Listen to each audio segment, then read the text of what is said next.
it's already popped out. Okay. Hi. I'm Rachel, and this is my book club. Welcome to the book club. The title, which I have decided, is Vampires Are My Special Interest Book Club. I'm partly laughing because I just ended a stream because I got the audio muted the whole time and I didn't see the point of turning on the audio and continuing the stream. So I'm laughing at embarrassment, but at least like only one person saw, and thankfully he told me what the problem was. And there I am, right there. I heard myself for a second. Okay, the audio is working. Good God. That's what you get from a streamer like me. Sometimes I'm muted for 40 minutes. Anyway, this is, like it says, a holiday stream, impromptu. I kind of ran out of, hold on, I like to not quite see myself. It's distracting, me moving around in the corner. I just stare at myself. Okay, so I normally do streams on Sunday at 6 p.m. and reread vampire short stories. But I figured today, for the American Thanksgiving holiday, since I don't really have any plans, I always intended to have a Thanksgiving tomorrow, but it seems like that's fallen through.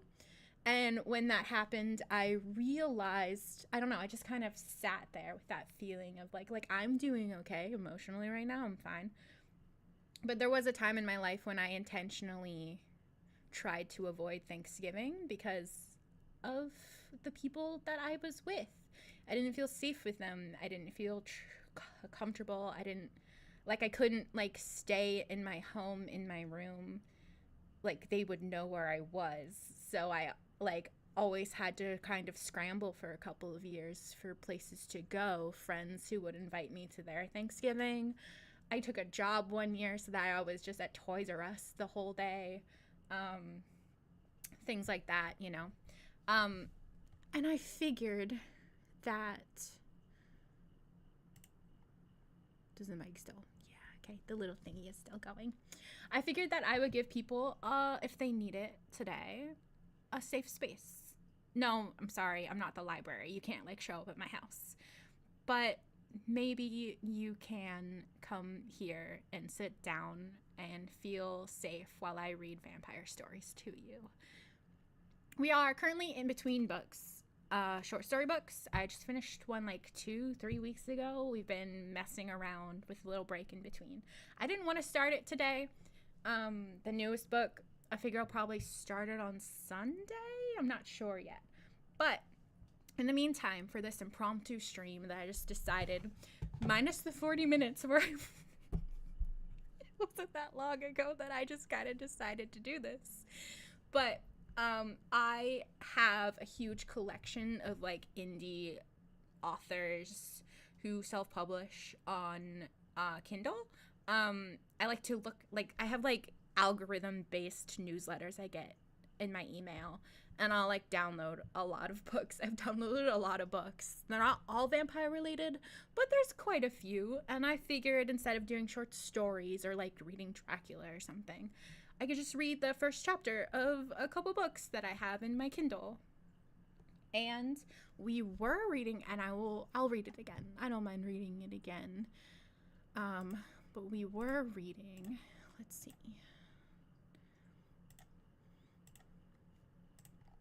The Necromancer's Dance, the Beacon Hill Sorcerer Book 1 by S.J. Himes. And the description. The best-selling international hit begins with The Necromancer's Dance.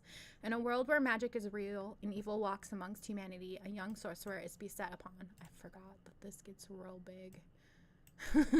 When I make it real big for you guys. Hold on. I'm going to make it small again so it didn't take over the screen.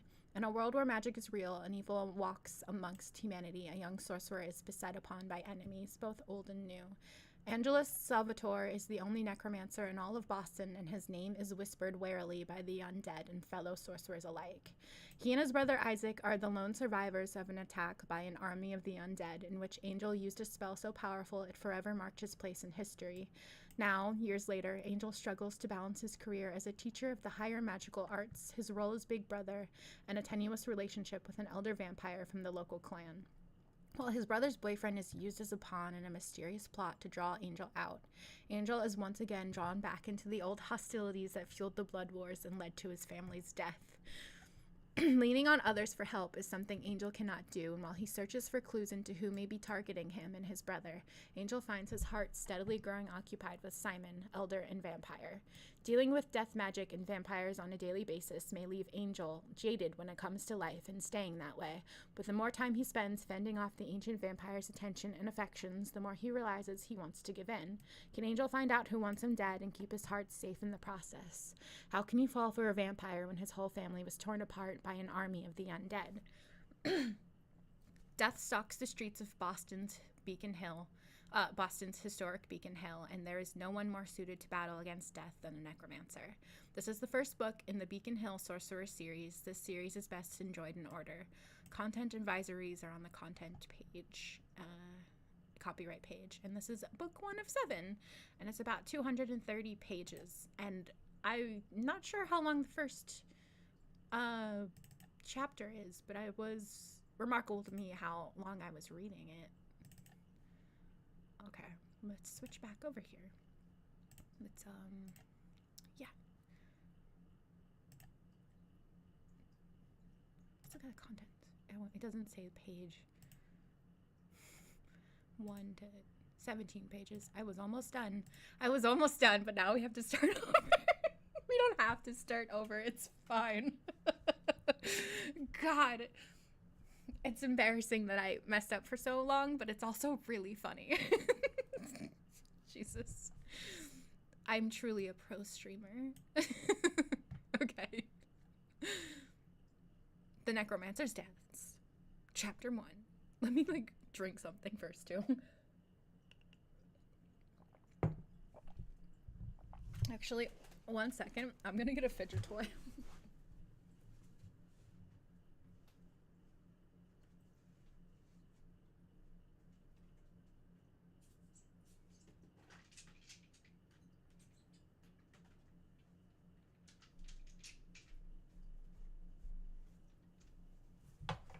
Just something for my hands to do.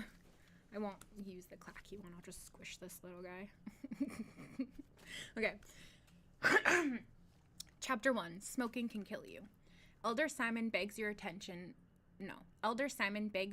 in urgent matter most delicate. Elder Simon wishes to inform you our master is holding to your behest in regards to Gregory Doyle and bids you come with all speed.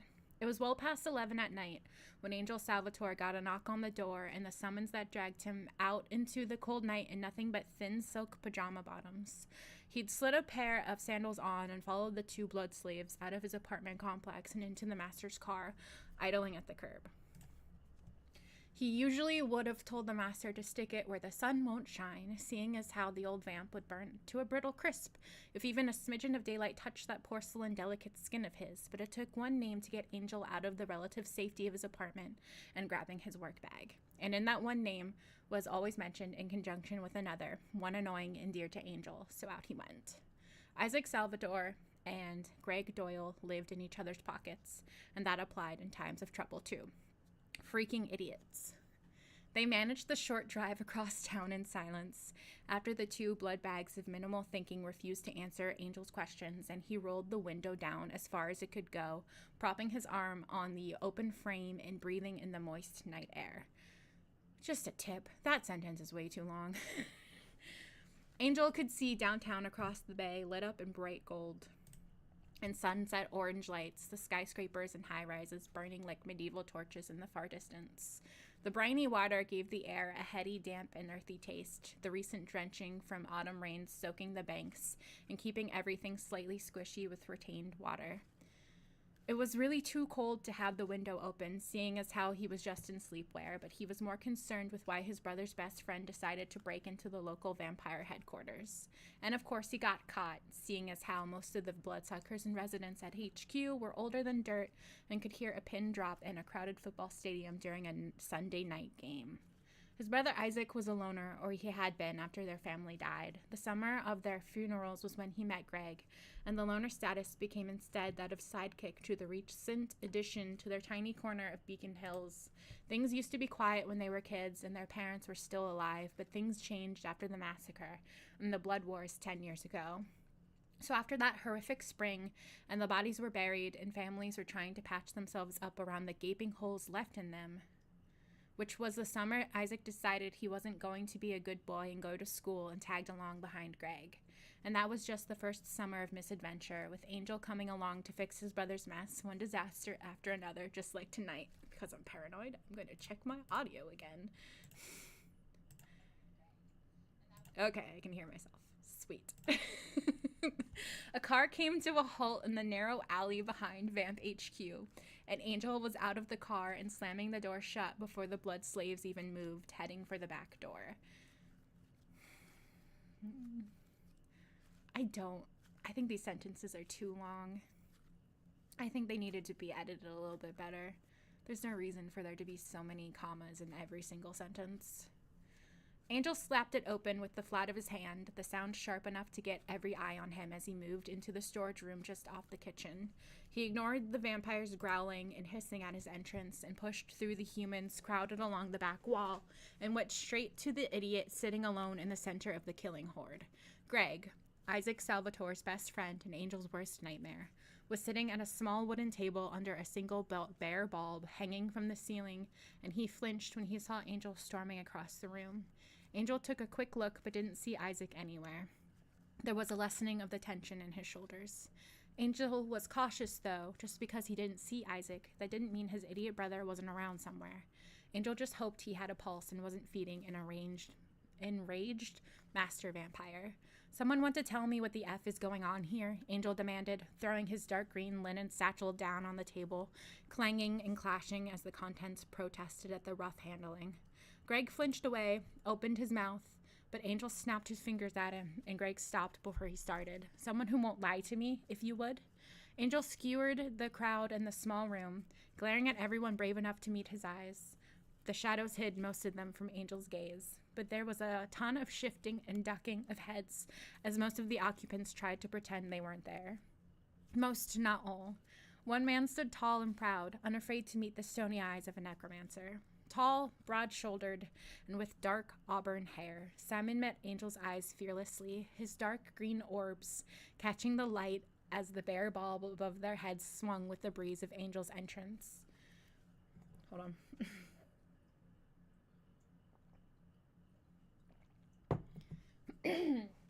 Simon gave Angel a simple twitch of the lips, as close to a smile as Angel had ever seen the 400-year-old vampire get. Simon smirked. He never smiled. Angel thought Simon was that old, as the tattoo on his right upper arm dated back to Ireland at about that time period, and Angel had heard the lower-ranked vamps and blood slaves call him the Celt. Vamps can't get tattooed after the resurrection, and the tattoos on his body could only have been placed there while he was human. It made sense to Angel. He couldn't tell for certain, though, but Angel knew that right now he was the oldest vamp in the room, so Simon had the authority to tell him what was going on. "Simon came to share. Want to tell me why I was dragged out of bed and driven across town to find my brother's boyfriend locked in your storage room?" Angel growled at the old vamp, and Simon's lips twitched again. Angel had something of a temper problem. Just a bit, and Simon loved to poke at it, like a fool hunter nagging at a bear with a stick after a long, cold winter. And if anyone says Isaac was involved with a stupid endeavor I'm about to hear, I'm gonna start handing out hexes indiscriminately. "Mr. Doyle," Simon said, tilting his head at the man cowering at the table, "decided he was going to take a job to Bulgar.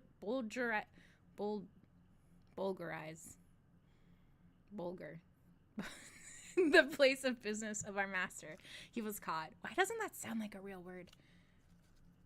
Maybe it's not. Simon continued, a calm veneer well over a well of tension.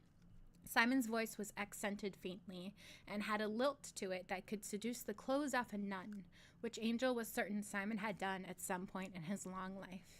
Simon was one slick bastard. He refuses to tell us who hired him. As per the arrangement you have with our master, we did not get the information from him as we usually would.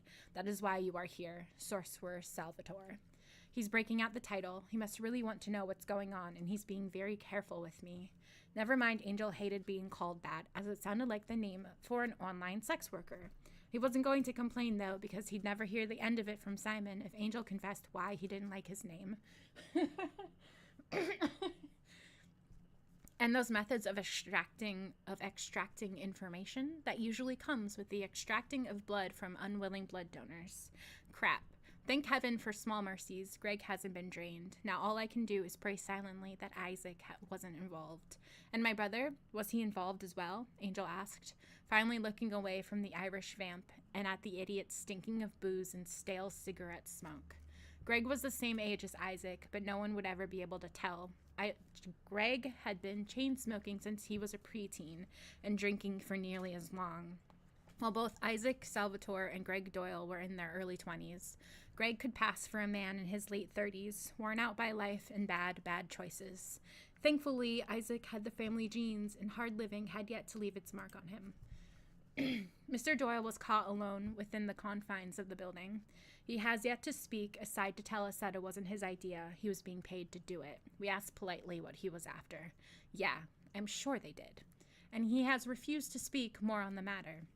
We then recalled his connection to you and the arrangement you have with our master. We would like to know what he was sent here to steal and by whom. So would I. Angel grabbed another chair and pulled it back from the table, sitting heavily with an exasperated sigh. He sat across the table from Greg, who was doing his level best not to make eye contact with Angel. Think a room full of peed-off vampires is scary? Try peeing off a sorcerer with anger management issues and an affinity for working with the dead and dearly departed. Angel stared. Silence. More staring. Angel was letting this fool see every single time he regretted not hexing his butt over the years, and it was only because Isaac loved this poor excuse of a man, and once upon a time he helped Angel's little brother get over the deep depression he'd fallen into after the death of their whole family. Greg wouldn't make eye contact, and he was sweating, a drop running down his left temple and dripping off his jaw to land on his stained shirt. There were a few bruises and abrasions on him, but Angel didn't see any apparent bite marks or anything serious. Angel could take his time on this if he had to. He was already up, and Angel was not going away until he got some answers. I'm not talking, Greg finally burst out after what felt like hours of silence, mumbling defiantly down at the scarred tabletop. What felt like forever was really only a handful of minutes. Angel waited, quiet and motionless, knowing that Greg was about to crack. It didn't take long. It wasn't my idea. What wasn't your idea? Angel asked, sounding bored, when inside all he wanted to do was bash in Greg's skull and dig around for his one last remaining brain cell. The poor thing needs to be rescued all alone in that empty head. Coming here, not my idea, just needed the cash. Sweat ran down his temples, his hairline soaking wet. I can see that. You're always bumming money off of Isaac. Who paid you? Angel asked calmly, picking at one of his nails, the corner jagged. Angel wasn't looking at him directly, but could still see the way Greg's eyes darted around the room, ever mindful of the numerous vampires and fanatically devoted blood slaves surrounding them. Though Greg didn't really need to worry about them, he needed to worry about the man sitting across from him. Not telling. God, that's mature. Sounds like a 5-year-old being asked if he did something wrong. And this guy's Isaac's bestie? I'm really hoping they aren't sleeping together. I'm pretty sure Greg's gay, and I don't want to deal with any STDs that Isaac may get from him. I'm genuinely confused by this relationship. When he said he was his boyfriend, was that just sarcasm? Are they dating or not? I don't understand. Angel was watching his face when Greg replied to his question, so he saw a tiny twitch of his head. To most normal people, that wouldn't even register to them, and if someone did see that twitch, Angel knew most people would dismiss it out of hand. Just nerves or something, right? Nope. It was a good thing Angel was there and not a cop or another master vamp. If they'd tried draining Greg to get their answers, Angel would have had a 5-story building full of very old and very sick vamps to deal with. This was a compulsion, magical compulsion. When magic was active and running its course through a human, the blood would make vamps ill if they drank it. Which was another reason why Angel was cool sitting there in a relatively skimpy outfit and not worried about becoming a snack. Angel's kind didn't taste good to vamps. That particular head twitch was common across the board for humans compelled by sorcery, and it usually took a practitioner of the arts to recognize the signs. Not making eye contact, extreme sweating, refusal to speak when it would save your ass, behavior contrary to personality. Greg should be tattling so fast right now, yet he's not. Mental faculties diminished the longer the compulsion is in place. Yep, he's being hexed. Clear the room, please, Angel said softly, and Simon made no sound, but the vamps blurred as they darted out of the room, the blood slaves moving at a comparatively leisurely pace after their masters. Simon remained, and the 2 blood slaves and a couple of vamps Angel didn't recognize stayed in the shadows along the far wall. For them to stay, they must be older masters than the humans who belonged to them. Simon stared at one in particular for a long moment, face unreadable, expression frozen, but the Celt said nothing to the vampire in the shadows. So he or she was probably another elder.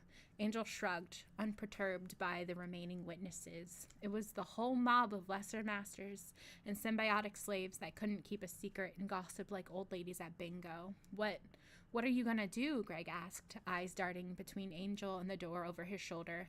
Sorry, hun, you're not fast enough to get out of here. I'm going to get you talking, so shut up. Angel heard Simon snort quietly at that and sent him a sneer. It was almost midnight on a work night. Angel was sleeping an hour ago, and his grown-up behavior was left on his pillow.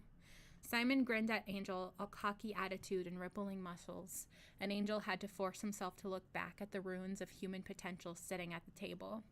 Angel was floored Simon was smiling at him, since he had never seen the master vamp actually smile.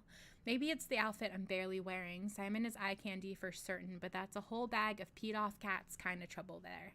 Angel dug into his bag and pulled out his smartphone, waking the screen to see that it was a few minutes to midnight. Had he really been in this dank and smelly storage room with the world's biggest idiot for 40 minutes? Angel pulled out a small silver dish, once part of a serving set that their Grams used to have, but the pieces had all steadily disappeared over the years, probably thanks to Isaac and his bad habits. It was small and ornately etched, blackened from long years and zero polishing on Angel's part. It was going to serve its purpose tonight well enough. Angel kept digging but couldn't find what he needed. Angel sent to look at Greg and considered bumming this bum for a cigarette, but he wrinkled his nose at that thought. I'd rather not pollute my lungs with anything he's carrying around. Anyone got a smoke? Angel asked the room at large, and unsurprisingly, Simon materialized next to him, a slim gold cigar case open in his pale hand. Angel cocked a brow at the old vamp and got another dazzling grin in return. Angel leaned over and picked out a thin cheroot that smelled like rich green things and cinnamon. He ran it under his nose, breathed in deep, and smiled, eyes closing for a moment in appreciation. For an undead bloodsucker, Simon had fantastic taste in human vices. Angel sent Simon a wink and a grin of his own, too angry and fed up to worry about encouraging the vampire. Thanks, babe. Man... it would not encourage me if someone I didn't know that well just said thanks, babe, to me. Good Lord. Simon backed away, arranging himself on Angel's right and a step back. Simon would have a front row seat to Angel's spell, and he would also be out of line of sight. Simon was accustomed to magic users. Smart effort. Greg was watching Angel, sweat still running from the top of his head and down his face. His hands were shaking, and he was gripping the edge of the table as if the room was spinning. The compulsion riding Greg was set sloppily, and it was unraveling fast. I popped my fidget toy. There's weird white stuff in the center. Give me a second. Oh my god. I popped my fidget toy. God damn. Who knew you could do that? Children. Many children. Okay.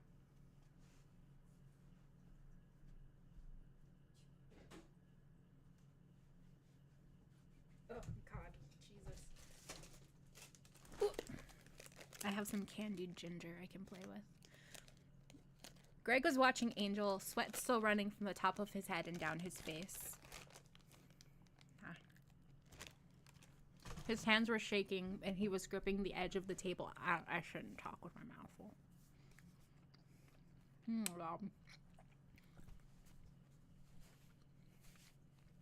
It doesn't smell like anything. It's not like dirty. It's just like, what the fuck was that? I don't know. The compulsion riding Greg was set sloppily, and it was unraveling fast. Whoever hired Greg to break into the vampire's restaurant come apartment building was either really smart, was either really impatient, incompetent, or willing to risk a man's life and sanity for monetary gain. Angel was betting the latter. He didn't know for sure what the master had cooking around in Vamp HQ, but seeing as how the master was rumored to be over 1,000 years old and was a near recluse, Angel wouldn't be surprised if the oldest vamp in Boston had some things worth stealing in the building. Angel leaned... God, that was such a shitty sentence. Like, how long was it? And you couldn't have said it better with, like, 2 or 3 sentences. You just had to shove a couple commas in there. Fine. Angel leaned back in his chair, cheroot in his right hand, holding it like he was waiting for a light. So, Greg, think you can work your way around that compulsion buried in your brain, or is this gonna get dirty? Angel asked, conversational and relaxed. Greg blinked at Angel in confusion, and he was guessing the answer was no. Greg probably wasn't even aware he'd been compelled to stay silent. Most humans weren't capable, lacking in mental willpower and fortitude to work themselves free from a compulsion, but it was known to happen. Angel was certain Greg was not amongst the able. Most addicts have their willpower eroded by their habits. Magic came in many forms. Elemental magic was the province of witches, each witch with his or her own particular affinity, be it fire or air or any of the other elements. All magic users are born to it, like witches and wizards. A wizard is a beefed-up witch, male or female, and can access power beyond the elements. That was the point where magical energy begins to gather, and it pushed at the veil between worlds, bleeding over the barrier to the other side. Wizards were able to access the more powerful pockets of magical energy before it left this plane. As soon as magical energy was over there, on the other side, it joined a deep well of power that was usually beyond access by mortals, unless the magic user was a sorcerer or a sorceress. Once the magic bled through the veil, it was usually out of bounds. The different rankings of magic user were really dependent on the level of power a person had access to and their ability to manipulate it. Angel was ranked as a sorcerer, the unfathomable, infinite maelstrom of magic that gathered beyond this world, and a brilliant sea of light and shadows, swirling and singing. Angel could use it. He was able to reach out through the veil and touch the infinite, and even within the 3 tiers of magic users, witch, wizard, and sorcerer, there were rankings, all based on the personal strength of their individual abilities and their affinities. Angel's affinity was for death, and he was a necromancer. Not just death and its literal meaning, but all that led to death and dying and everything touched by mortality. Spirits, ghosts, poltergeists, all kinds of undead, the dying, illness, disease, poisons, and mortal injuries, and a whole mess of really nasty creatures and conditions. Anything on the other side of the veil and anything rushing towards death was within Angel's affinity and reach of his talents. Angel got along great with demons and vampires when they weren't trying to kill him. Nothing makes a vamp more nervous than a necromancer, the smart ones at least. Greg had a serious case of the shakes, and Angel figured the idiot was close enough to have his brain melted and his nerves fried that the technique he had in mind would work. He leaned... So that had like 3 thoughts in one sentence. I'm sorry if this is bothering me, but not bothering you guys. I just like to think about this stuff. Like, Greg had a serious case of the shakes. Angel figured the idiot was close enough to have his brain melted and his nerves fried. His technique he had in mind would probably work. Like, he could have just written that better. I don't know. He leaned to the side and hooked one leg over an arm of the chair, kicking off his sandal, which plopped to the floor. Angel took his eyes off Greg and held up the cheroot, staring at it. Just at the end, breathing in and out all the while, soothing his temper and thoughts. It was never wise to perform delicate spells when mad. Horrible things tended to happen. Need a light? Simon asked softly, voice heavy with a dry irony that made the other vamps chuckle and the slaves twitter. Angel quirked a brow at the handsome vamp without taking his eyes off the slim cigar and let his vision blur at the periphery, focusing on the tip, and called soundlessly for fire. A tiny red ember flared to life at the end of the cheroot, and a thin wisp of smoke rose. A soft, wordless sigh echoed through the room, and the atmosphere shifted. It was as if the roof was gone and they were all under the open night sky, hemmed in by close walls, cocooned and safe. Nothing but a sensory illusion, but it was powerfully present. Magic. It moved Angel in strange ways. He let his eyes close and tipped his head back as he took that first sweet drag of freshly lit tobacco, potent and burning, hot as it slid over his tongue and into his lungs. Angel sensed the power in the room, heard the whispers of it as it pooled and eddied around him, gray and cool and fluid. His eyes were still shut, but that was no matter. Angel could see the magic as no one else in this room was able, tangible and real and malleable. He held his breath, the smoke deep in his lungs, and called. It answered, rising from the floor and peeling off the walls, racing from the dim glow of the humans in the room. It came to him, time slowing, the magic winding about itself, roping and writhing like snakes made from liquid light and smoke. Angel held the tumbling cloud of magic in front of him, with the merest shift of his thoughts, and opened his eyes. Angel dropped his chin and looked at Greg. Angel held his breath, reality around him slow and heavy. Angel let the smoke out of his lungs, blowing it to where the cloud of magic hovered unseen. If Angel called more magic, anyone could see it, but there was no need. He had enough. Angel was not raising the dead, merely manipulating the approaching death of the compelled man, so what he gathered was sufficient. The smoke from his lungs arced through the invisible magic cloud and thickened, becoming more substantial. It grew and moved... Oh, God. It grew and moved with the magic gathered over the tip, and called soundlessly for fire. A tiny red ember flared to life at the end of the cheroot, and a thin wisp of smoke rose. A soft, wordless sigh echoed through the room, and the atmosphere shifted. It was as if the roof was gone, and they were all under the open night sky, hemmed in by close wall. Wait, what? Wait. I read that already. Am I going backwards? I think I'm going backwards. Which part? He held his breath, smoke deep in his lungs, and called, and answered, rising from the floor. Yeah. It grew and moved with the magic gathered over the table. And, okay, well, you know what? If I skip a page, I skip a page. I'm sorry, besties. I was in the thing. I zoned out. I have no idea what I just read.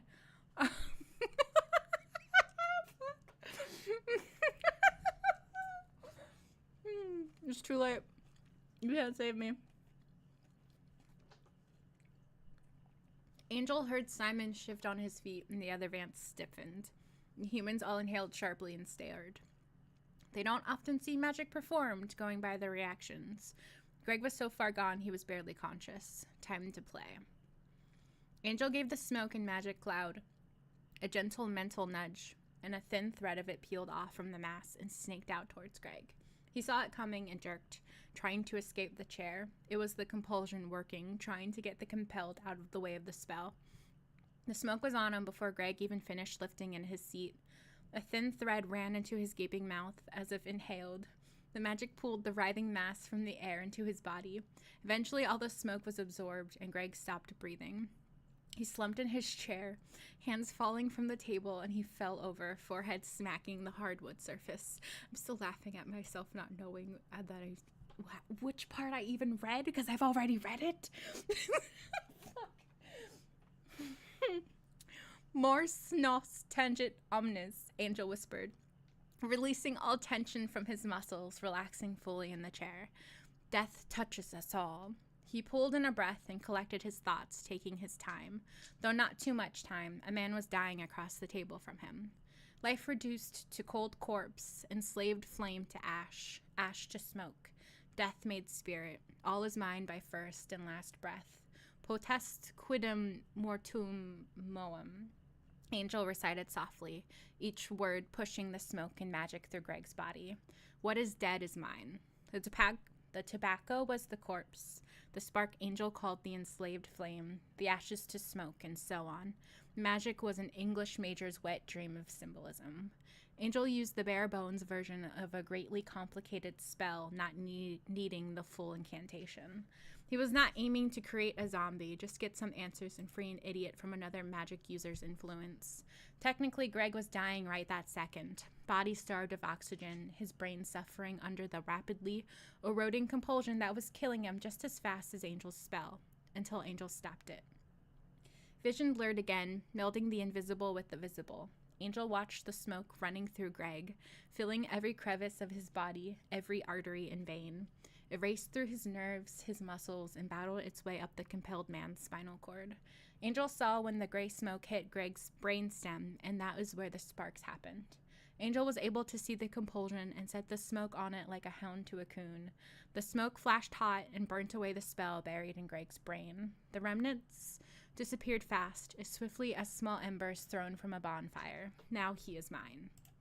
Hear me, Gregory Doyle. Hear me and obey. Breathe and speak. Angel took a new drag on the cheroot, and the tip glowed as he breathed in, and Greg's chest rose with his. Greg sucked in air and began to cough. He sat up slowly, coughing and hacking, tears running from his eyes. The scent of fire and smoke was immediately present in the room, as if they were all about to be consumed by flames. His red-shot eyes locked on Angel's, and for the first time in an hour, he saw true recognition in them. Angie, what the heck?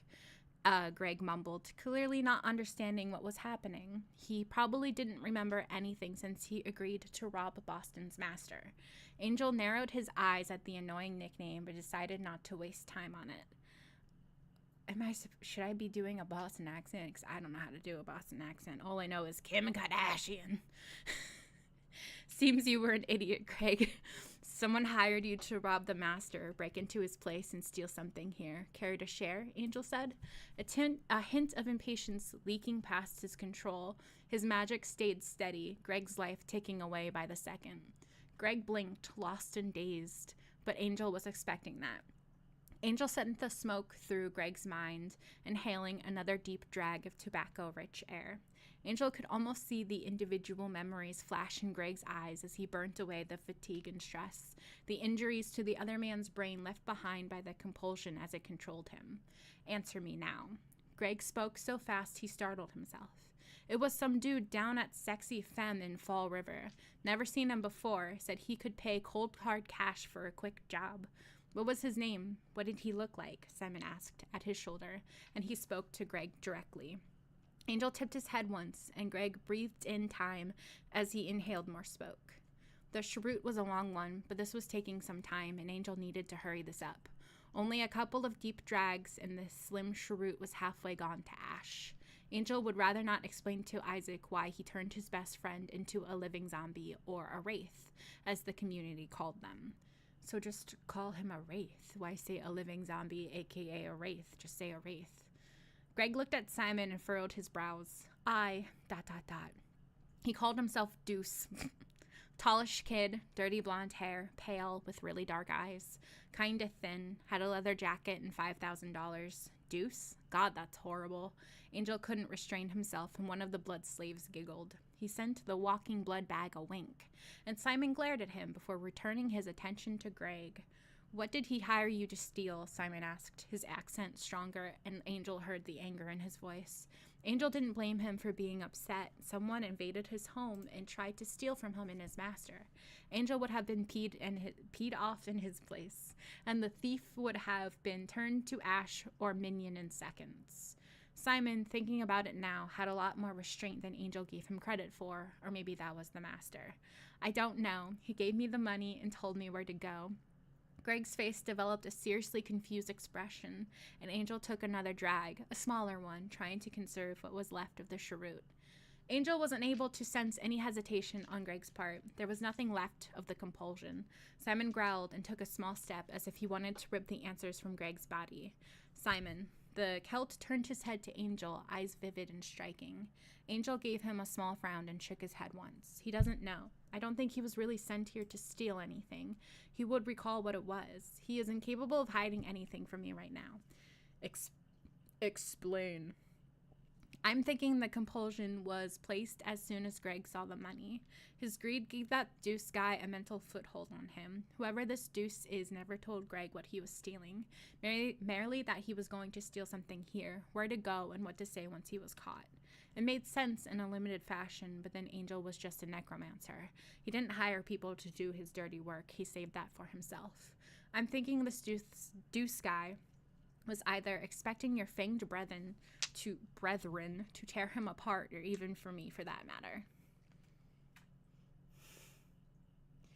Okay, dork. Sorry, reacting to comments. Maybe he was just screwing around, doubtful, but even idiots can be born gifted. Interesting, Simon looked thoughtful. Well, as thoughtful as he could when he looks like he wanted to sink his teeth into Greg and rip out his throat. Yeah, ... He got compelled. Only thing he's really guilty of is being an idiot. Angel dropped his leg from the armrest, put both elbows on the table, and stared at the end of the cheroot. It was about to go out. The smoke cloud inside of Greg was wriggling faster, settling in deep, seeking out every cell and molecule. I gotta end this now before it's too late.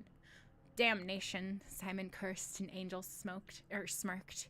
He would never tell Simon, but that sounded almost British. He knew better, though, and refrained. Angel grabbed the small silver dish and dropped the column of ash into it. He then added the end too and lit it on fire with a flicker of thought, burning it to ash as well. Angel dug in his bag, and his hand found the lone glass vial of holy water near the bottom. He pulled it out and popped the cork, pouring the blessed water onto the silver dish, the ash turning to a floating dark gray mess that suddenly stunk to high hell. Greg was shaking his head, hands clutching and releasing at the edges of the table, and his eyes were growing dull, the smoke coiling just behind his corneas. If Angel had the desire, he could let this go until completion and give himself a living wraith, a pseudo-zombie, for a pet. A wraith was able to follow simple directions and perform tasks, and if this was 100 years ago and Greg wasn't his brother's best friend/lover, he might just let the spell come to its natural conclusion. Angel had a couple minutes before it really was too late and swirled the mixture fast with one finger as he leaned over the table, glaring at Greg. Where's Isaac? Left him, ... Passed out at his place. Greg gasped, and it looked like he was about to pass out himself. Angel lifted his free hand and slapped Greg across the cheek. Greg shook his head again and blinked at him, the smoke retreating a little in his eyes. He wasn't with you at the bar in Fall River? Angel demanded, making sure. If this Deuce guy got to Greg, he might have taken Isaac too. Greg shook his head no, whipping it fast side to side.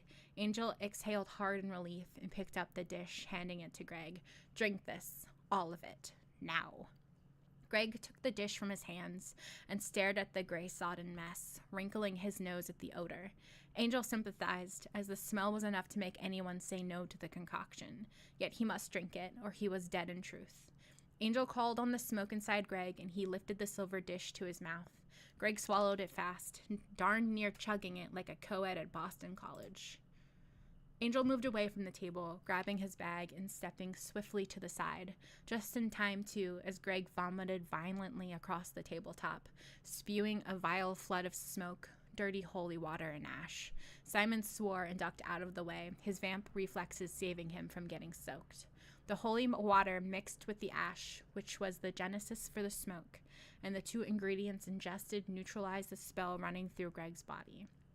Angel could have summoned it out of him, but then he would have had an incomplete spell messing with his power balance. It was better to abort the spell completely than trying to pull the power back and dismantling it piece by piece. Greg gagged and coughed up the last of it, moaning and crying. Smoke rose from the table, looking like steam, smelling like butt. Angel sensed the spell evaporate back out into the world, falling apart completely, the power seeping away from his second sight. Well, this was fun. Angel yawned, his jaw creaking as he snapped his mouth shut and rubbed at his face. He was suddenly exhausted and swayed on his feet, thinking longingly of his nice warm bed and soft pillow. You need to rest, Angel. Simon was at his side, one cool hand under Angel's elbow. He stared at Simon's hand, the smooth, cool fingers oddly pleasant on his skin, and shrugged. Yeah, I know. What are you going to do with him? Angel pointed his chin at Greg and tried not to sway anymore. He was not responsible for his actions. We will hold him for further questioning and most likely let him go tomorrow. Simon paused, and Angel turned his head to see a wry smile curve the sexy pout of the vampire's lips. It was easily the third smile he'd seen that night on Simon's chiseled, sexy face, and it was just as stunning as the first one. It would not do to kill a helpless human. Oh, that's nice of you. Good. I won't have to tell my brother I let vamps kill his best friend. End of first chapter. Woo! Again, that was, what was it called? The Necromancer's Dance by S.J. Himes. Thank you for complimenting my light that you got me, which is why I'm calling you a dork. It's it's not a lamp. I don't know why I called it a lamp. The little candle holder thing. It's supposed to have little cats on it hanging, but they keep falling off and I keep losing them. I'm missing like 3. Look, it's so crooked because there's nothing weighing it down on the other side. I guess I could move this one real quick. Yeah. What did you think? I think that was interesting. It's one of the better first chapters I've read of a freebie book. A lot of them are pretty bad. I'm not going to say like anything else, but if you want to read it yourself, here's the page on Amazon. It's like, how much does it say it is? $5.99 right now. And a Kindle version. Audiobook, $5.99, same price. You could get somebody who's a professional reading it to you for you. Okay, I'm gonna move on to the first chapter of the book. How do I get there? There you go. I'm gonna read Vampire's Curvy Valentine next. Again, I don't know how to find this information on this freaking Kindle page. I want to read the information about the book. All I know is how to look it up on Amazon real quick. Vampire's Curvy Valentine by Annabelle Winters. Hold on.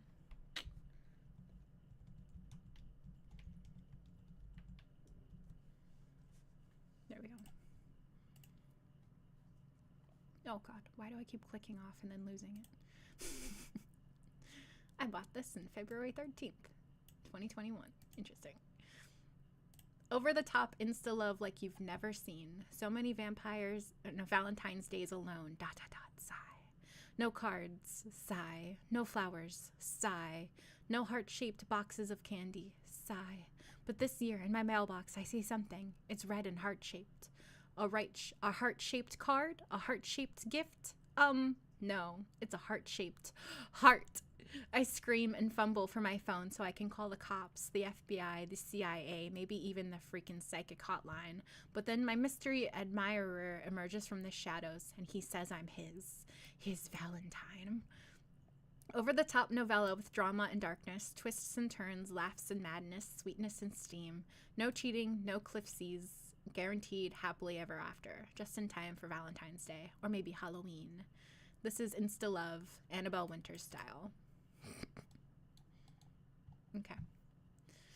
And it's $3.99 right now. There's no audiobook, I don't think. It doesn't say it has one, at least. Okay, switch view back to Kindle.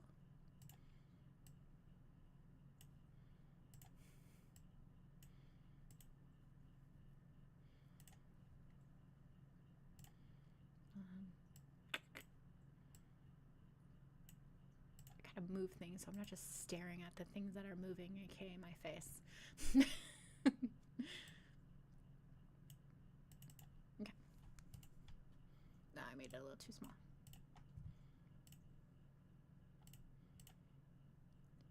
Friday, February 13th, Daisy, chapter 1, by the way. It's Friday the 13th. Why did I say that? Of course it's chapter 1. It's Friday the 13th, and what do I see? Just an empty mailbox. Looking back at me. What? Not even junk mail? I say with a sigh, bending over and peering into the red metal mailbox that I think came with the house. Or maybe existed even before the house was built. Is Friday the 13th a government holiday now? Wait, is Valentine's Day even a holiday? I slam the mailbox shut and remind myself that it's all right. There's still a day left until V-Day. In fact, the guy is supposed to time it so that his true love only gets her Valentine's Day card and gift on February 14th itself, right? So we've got another day, secret admirer, I say, to the dark trees on the edge of the property. Take your time. I've waited 33 years for the one. I can wait another day. A breeze moves through the trees, sending a chill through my curves as I hug myself and rub my upper arms and shoulders. But the air around me is quiet like night, still like death, silent like a graveyard. And I frown as I narrow my eyes at those trees. The trees aren't on my property, they're on the neighbor's land. In fact, they're the only thing on the neighbor's land, as far as I can tell. I bought this house a year ago, partly because it was so outside the city, it was cheap as heck, but also because I liked the fact that the plot next door was undeveloped and kinda overgrown with trees and weeds and shrubs and bats. Yes, bats. Friggin' bats. Is that a Vine joke? It's because my non-existent neighbor is Batman, I say out loud, shaking my head and forcing a smile, even though that shiver is snaking its way down my back like a long, cold finger. Living in a cave, coming out at night to fight crime and injustice. Oh, and he's a billionaire playboy with high cheekbones, a six-pack, and a... I can't read that out loud. Don't look at that. Don't look at the screen right now. I managed to crack myself up, which is good because, oh God, is this going to be too sexy to read? Because this is the first chapter. Keep it together. I managed to crack myself up, which is good because it takes my attention away from those dark trees that seem like they don't need daylight, like they dislike daylight, like they were born in darkness, exist where the sun don't shine. Well, I like sunshine, I say out loud, not sure why I'm talking out loud. I step back from the red mailbox and spread my arms out wide, raising my face up toward the afternoon sun. Slowly, I twirl around like a dervish, an eerie feeling like I'm being watched, invading me like a drug, making me tighten my...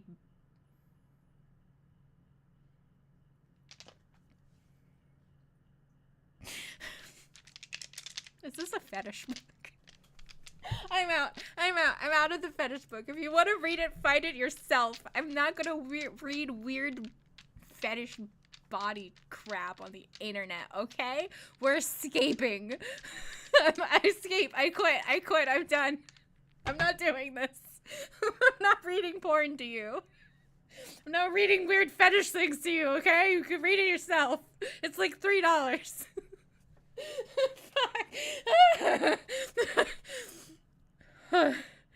Calm down. Jesus Christ. The other option I have is a YA book where the most they do is kiss. There's a lot of books that have vampires in them, but they don't have vampires as the first character. So you just like, it's like vampire adjacent, I suppose? I don't know what qualifies as vampire. Is it vampire adjacent if it's a human? Or whomstever. Yeah.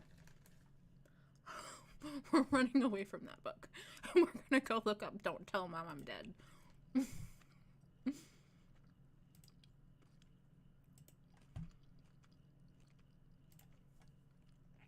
And I've lost track of all of the... There we go.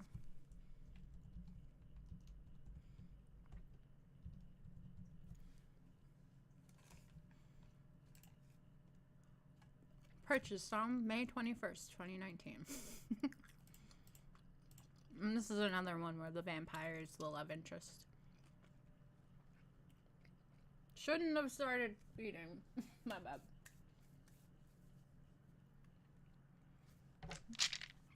Isabel Dreary's life is about to end. Repeatedly.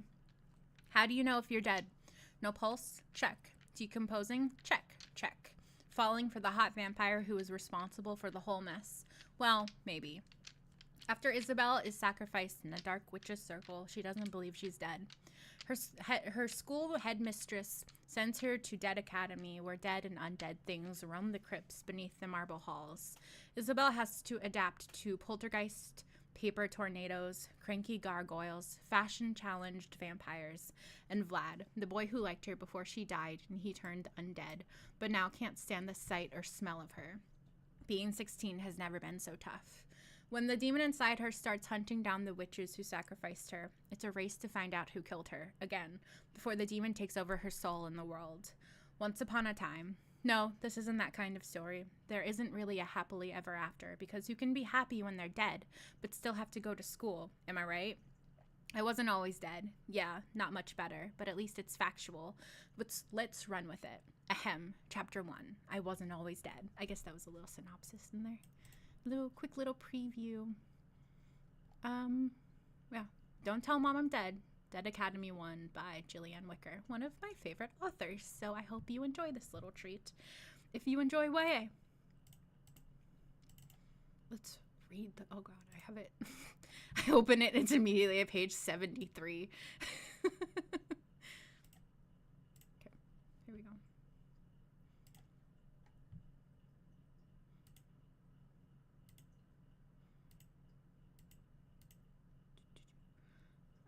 We just read this. This is the prologue, I suppose. Ahem, chapter 1, I wasn't always dead. The pit was hopping more than usual, even for a Friday night. God, I feel old saying the pit was hopping. The roller rink / bar / skate park was my home away from home. More like my home. My mom loved money more than me, so she worked while I haunted the pit until I was old enough for Ollie to put me to work for real. Not just putting away skates and handing them out, actual paid waitressing or refereeing the rink when we had a full wait staff, which was never. Particularly on a Friday night in spring. Love was in the air, and the rink was the only place in our corner of Missouri where teens could hang out. Before I was a teen, when I was 10 and cut through the woods from my place to the rink to break into the skate park, I hadn't cared about the mating rituals of teenagers. They were just gross and weird. But now, 16, never been kissed. It kind of got on my nerves. Like that couple over there in booth 9. There they sat, gazing at each other, like the pounding metal beats were the cooing of birds, while they shared a straw. When I went over with their order on my blades, they were actually kissing. I dropped the tray on their table with a clatter before skating away. I was fast, precise, and that's what mattered, way more than chatting up the customers for tips, like Shani was so good at. The best thing about Shani was that she was punctual and never asked for days off for stupid things like Misha, who was making out in a car somewhere with her skeevy boy toy instead of at a dress fitting for her mom's wedding like she'd said she was. No one got married that much, not even Misha's mom. He's here, Shani said, shooting me a look before she continued past me to give table 13 their tray. She paused on her way back where I was wiping down a table. Why don't you ask him out, just to be crazy? She pushed back her blonde bangs and cocked her hip, staying perfectly balanced on her skates. She was talking about Vladimir Sarshukimo. Oh God, Sarshukimo. Hopefully that's how you say it. He wasn't a stalker exactly, because he'd only given me his number once and never followed me around. But every single time he came in, he waited for me to show him where to sit. No one else could do it. If I was refereeing in the rink, he'd skate. And Shani told me that he watched me when I wasn't watching him, but that it's not like looking at the referee wasn't normal. I rolled my eyes. I'm not that crazy. She elbowed me. We both know you're crazy enough to do anything. Come on, he's been into you for years. One of these days he's going to cave into that mean girl, the one you like so much. Don't tell me that you're a shallow girl who can only see skin deep. I shot her a look. You're calling me shallow? If I were superficial and only cared about money, I'd be all over him, just like Constance. But if he was a cute poor boy, you'd call him? Get back to work, Shani. You're getting worse than Misha. She laughed and spun away. I glanced over at the entry where the tall, pepperoni-faced guy waited. Don't get me wrong, I love pepperoni as much as the next person, but when it came to Vlad, it would always be a no. It wasn't the face or the fact that he had to be on the spectrum. Oof. But because my mom worked for his guardian, and him I hated. Look, I'm 16. I don't have to explain irrational feelings about people. I skated over to him and nodded, this way. He followed me, but for the first time in as long as I could remember, he got all chatty. I saw you at the game today. I turned to stare at him. Oh, yeah, your team. Well, he went to Dead Academy, which was the school for losers who couldn't be bothered, so their team sports were definitely lackluster. You had a full team. He grinned at me. I'd never seen him smile like that before. It made his eyes come alive and made me want to fix my hair, even though my hair was fine in its messy bun. Maybe it could be a little less messy. We did. We got a new principal. He has a lot of energy. We'll see how long it lasts. His low voice was so normal. No accent like his name implied he'd have. No sneering angst. Just normal. Why do you go there? His smile faded and he lifted his chin a little. Dead Academy? It wasn't really dead, of course. It was Hollingshed. But the first letters of the sign had fallen off and someone had bent the H so it looked like a D. No one went there who wasn't violent or a pyromaniac or a kleptomaniac, you know. It was like juvie with team sports. Girl, why are you crying at me? I'm busy. Oh, come here. Come here. Don't just cry at me. Come here. Let's have a happy Thanksgiving. I don't think she's coming over here. Oh, she found the food. None of my business. Sorry. He touched my arm when I was about to turn away. I get asked that a lot. I go because it's more quiet there. Also, he said, peering deeply into my eyes, I've extinguished 59 lives. That kind of thing makes me well suited for Dead Academy. I frowned at him. He stared back. What kind of lives? He grinned. Cockroaches. That academy is infested. That's the real sport we excel at. It's something of a competition. You should come there instead of Prentice. So much more exciting. I laughed. Right. The cockroaches at Prentice are the ones you can't kill. I glanced at the doorway where Constance stood, staring at us like she would rip my hair out and light my face on fire. She always looked at me like that. Speaking of, I'd better get back to work. You haven't showed me where to sit yet. His dark browns twitched, and I got that he was being funny, like he'd found it ironic. All that time, he'd waited for me to show him where to sit. He might not like me, just like irony, like the richest kid in our community choosing Dead Academy over the elite Prentice, or wearing the same ratty root beer t-shirt until it physically didn't fit him when he could buy anything he wanted. Okay. Maybe Shaney wasn't wrong. Maybe there was something beneath the surface. I bit my lip and gestured him forward. After you, sir, your table awaits. He wasn't wearing skates.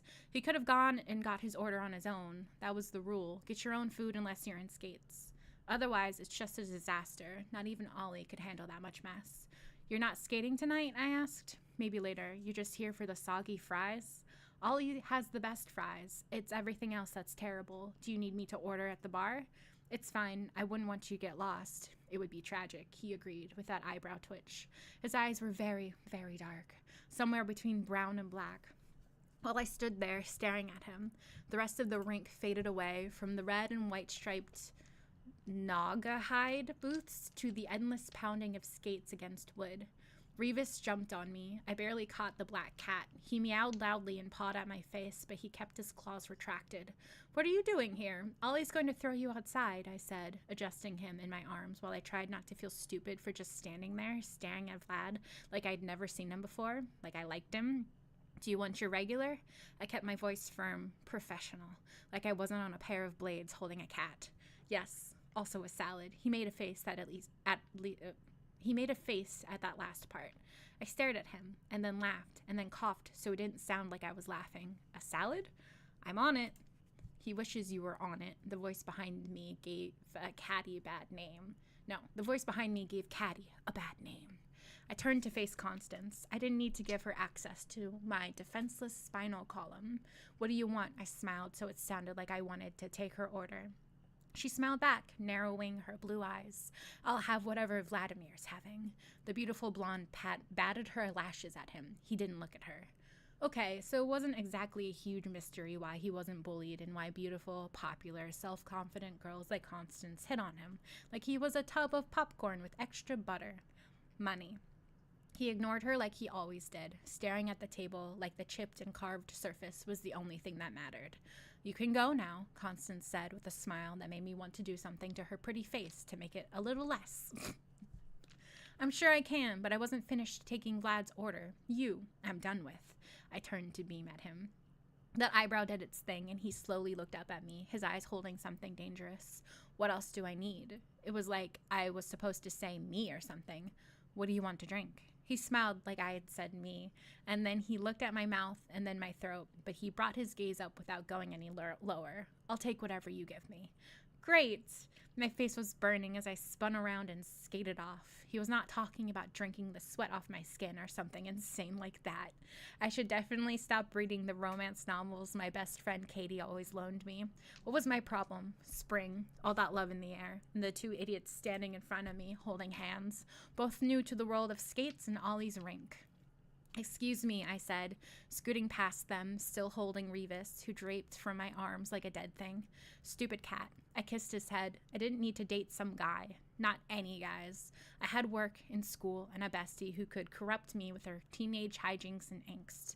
This Saturday night, she wanted to break into the local community college and check out the morgue. She was a little bit weird, to be perfectly honest. What would she think of Vlad? I'd never mentioned him, the reason that I'd had to move when I was 8 years old after my misadventure with his limo.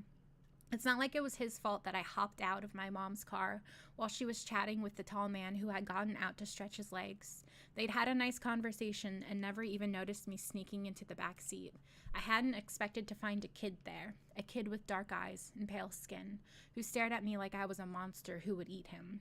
It hadn't taken me long to convince him to tell his driver to take a little ride around the block. They had a sunroof. I could still remember driving through the cool, dark evening, arms outstretched, my hair ruffling around me while Vlad clung to the edge of the sunroof until his knuckles went white. Revis was in the dining room, I said, opening Ollie's office and dropping the cat. Good. I sent him to get you. I need you to referee now. This is Clara. She's going to take over for you. I glanced at the little waify girl with mousy brown hair. She was looking at the cat like she'd never seen one before. Why would you use a cat to go get someone? Her voice was all breathy and soft. She'd get louder, guarantee. He's mystical, I said, rolling my blade towards his tail. He flicked it out of the way at the last moment lazily, like he wasn't paying attention to me. Hi. Hi, bestie. Good Lord, everybody's here.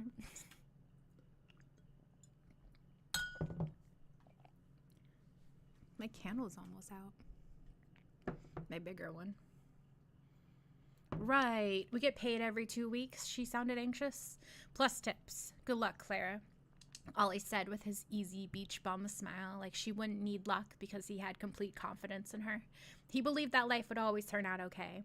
He picked up his banged-up guitar and started humming a few chords.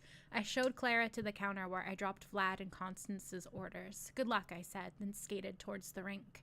It was relaxing, therapeutic to wind through the other skaters, stopping to block traffic when someone fell or blowing my whistle if a dirty look wasn't enough to keep the young boys from playing tag and killing everyone. That kind of thing was for the outdoors skate park. When I was on the side of the rink that was half open to the dining room, I checked Vlad's table. Constance wasn't there, but his guardian was. I stared at him, unable to look away.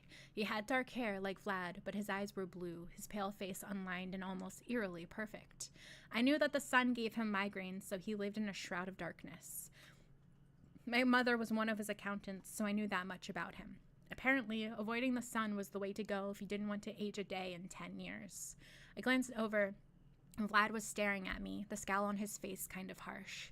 I turned and went back to refereeing, ignoring Vlad and his guardian, who was way too fancy for Ollie's dive. Okay, that was a much shorter first chapter. But that was Don't Tell Mom I'm Dead by Juliann Whicker, which is available to buy for your Kindle on Amazon for $4.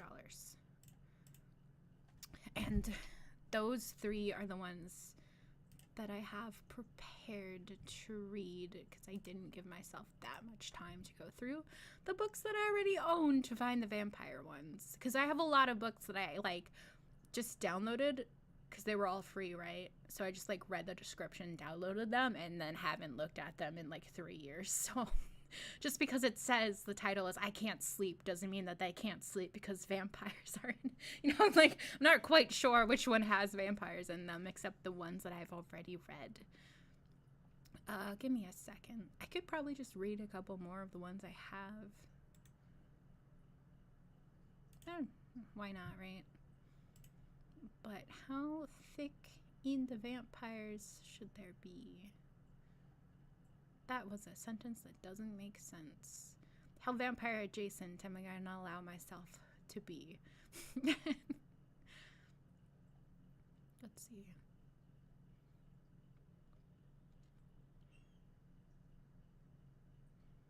Sorry for the, I think this one, hold on, Ravenite by Alicia Rades.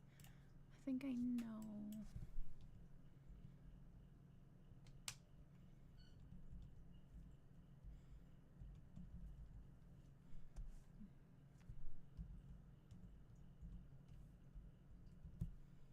Wow. Ravenite, Vengeance and Vampires, Book 1.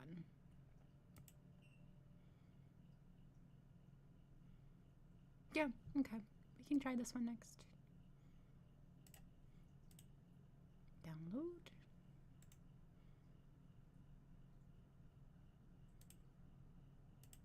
There you go.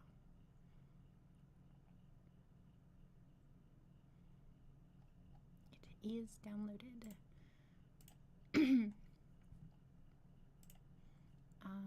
Can you see the page? You can see the page. Okay. Let's read it then. U.S. Today best-selling author Alicia Rades creates an action-packed paranormal urban fantasy adventure where vampires roam free and shifters fight for justice. Bronze medal winner in the Reader's Favorite International Book Awards. Never mess with a witch who bites back. I'm Rachel Collins, low witch and raven shifter in hiding. I spend my days tending the cash register at a local magic shop and my nights patrolling the streets for vampires with a death wish, until the night I spot the mark of the Soulless on some lowly vampire's wrist. The Soulless answered to Vulcas, the original vampire and the most ruthless of them all. They're the same bloodsuckers who murdered my parents and kidnapped my sister. I want answers and maybe a little revenge. Along comes Ven, a handsome, protective wolf shifter who takes my breath away. We're both after the same guy, and as much as it kills me to ask for help, I kind of need it. Heaven help me. The dark and dangerous road we're traveling together will either free my sister or get me killed.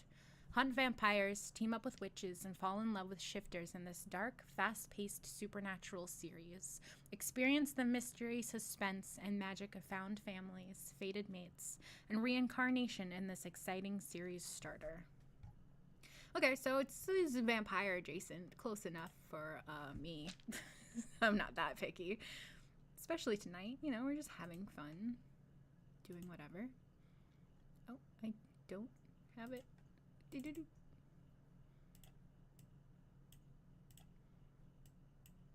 Okay. Oh God, I got pretty far apparently. Apparently I did read this.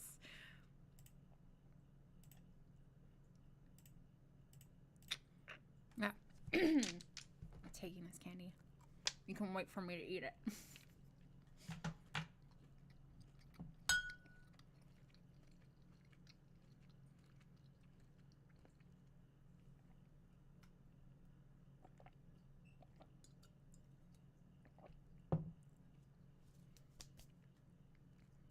Chapter 1.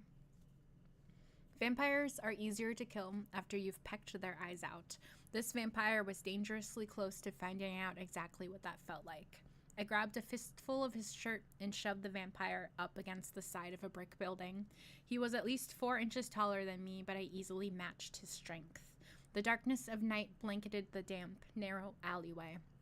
Humidity hung in the air from the recent rain, carrying the scent of putrid garbage over to us from the dumpsters nearby.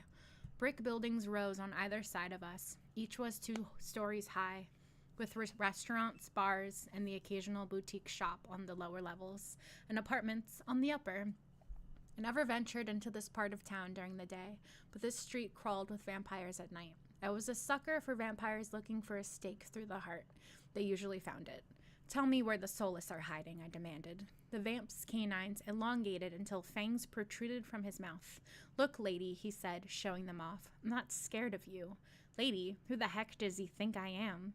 If you knew who I was, you'd be scared, I snarled.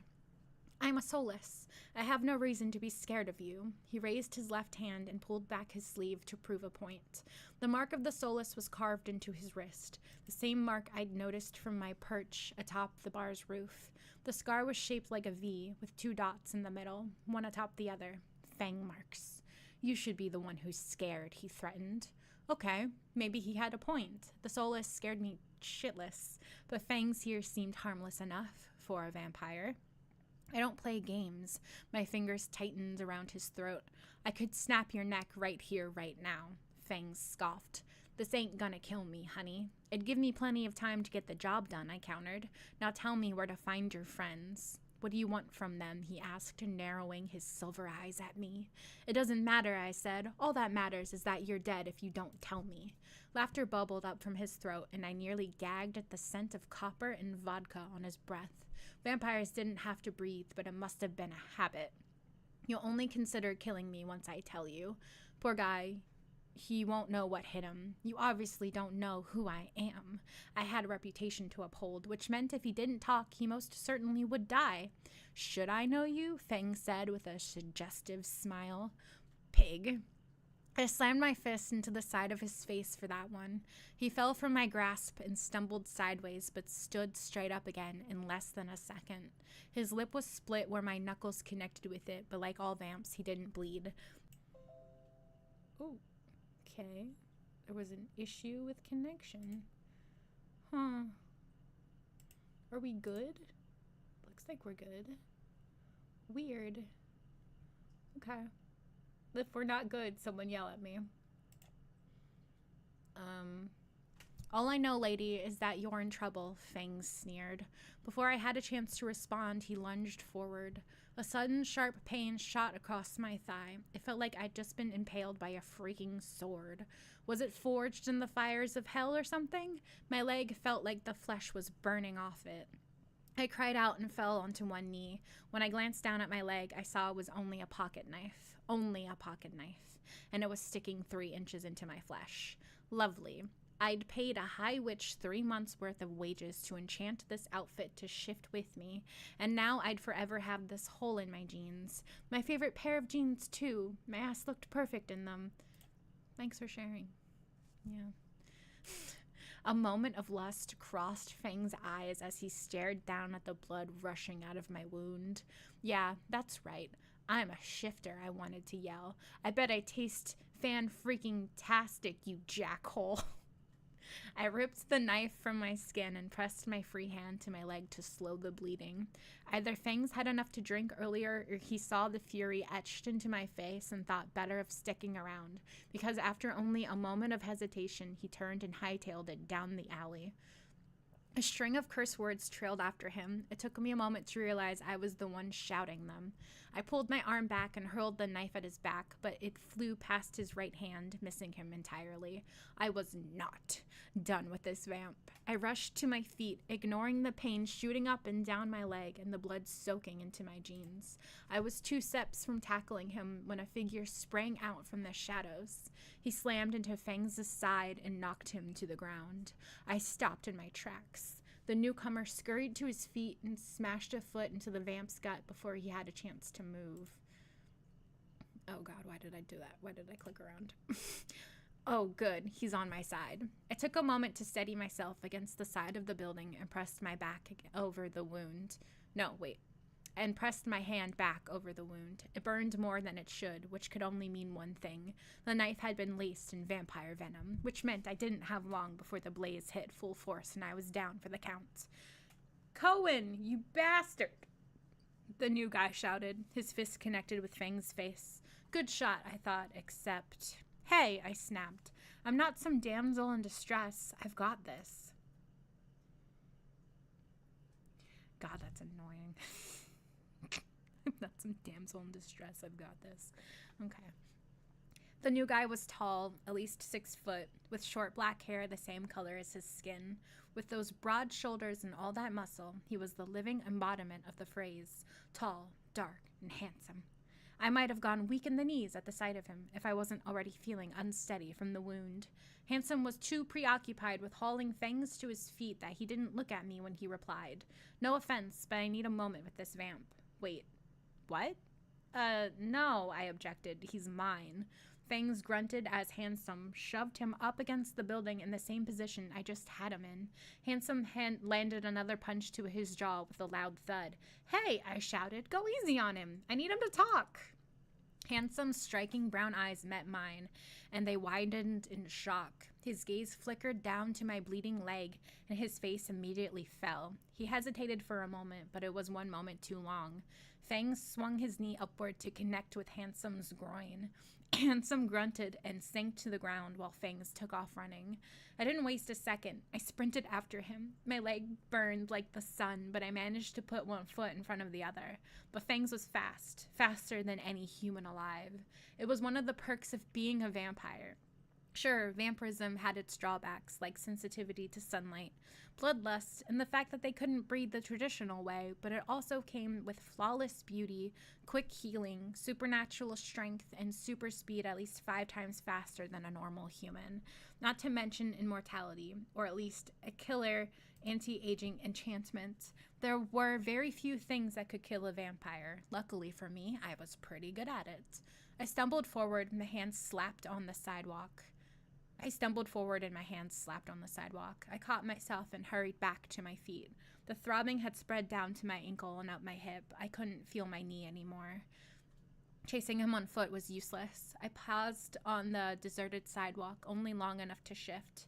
Within seconds, my body shrank to the size and shape of a raven. Shifting didn't help the searing pain burning through my body. In fact, it only made it worse. But in my raven form, I didn't have to put weight on my leg. I shot into the air and flew down the street at top speed. My eyes caught the vamp turning down another alleyway up ahead. I pumped my wings harder, but I'd lost my visual on him. I flew so fast around the turn into the alley that I nearly missed it. I quickly corrected my flight, but by the time my eyes focused, the alley was empty. The burning pain reached my wings, and I struggled to continue flapping them. I shot out of the alleyway into a busy street bustling with nightlife. My eyes flickered from face to face, but Fangs was nowhere to be seen. Frick! That wasn't me censoring it. She said frick. The pain was more unbearable than ever. My vision blurred and my head grew fuzzy. I wasn't ready to give up yet, but I didn't have the strength to keep going. Just my luck. I turned down a quiet street away from the bars and restaurants and shifted back into my human form. I sank to the ground and rested my head against the closest building. A string of curse words escaped my mouth. This was the closest I'd come to a soulless in 2 years, and I'd let him slip through my grasp. The distinct scent of dog hit my nose, and a low growl met my ears. My eyes shot open, only to be met by a pair of dark brown eyes just inches from my own. A black coat of fur covered the creature's body. My heart hammered. Vampires weren't the only ones with supernatural perks. As a shifter, I was as strong as a vampire, a heck of a lot stronger than I looked. Plus, the vamp's heightened sense of smell and hearing didn't work on shifters for whatever reason, which made it hella easy to sneak up on them.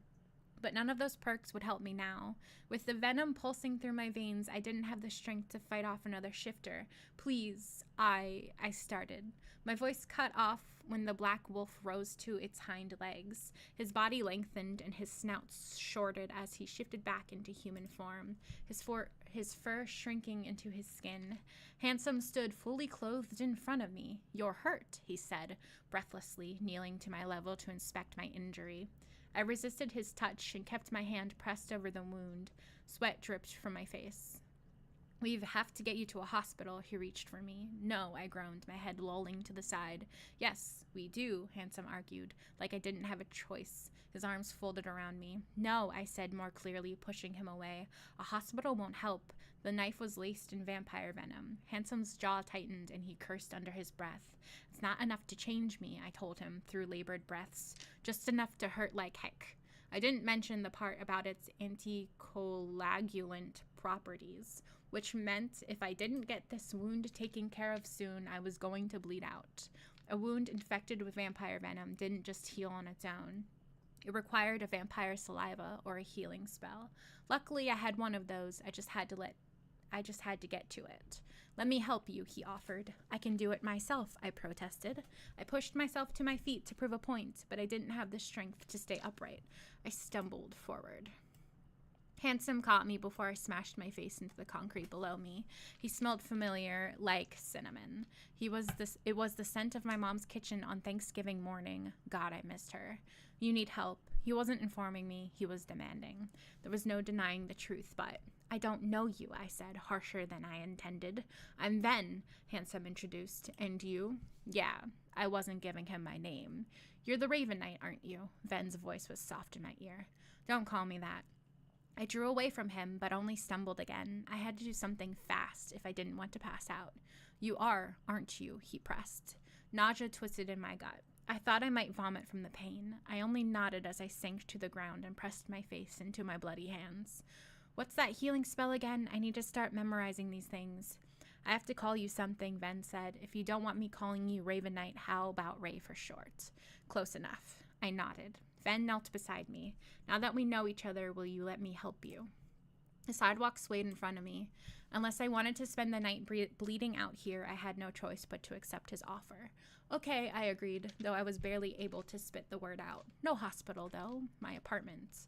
No, Ven began to protest. My apartment, I repeated, cutting him off. Ven must have noticed the urgency in my tone, because he quickly scooped me into his arms. I gave him my address. Within moments, he was racing down the street, cradling me. It wasn't like me to lead strangers back to my apartment, but I couldn't walk or fly, nor could I stay out on the street all night. I'd get home, heal myself, and figure the rest out later. All I knew was that once I was back on my feet, I was going after that Cohen bastard. It was my only choice if I ever wanted to see my sister again. End of the first chapter, which was only like 9 pages. Darn, all right.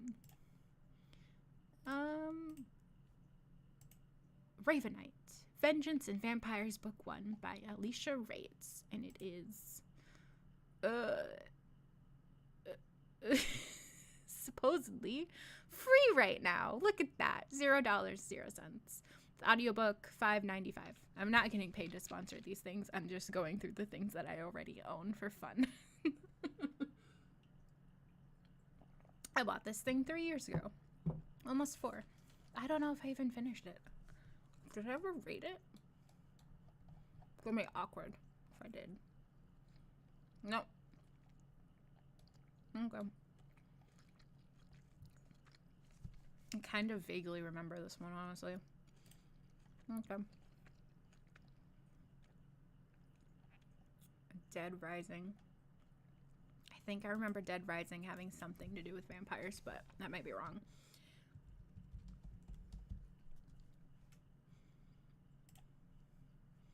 Oh, God.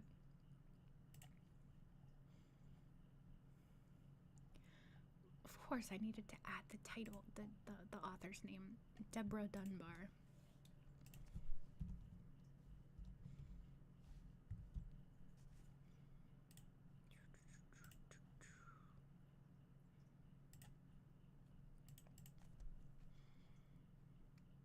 Guard the temple, safeguard pilgrims on the path, record knowledge, both holy and unholy.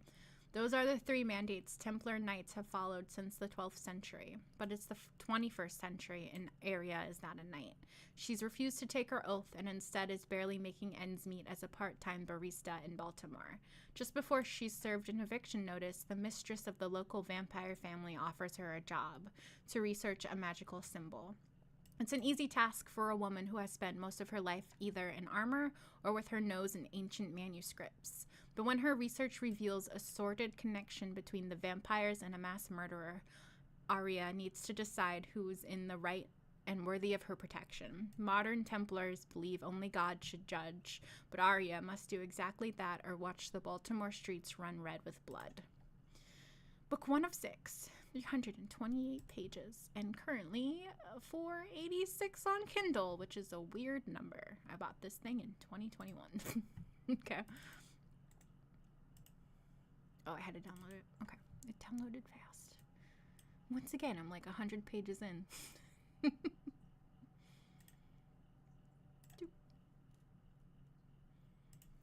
Actually, give me... No, shut... The notes thing is so annoying. Stop it. Stop it. Stop it. I'm going to mute and unmute, but I want to go get a refill on my drink, and I don't want you to hear the noises of my apartment without me sitting directly in front of you. I don't know why I'm crazy. Okay, I'll be right back.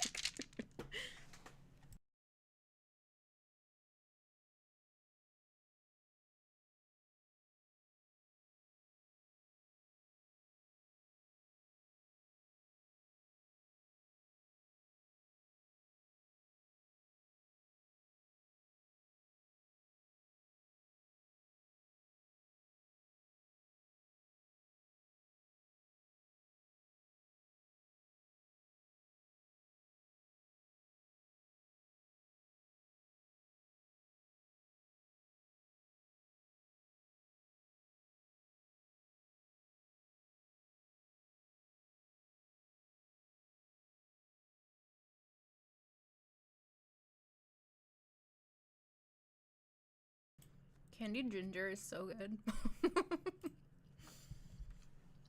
And the stuff that's made in stores is so much better than my pathetic attempt at making it myself once.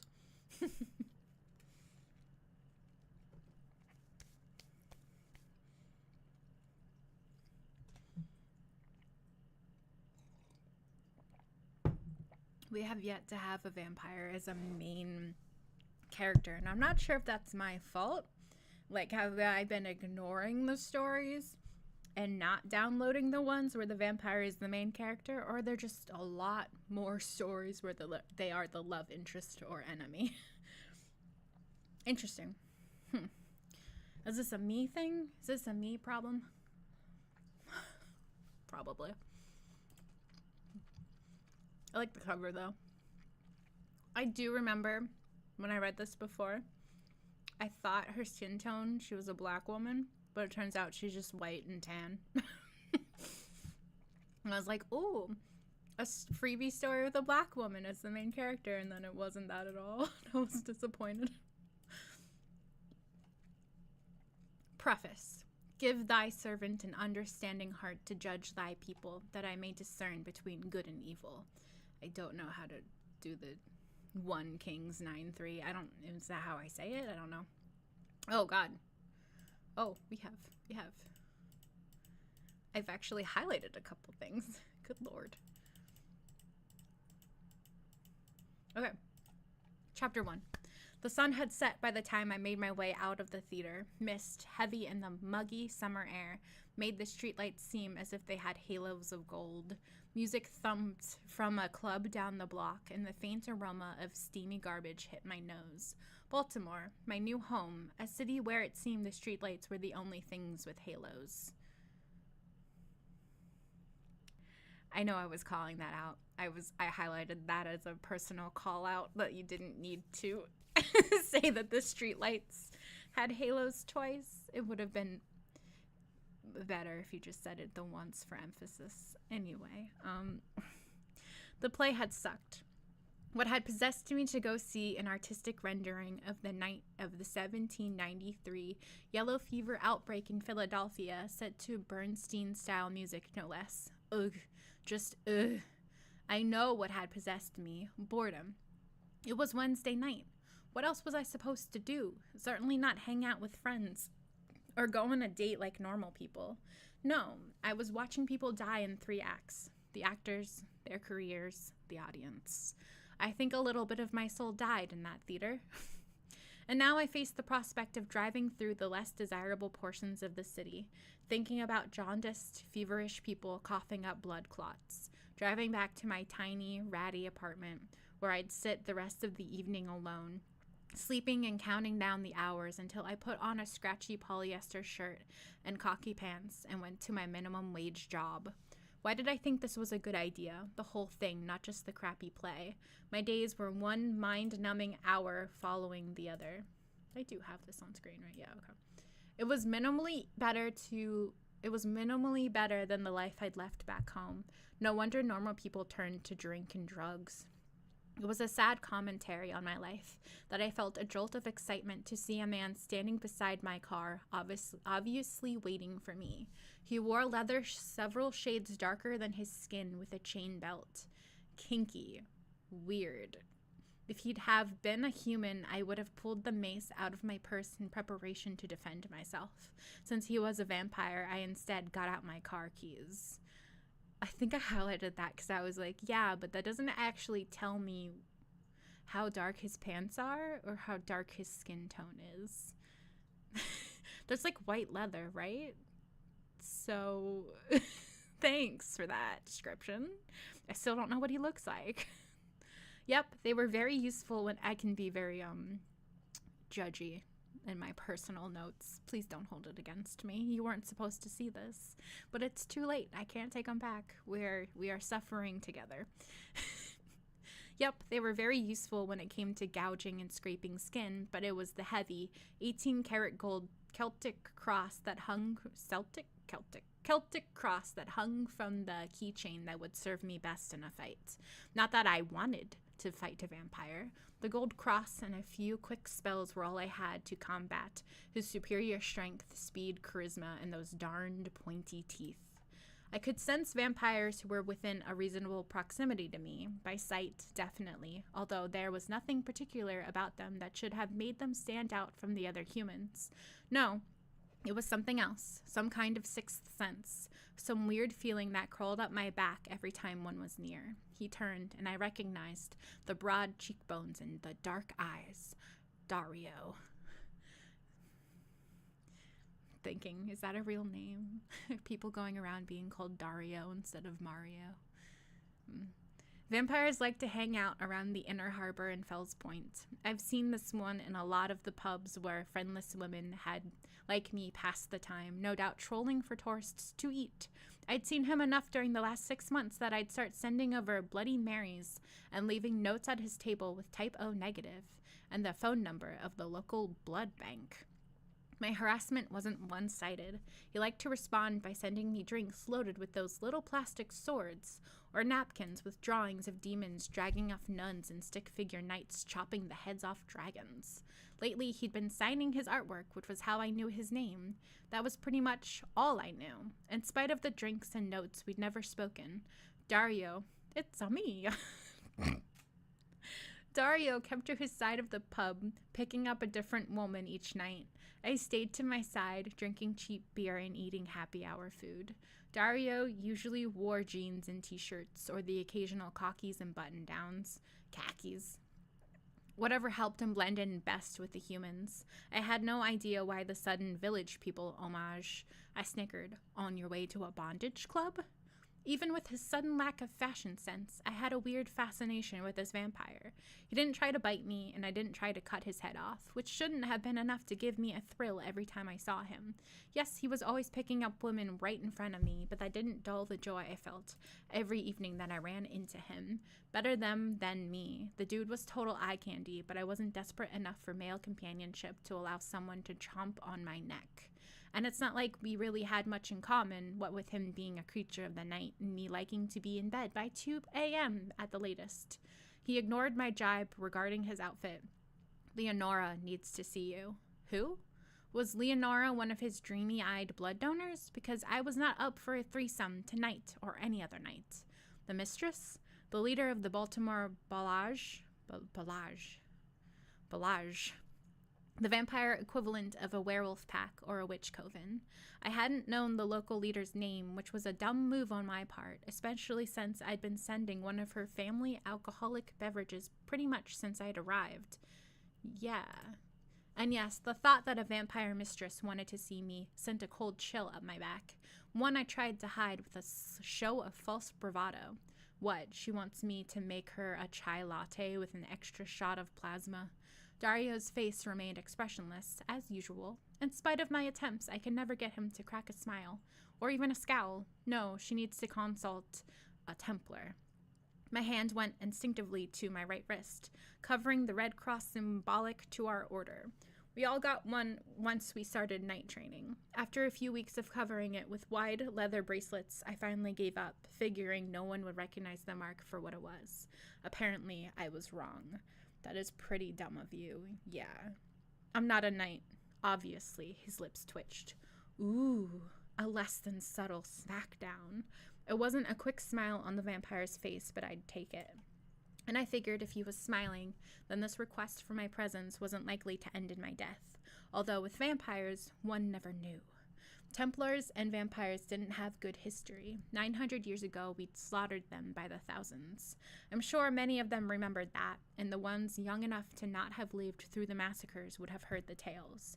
We'd come to a truce back in the 19th century, but we weren't what you'd call friendly by any definition of the word.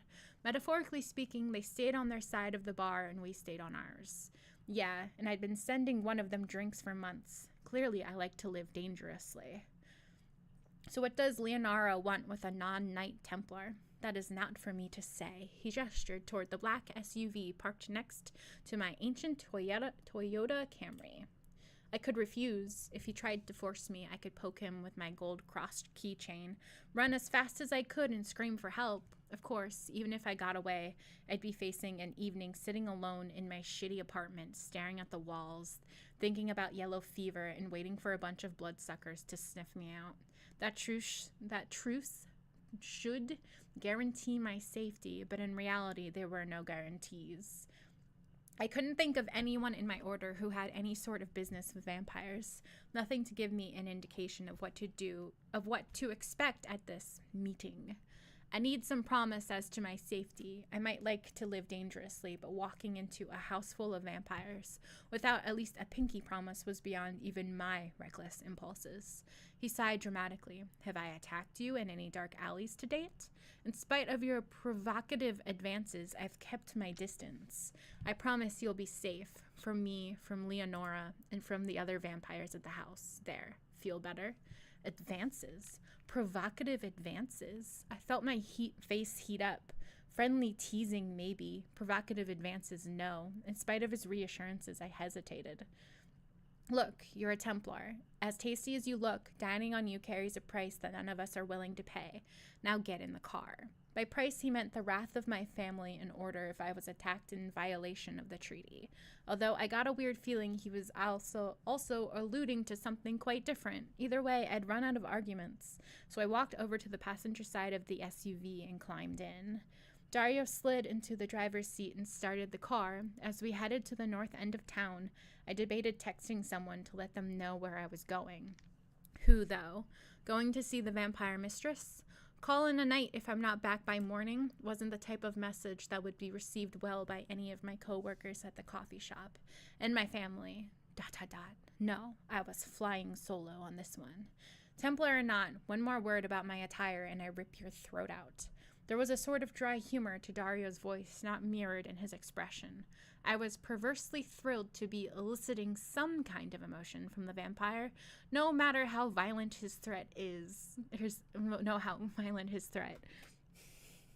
I have a feeling I highlighted that because she's clearly flirting with him and she just, doesn't understand that. It's so weird.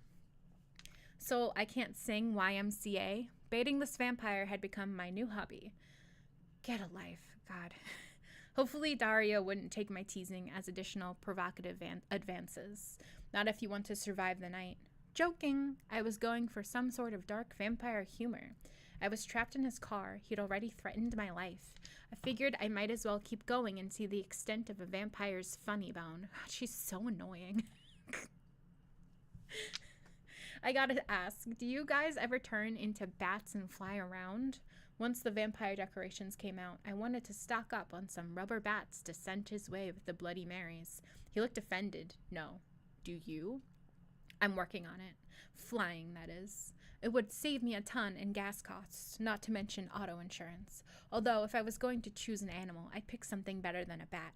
A raven would be a good choice since I'm living in Baltimore. It wasn't a total lie. Transmogrification was on my bucket list. Not that I was likely to reach that level of magical power in this lifetime. The vampire shot me an appraising glance. Go ahead. Let him think I was some kind of Gandalf with boobs. What else could I pester him about? God, she's so annoying. I'd seen him consume food occasionally, as well as normal human beverages. Dario turned his eyes back to the road, and it was my turn to stare at him. I could make some crack about holy water, or ask if last Sunday's sermon had touched his soul in the same way it had mine, or if he ever found himself stepping carefully around picket fencing, just in case he tripped and impaled himself through the heart. Why are you staring at me? I was wondering if you like garlic. Like garlic bread, or white pizza, or spicy marinara, because no one actually just sits down and eats garlic. I don't think anyone could do that, vampire or not. Are you asking me out to dinner? Gach! That I did not expect. The idea of me asking a man out, let alone one who had, for all intents and purposes, probably been dead for hundreds of years, was inconceivable. Unsurprisingly, Dario misinterpreted my mangled protest. I like Italian food. He turned to face the road, his voice bland, expressionless. Is tomorrow night good? Was he joking? Oh, wait, this was Dario, the vampire whose face seemed permanently Botoxed into a rigid state.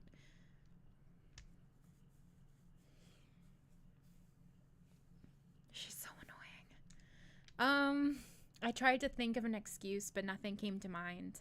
All I did every evening was watch television and cook up ramen noodles, or sit alone at some bar drinking the cheapest beer they had.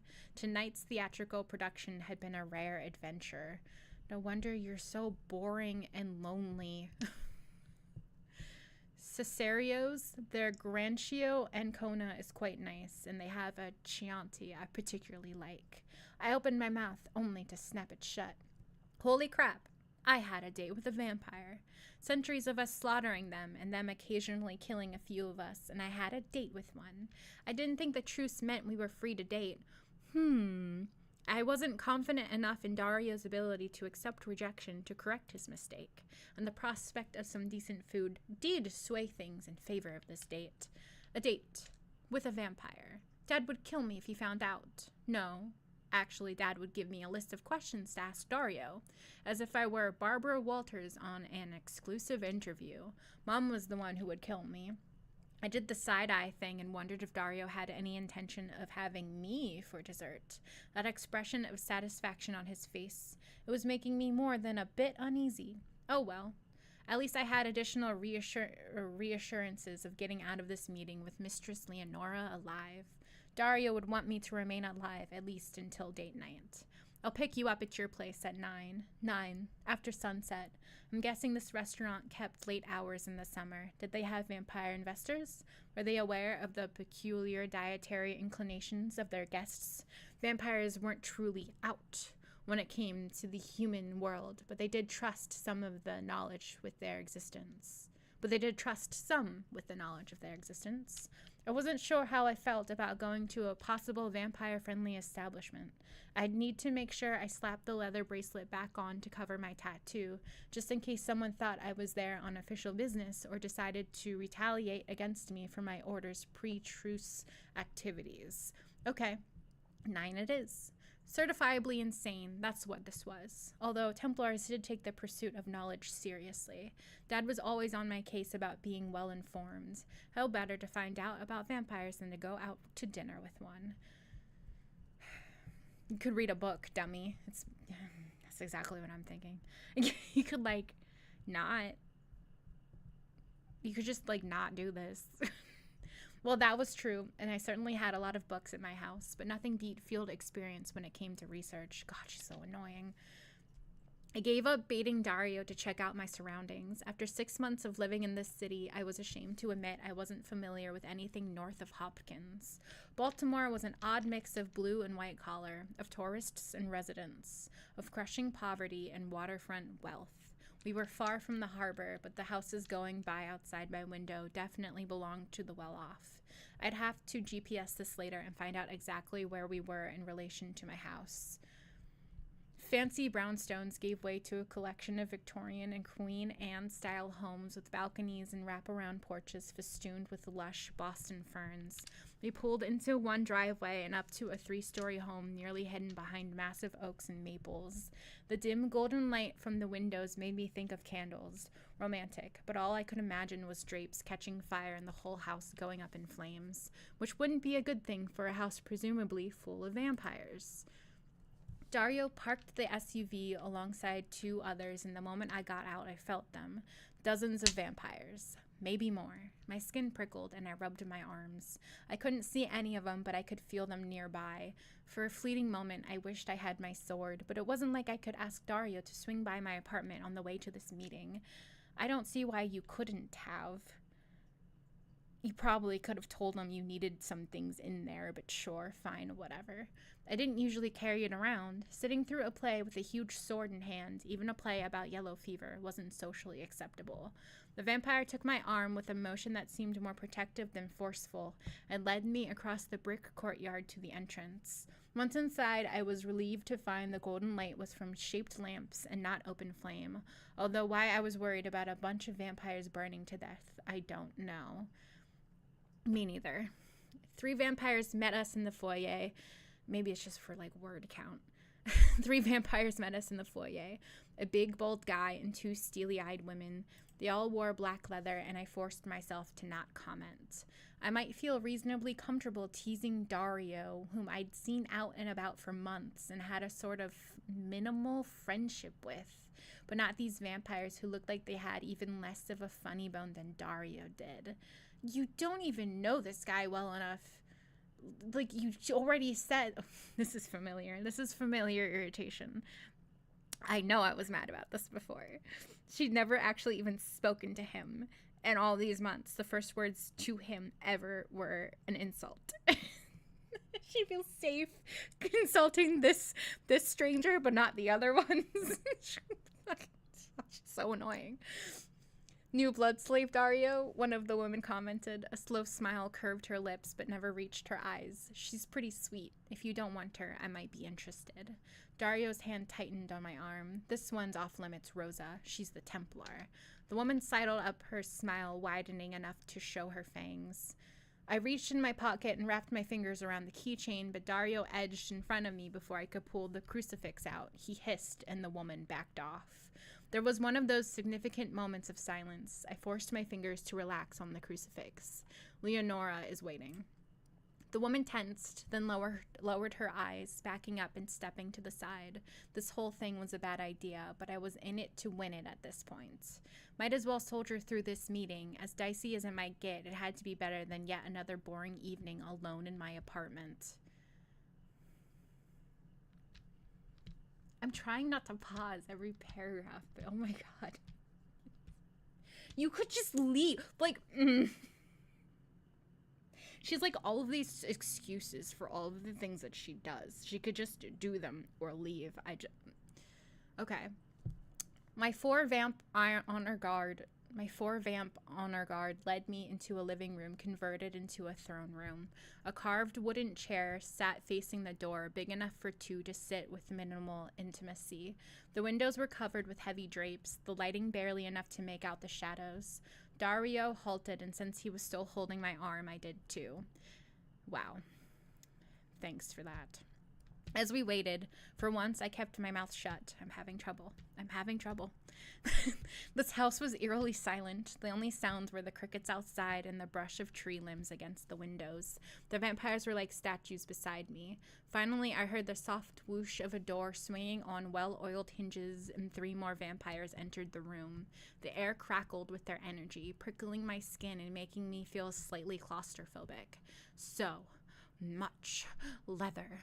I bit my tongue and watched as one woman made her way to the seat of honor.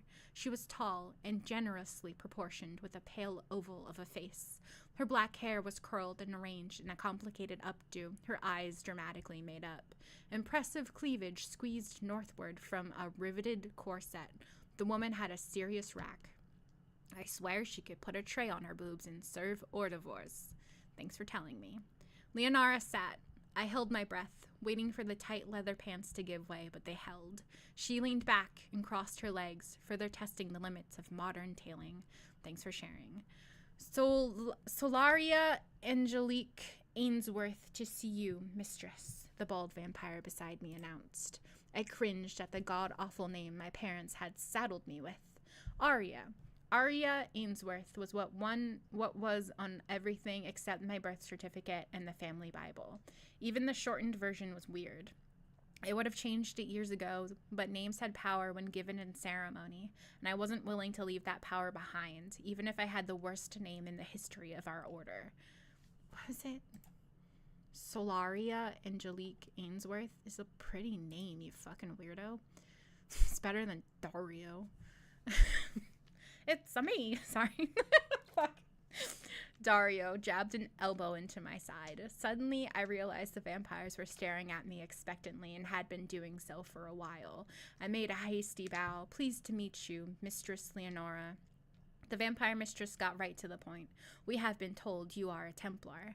I glared at Dario, who didn't even have the grace to flush. Can he flush?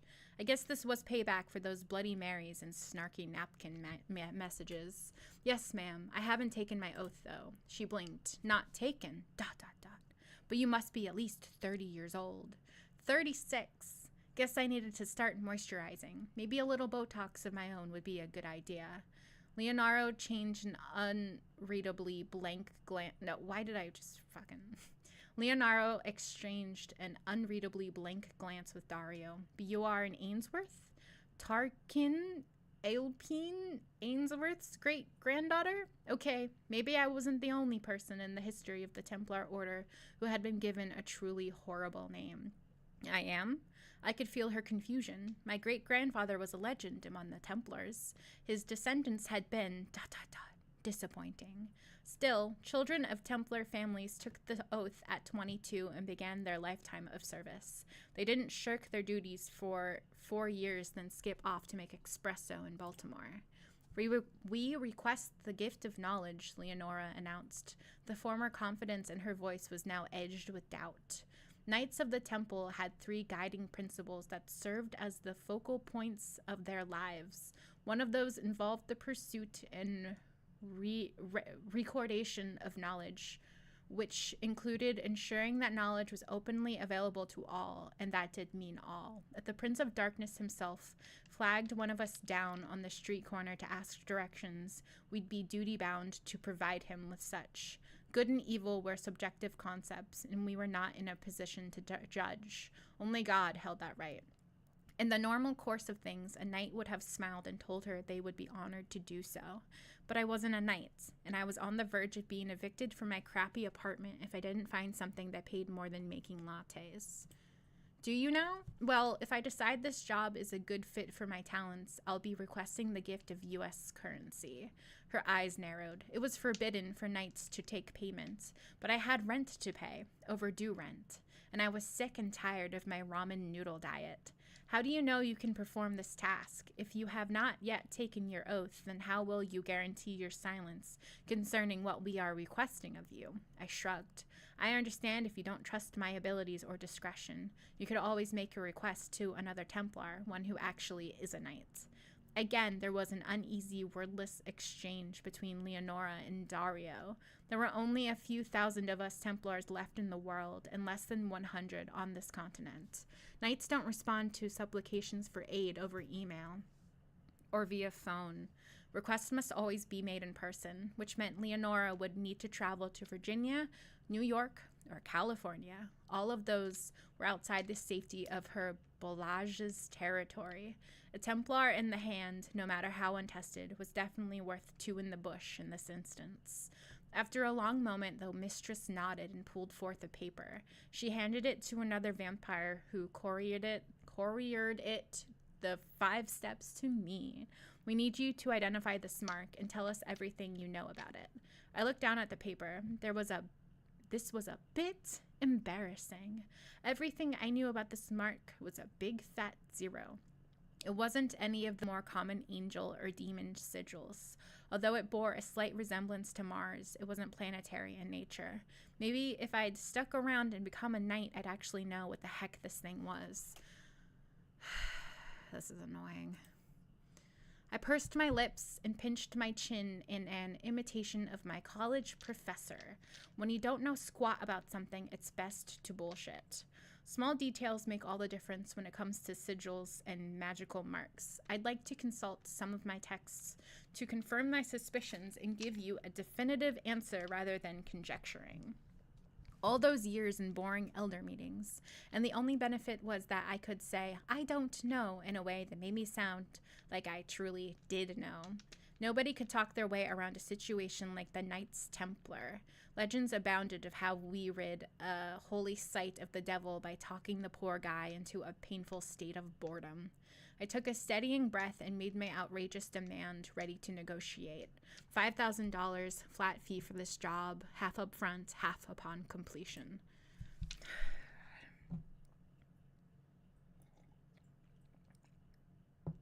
I feel like both of these people shouldn't be agreeing to this thing, and that it's going to go badly for everyone involved, and it's all their faults. Like, why are you asking this person who isn't even a knight to do this thing? She's clearly lying.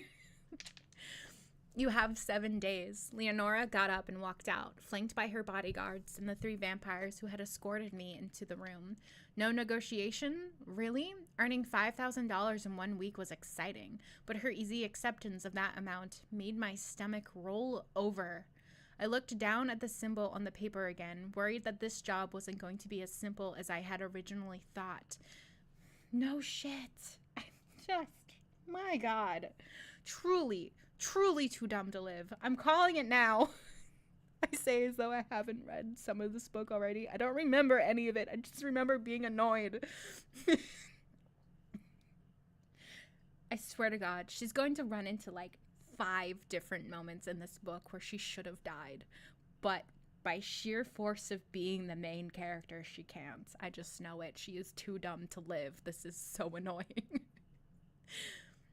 Dario tightened his hand on my arm, almost to the point of pain, and steered me to the exit. Hey, I protested, trying in vain to pull free from his grasp.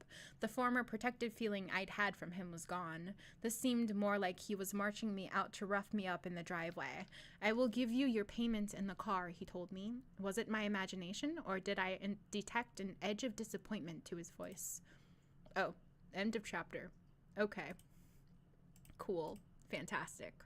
Lovely. Wonderful. That was Dead Rising, the Templar Book 1 by Debra Dunbar. It's $4.86 on Kindle. Good for you. Did I rate this? I think I put all my reviews on like Goodreads, and I don't want to open my Goodreads to show you it. So you're just gonna have to suffer with the fact that I vaguely remember how annoying this is. Okay, what other books can I download that I know have vampires in them somewhere? Good God, I have so many books, you guys. I read too much. What am I doing with my life? Let's see. No. Too horny. Also too horny. Wittersons. I don't have any music planned. You're just gonna... What is Haunted and Hexed? Let's see if Haunted and Hexed has something to do with vampires in it.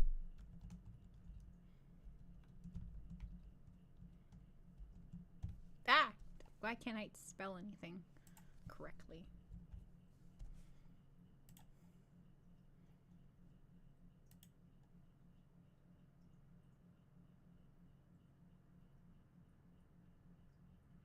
I may at least read it. Welcome to Blackwood Bay, where magic and murder have come out to play. If only that had been on the sign when I drove into town. Instead, the picturesque seaside destination had lured me in with its vintage charm and promises of the quaint little bookstore I'd unexpectedly inherited. I don't think the sun has vampires in it. It does look like a paranormal cozy mystery. Am I the only one who dislikes cozy mysteries that doesn't have Jessica of Murder, She Wrote in them? I find everybody in those kinds of stories to be so irritatingly nosy. Like, they just like decide they deserve to know everything that happens and just stick their nose in until it's solved. And it's like, ma'am, I have privacy. Literally, one of them was just like, the woman has a really good nose. She like sells perfume or makes perfume or something, and she literally stuck her nose into other people's business. And it was like, ma'am, if you did that to me, I would break yours. Promise. Knock it off. Okay. I mean, Sadie Salt has a vampire in it. Redemption has a vampire in it. I hated that book, but we can read the first chapter. May as well. Let's go. Add to collection. Download. There we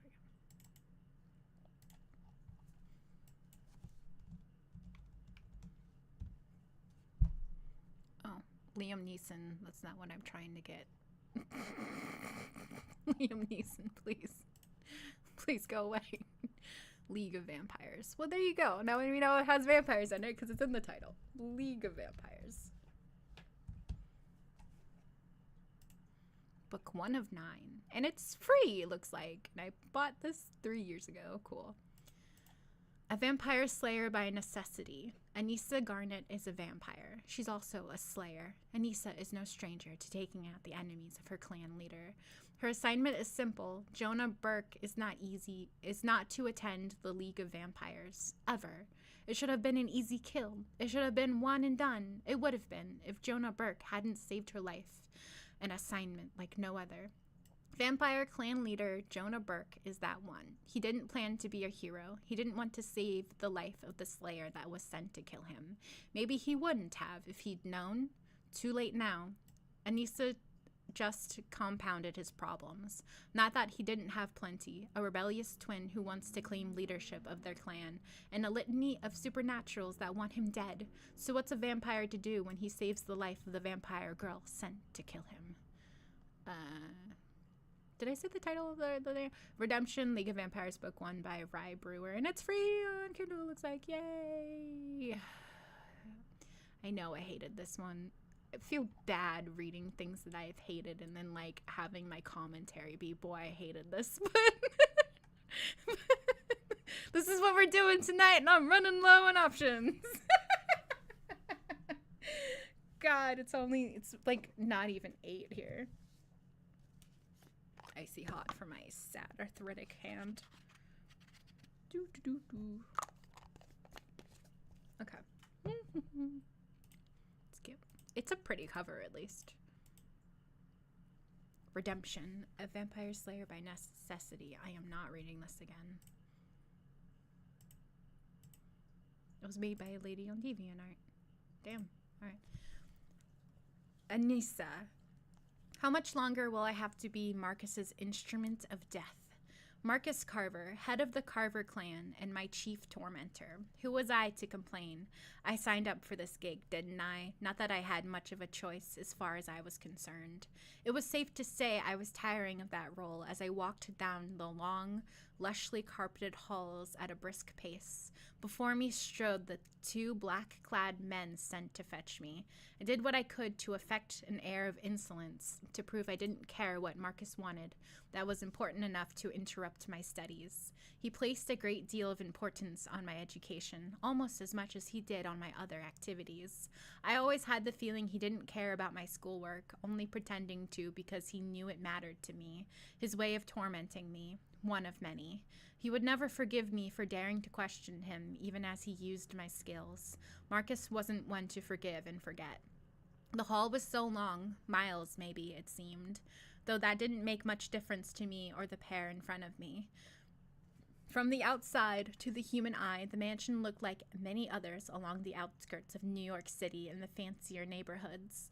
I'd seen many of them while traveling under the cover of darkness, set far back from the road, behind fences and gates and emerald green lawns. An old enchantment, older than the ruling clans of our territory, made the mansion virtually undetectable and its differences from the sprawling homes around it. In fact, in comparison, the Carver clan's residence appeared much more modest than the others, but that was only on the outside and only through the unskilled eyes of a human. I was glad to live in a time when vampires and humans lived side by side. Well, maybe not entirely side by side, not totally, and not peacefully, but we allowed each other to exist without much interference. I've been raised on stories of humans hunting those of my kind with stakes and holy water and garlic, and any number of other tools, many of which made no difference to an actual vampire. Lore had blown things out of proportion, but even though the myths were just that, those earlier days had been dark and dangerous for those of my kind. What did work? What did kill us? Pretty simple. Very few creatures, if any, could continue existing once their head had been removed and they'd been set on fire. I didn't need to go to school to learn that. Good. She's smart. Good for her. She's so smart. What else? A blow straight to the heart with a weapon infused with silver would do it. Removing our hearts would do it too. But back to my home. The home shared by all members of my clan appeared normal to an outsider. The inside was something far different. It was more like a small city with sections designated for each family within the clan. I could spend an entire day going from level to level, exploring the many rooms in libraries and kitchens and private apartments. A great ballroom extended along the top floor of the main wing, where we would all gather for parties and meetings. At least we did before the fire. After that, it had been a long time since happiness had touched our clan. I told myself to stop thinking about things which didn't matter. I needed all of my faculties in full working order before meeting with Marcus. There was only one member of my clan whose wit matched mine, and it was his. I feel bad for your clan. Sometimes I felt like he was glad to finally have someone of his intelligence to spar with. I wondered what he wanted. I mean, I knew the gist of it. A kill, I figured, but what more specifically? That I didn't know. Not like the guards would tell me if they could. Only Marcus and I knew what I did for him. My side job, as he called it sometimes. He loved using words and terms he'd learned in the human world. He thought it made him smarter than the rest of us, as if many of us didn't venture into the human world. Though that said, most vampires didn't pay much attention to the ins and outs of human life. The guard to my right pounded one hand-sized fist against the heavy wooden door leading to Marcus's chamber. I steeled myself, stiffening my back, trying to make myself appear taller than I really was. The fact was, my lack of height made me good at what I did. I could slip in and out of crowds. I was more agile, cat-like. It came in handy. Come, Marcus's tone was haughty, though distant because of the thickness of the door to his private quarters. Thanks for spelling that out for me. Thank you. Yeah, it's harder to hear things through a thick door. I allowed myself just one eye roll before Mr. Right Guard, yeah, I don't know his name and don't want to, opened the door. He stepped back to allow my entrance into Marcus's opulent suite of rooms. Who Marcus thought he was, or was trying to be, I didn't know. Sure, he was the leader of our clan, and probably the strongest of all Carver vampires. He was also completely full of himself and his greatness. One day, somebody would take him down a peg or two. I hoped I was there to see it when it happened. Be even better if I were there to make it happen. Anissa. There was pleasure in his voice, a voice that seemed to caress me as I approached. I repressed a shudder.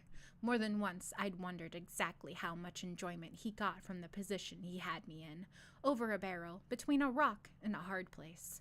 He had control over me, no doubt, but he liked it. It was obvious. There used to be a time I thought Marcus wanted to make me his consort. There may have been a time I might have given that consideration, but that was a long, long time ago before I figured him out. Marcus. I stood a dozen feet from the massive, ornately carved wooden chair in which he perched. Like a throne, just another example of how stuck on himself he was. Surely there was a less obvious way of just saying that. Do you have to keep spelling things out? Jesus Christ. Clasping my hands behind my back, I stood at ease. He waited until we were alone to speak again. The door closed with a soft click. How are you? His nearly purple eyes assessed me. Fine, thank you. I gritted my teeth, wanting to yell at him to get it over with so I could get out of his presence. He made the hair on the back of my neck stand at full attention. I'm glad to hear it. How is your sister? His smile was less than sincere. I forced myself not to wince. She's fine as well. You should know. You're the one keeping her in chains. I reminded myself to guard my mind, since Marcus was adept at gauging the emotions of those around him. Not so much reading as it was intuiting. Funny, but he'd never seemed to read mine, and I could tell he tried. Nearly everything he thought was broadcast on his lean, handsome face. Maybe I was the one who could intuit better than he, though I had no idea why I ever would. I wasn't nearly as old and powerful as he. Of course, you couldn't tell, not by looking at us with human eyes. He wasn't an old man when he was turned, but younger, in his prime. But with vampire eyes, the aura of his age glowed stronger than mine or any of the others. He pursed his full lips, eyes narrowing beneath full golden brows. I'm glad to hear it. She's my most special guest. Not a guest, I said, before biting back the rest of my words. It wouldn't do my sister any favors if I mouthed off to him. He held far too much power for me to go off on an enraged tantrum, though God, no, I don't believe, knew I so desperately wanted to carve his heart out with one of my silver-plated daggers. The glance he gave me was one of an adult cajoling a child. I clenched my jaw. I wouldn't do it. No, I wouldn't react. I tried to talk myself out of it because I knew my sister would suffer the consequences. Thanks again for just saying it. No hints or anything. Just, I have to be chill with him or he's going to hurt my sister. Okay. Finally, it seemed he tired of waiting for me to react, and he spoke. No, not a guest, but much more comfortable than she was at first, wouldn't you say? And if it weren't for my generosity and your creativity, she would be just as uncomfortable as before, correct? Correct, I sighed softly, and my shoulders relaxed, mostly in defeat because he had me there. Let's get down to business, since I'm a busy man and you're about to be busy too. He stood, unfolding his tall body from his throne, or, rather, his chair. I have a job for you. Of course, he didn't request my presence very often. When I didn't reply, what was there to say, after all? He continued. As you know, the annual League of meeting takes place next week. League of Vampires.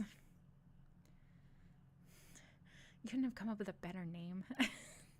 I nodded. Everybody knew. Even some humans. After all, they'd been the ones to demand we form a league after the Great War. Vampires existed in clans. Many of them. We'd never had one structure to rule us all, to keep watch, determine rules, make pacts, treaties. None of that. Never. But the humans had insisted, and we had complied. Had we not, the humans would have stepped in and eradicated us as they had tried to for generations. Our fighting had disrupted their way of life, and if they couldn't trust us, they would destroy us. He cleared his throat, pulling me out of my contemplations. As leader of the clan, I'm expected to attend. He swiped his hands together, as if removing dust or dirt. Of course, I murmured. What you may not know is how important this league gathering is for our clan. He paced back and forth in front of a pair of tall windows which allowed muted sunlight to stream into the room. Another myth. Vampires would burst into flames when in sunlight and evaporate away as ash. No. Not exactly the case. It's a bit of a mystery as to the specifics. I could be burned by it, but I didn't burst into spontaneous flames. No vampire did. In the direct sunlight, some would burn slowly and in an excruciating way until gone. My sister Sarah, she was one of the ones who burned severely. I'm talking, she might die real fast. We've never tested it to the full extreme. All we needed to verify her vulnerability was to put her pinky finger in the direct rays of the sun. The smell was horrific. The third-degree burns were awful. To this day, she was self-conscious about that pinky finger and kept it tucked in whenever possible. I understand having, insecurities, but, how fucking weird to be like, oh, nobody can see my pinky because it's got a burn on it. It's like, would she go around with, not fingerless gloves, but just, one finger glove or something? To this day, she was self-conscious about that pinky finger and kept it tucked in whenever possible. She doesn't, hold it up when drinking. I'd have thought it would have healed fully without a scar, but then again, I wasn't that familiar with injuries caused by the sun. Theory has it, it's directly related to our ancestors, so depending on which bloodline you're descended from, with it comes the immunity, or lack thereof, to the sun. Needless to say, all vampires take precautions to avoid direct sunlight. Some take more precautions than others. I'm really glad Fool stopped the action of the story to tell me that she could or could not be hurt by sunlight when we're trying to focus on what this Marcus guy wants. Thank you so much for just cutting your action out at the knees. I'm enjoying this. Marcus's forehead creased as he paced, the leather pants he wore creaking ever so slightly. Very funny sentence. Another one of his little quirks, his love of leather. He had the physical beauty all vampires possessed, and the power he'd acquired over the centuries had given him an extra bit of swagger and confidence. He had an effect on most young vampires. I knew plenty of girl vampires roughly my age who had a crush on him, or had just gotten over one, as I once may have had. There's no gays here. There's no gays. No boys can like a boy. Only girls got a crush on him. Because they don't know him the way I do now. He paused the pacing and turned toward me with a flourish. I received the agenda for next week's meeting just this morning. Much is the same as every year, reinforcing regulations, ensuring our laws are still sound. Times change after all, blah, blah, blah. That wasn't me, that was the character, I swear. The character said blah, blah, blah about his own dialogue. Sometimes even the most reasonable law needs amendment. Then, one item caught my eye. He snapped his fingers. Renewal of the pact between our clan and the Burkes. I was beginning to understand his concern, though I still wasn't sure what I had to do with any of it. The Burkes were our biggest rival, the clan closest to ours in terms of territory holdings, size, and strength. The pact between us detailed the lands we controlled and the rules of our peaceful coexistence. After all, it had been the fire set by members of the Burke clan that had finally forced the humans to step in and end our war. A fire that had proved devastating to the clan I'd belonged to. The same fire which had killed my mother and stepfather. There was little love lost between the Burke and the Carver clans, but my hatred was fierce. They'd orphaned Sarah and me, forcing us to do whatever we could to survive, pushing us to the outskirts of the clan where we'd been treated as outsiders, forcing Sarah to break the law, putting her in jeopardy, then forcing me to make the deal which made me Marcus's slayer. Or, as I hate to be reminded, Marcus's bitch. For the pacts to be renewed, Marcus explained, the heads of both clans must report to the League. If either of us don't appear, the pact automatically goes in favor of the leader who does. The petition to take over the other clan's territory will go through. If I'm not there, I lose all this. A hand waved to indicate our surroundings. If their clan doesn't appear, a wicked gleam lit his eyes on fire. We get what's theirs. Greed was evident in his tone. I see. And this involves me how? The fact that you have to ask, girl, does not mean you're the smartest girl in the clan. Honey, it's so obvious. Girl, please, it's so obvious. If you have to ask, you're not that... Okay.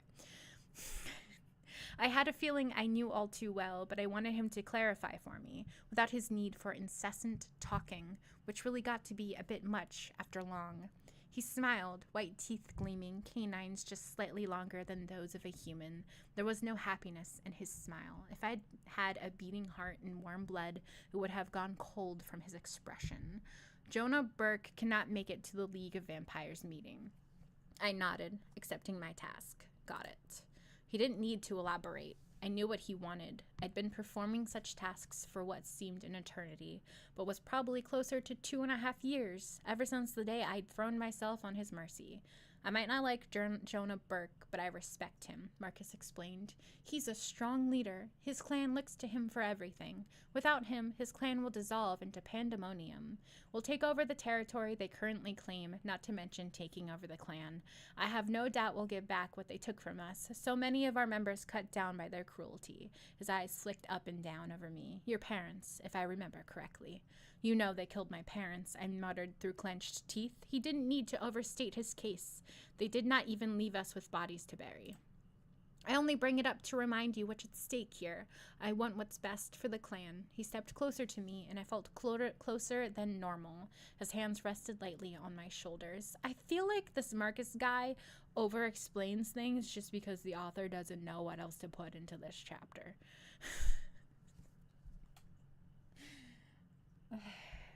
It's like, I have a chapter I need to fill. I need to get this character to understand that I have to kill another character. Now I'm going to fill it with words. And here we are. I knew those hands could tighten into steel claws at a moment's notice if I made him angry. I'd seen him do terrible things to those who had dared go against him. It was how he maintained power in the clan. I understand. It wasn't the first time he'd given me this sort of job. There was more at stake for him, however. I couldn't underestimate that. Do you know what you need to know about him? He asked, removing his hands. I could breathe easier when he wasn't touching me, and easier still when he finally took a few steps back. Fading sunlight glinted off his thick, wavy golden hair, his proud profile, a shame someone so physically beautiful had to be so repulsive to me. I know about the Burkes, I said, keeping it simple. I do my homework. Not like I wanted to stick around and be briefed on this matter. Not by him. I'd sooner slurp the blood of dead rats. My stomach churned at the thought. Marcus chuckled. As long as it doesn't interfere with your actual studies. Can't have your instructors knowing what you do for me at night. It's our little secret, right? Was he really worried I'd tell someone, that I'd risk my sister's well-being just to share the dirty deeds I did for him? I nodded, the bile rising up my throat. I barely managed to say one word. Right. End of that chapter. Cool, fantastic, lovely. Redemption, League of Vampires by Rye Brewer. Woohoo! It's free right now on Kindle. Go get it. Go get it and prove me wrong. Prove to me that it's something worth reading and not infinitely irritating. I'm sorry. I'm being a jerk. I don't know. Oh my god, I'm running out. Isn't that fun? Midlife curses. Witching hour. A violent agenda, book one. Okay. Let's see. Midlife curses. Let's see if it pops up. Witching hour, book one. Is this about vampires?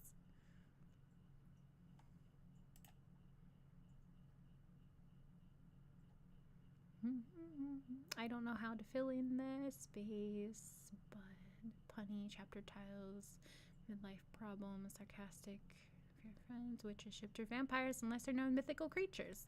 There's vampires in it. Can I guarantee they'll be in the first chapter? No, but you know what? It's included. There it is. There it is. All right, let's read this. A paranormal woman's fiction murder mystery for anyone who believes you can find your powers at any age. On the eve of my 40th birthday, I pack up and move across the country. I'm ready to start over.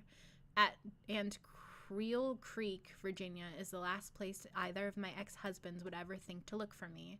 What better place to hide from my humiliations than a town too small to warrant a mention on a map? After all, I'm desperate. Desperate enough to move in with a grandmother I haven't seen since I was a little girl. A grandmother who informs me that she comes from a long line of powerful witches. And on the day I hit the big 4-0, I'll be blessed with powers like hers. Turns out she's not the only paranormal person in town. Under the sleepy surface, the small town is teeming with supernatural beings. The problems start when I find one of those beings dead, the town's resident vampire to be exact. Oh, the vampire we get is dead. This is vampire adjacent. The local sheriff is convinced that a killer is lurking in the shadows, hunting anyone with supernatural abilities, including witches like me. The Witching Hour is for you if you love mysteries set in a small town, paranormal woman's fiction, cozy fantasy, witches, shifters, vampires, and lesser-known mythical creatures, sarcastic octogenarians, fierce friends, and fearsome foes, slow burn romance, midlife problems, curses, references to the 80s and 90s, punny chapter titles, and a whole lot of humorous witchy fun. Well, we're running out of choices, so we're going to read this one.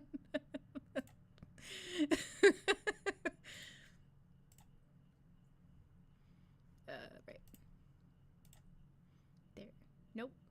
Oh, my bad. Sorry, guys. I thought you could see this, but you couldn't. Now we're back to Kindle.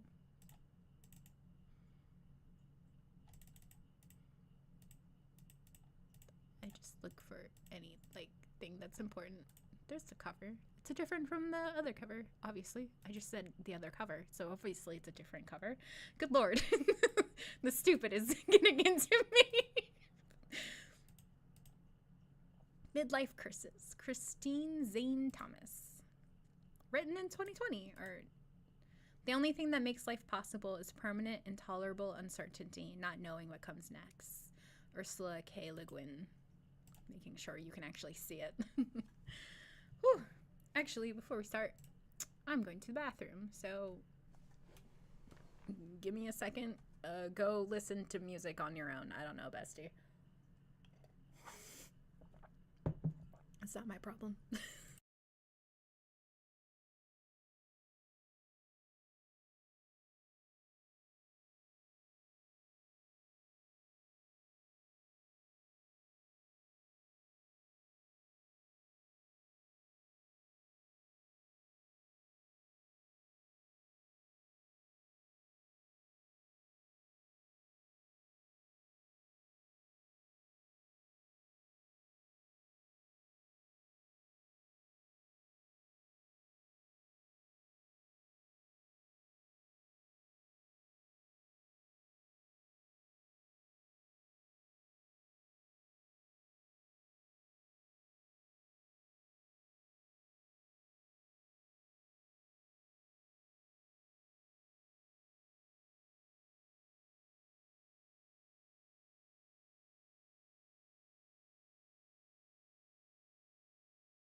Sorry for making you listen to me chew. I have graham crackers. This is my Thanksgiving dinner. No, we don't care.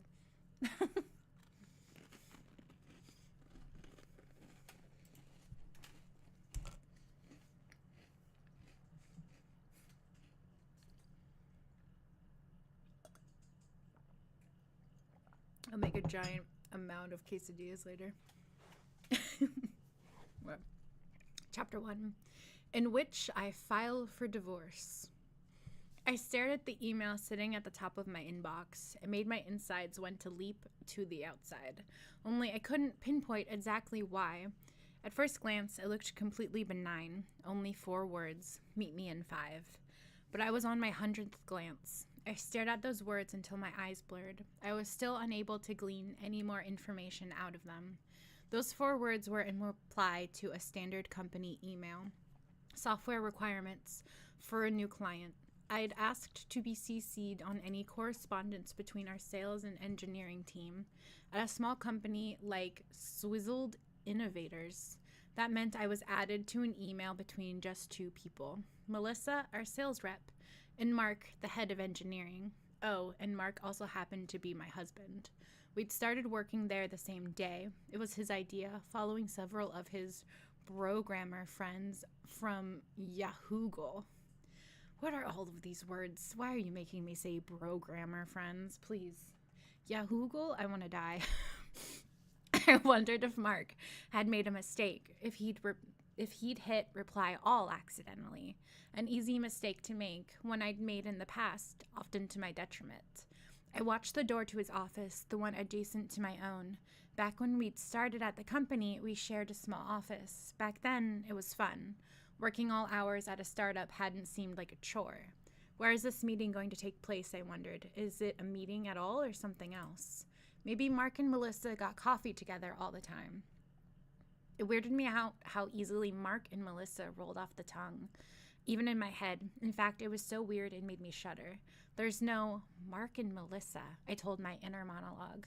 Or perhaps it told me.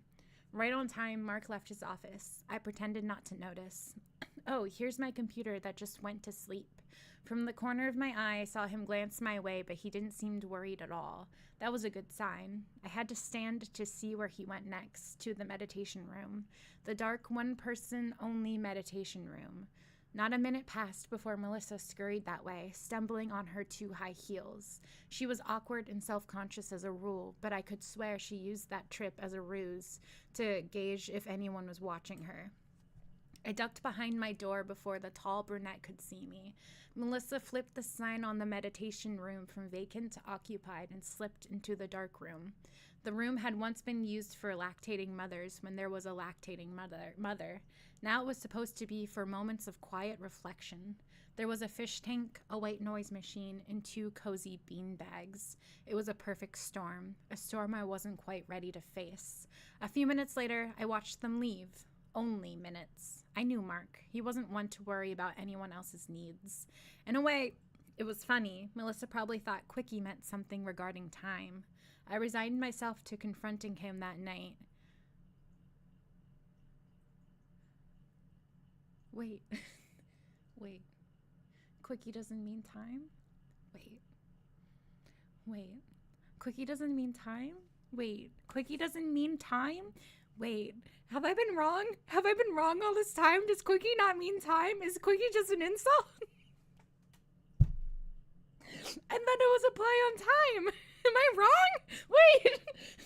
Wait. I'll be here.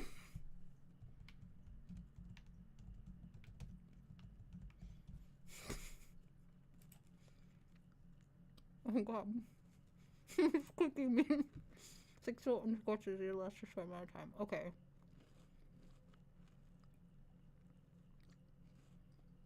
Okay.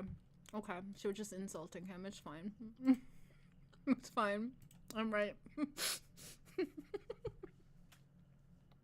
Sorry for making you listen to me eat again.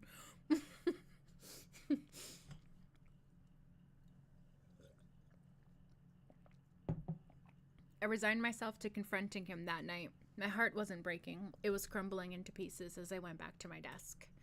And I would have waited. I really would have, had I not caught them sneaking in there again later that afternoon. This time, I couldn't sit idly by. I couldn't ignore it happening multiple times right under my nose. Adrenaline coursing through my veins, I basically flew out of my office.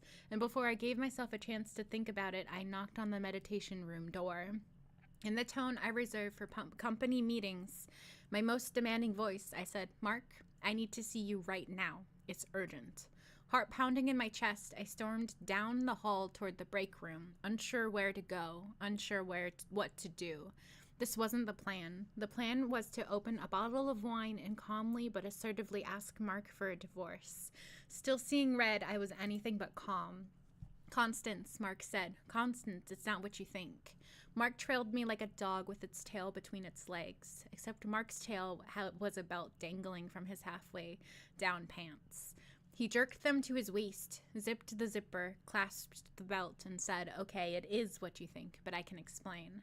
My stomach churned and was on the edge of evicting its contents onto the grimy break room floor. My eyes stung. Still, I resolved to keep it together, to put on a brave face, mostly because nearly half of the company was watching from their desks.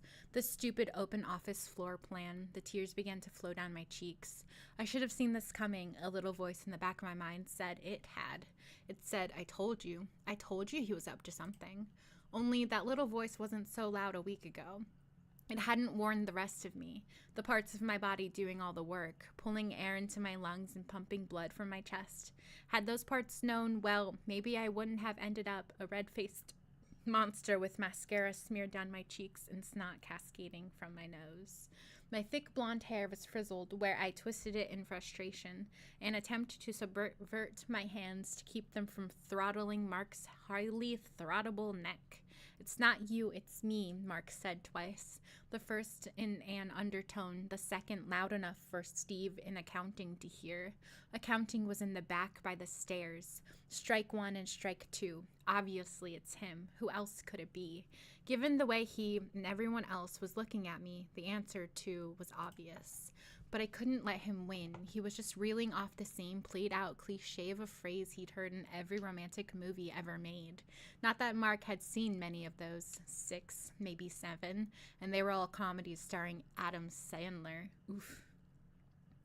"Of course it's you," I retorted. "I'm not the one who had my pants down with Melissa. It's not Melissa's fault either," Mark said chivalrously. Again, "I know," I reiterated. "It's your fault, and yours alone." "Well," Mark muttered, "not alone. I mean, you're to blame for this too, right? It takes two to tango and all that, and it's obvious there are some things that I haven't been getting from our marriage." I knew exactly what things he was talking about. "There's more to a relationship than sex," I said. "Keep your voice down, Constance." First he had the audacity to blame me, then he tried to shush me. Mark tried to put a hand on my shoulder. Reflexively, I pulled away. I knew that lowering our voices wasn't going to help anything. The whole office could see and hear us. Some even had the temerity to walk by, their ears pricked like Doberman pinschers. Granted, it was the middle of the day, and one or two probably wanted to retrieve their lunches from the office refrigerator, but most were there for the spectacle, lurking to get the inside scoop on the drama. I took a deep breath, then took in the scene. My formerly blue eyes, now undoubtedly red and blue, scanned the open floor plan. Every single person pretended to be busy all of a sudden, unwilling to look at me, except Melissa, who was already back at her workstation with earbuds in her ears. She wasn't listening to our argument. She pretended the confrontation had nothing to do with her, and maybe it didn't. Maybe this is all my fault. Then Mark spoke, and I knew better. This was his fault. I should have seen it coming. I could have shielded myself from this inevitability. "It's not just the lack of sex," he whispered. "It takes a lot of work to, make a relationship work. It's been 10 years. It's not working." "I know, Mark," I said, mimicking his tone. "I was there, too. We were working on this company. That's all we've been doing the past few years." "Yeah, well, that's what I'm trying to say," he pleaded. "We're here at work together, but you'd never know that we're married. You're always busy. Then we get home and you go straight to sleep like you're exhausted."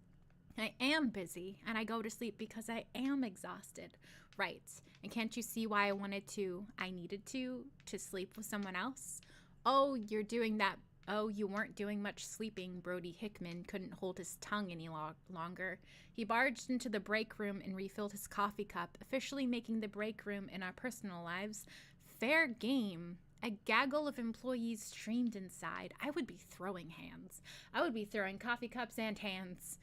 They opened the refrigerator, shouldered into a line at the microwave, and like Brody, poured coffee into their cups, all of which had our company logo on the side.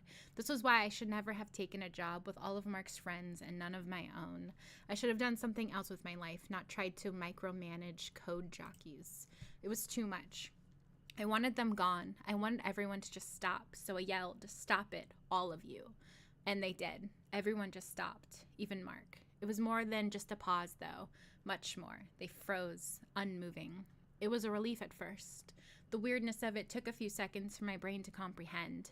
I tentatively waved my hand in front of Mark's face. He didn't blink. It was like on Saved by the Bell when Zach Morris said time out and everyone around him stopped what they were doing.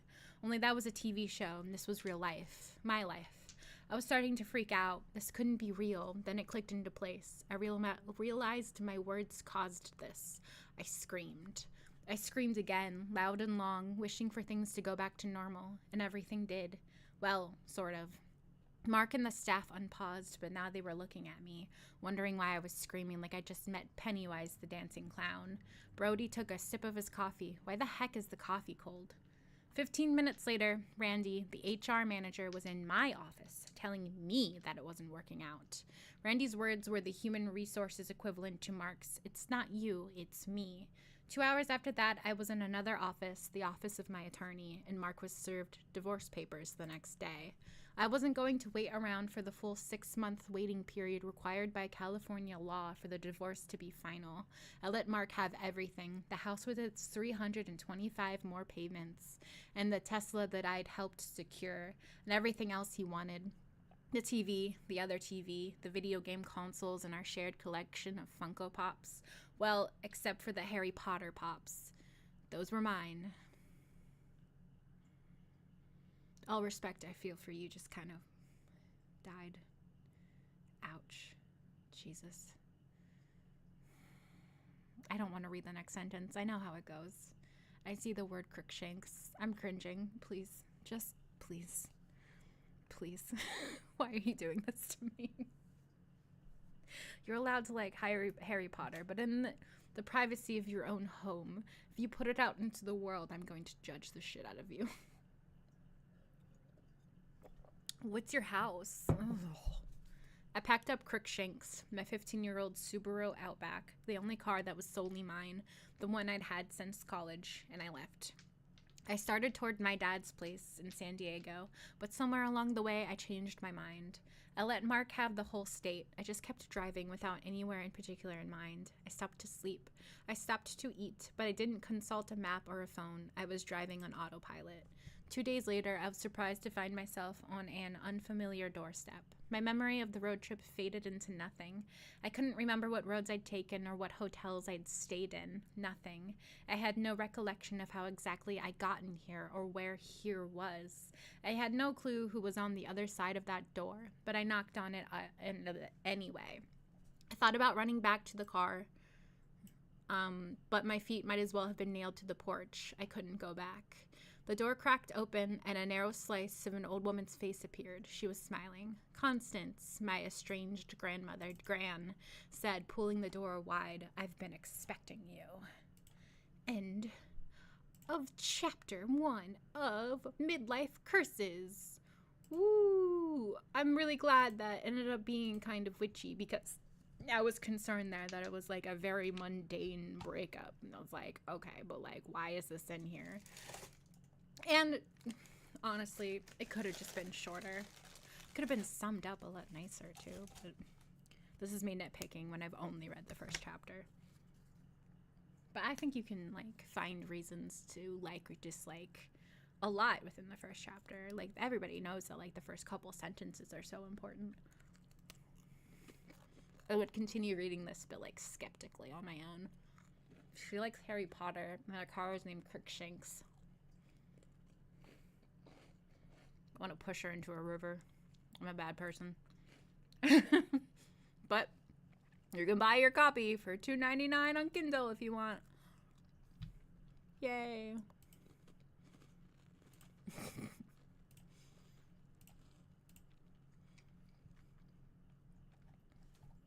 What else do I have?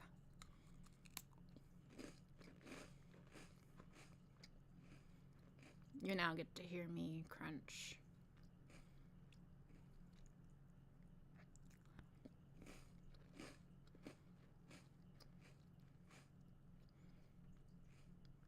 Beginnings and Origins novella.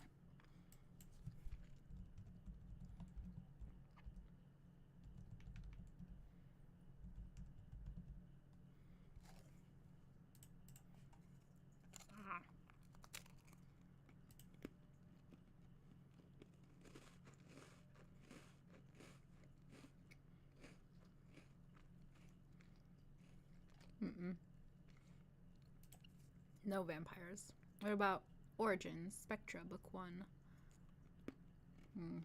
Oregon.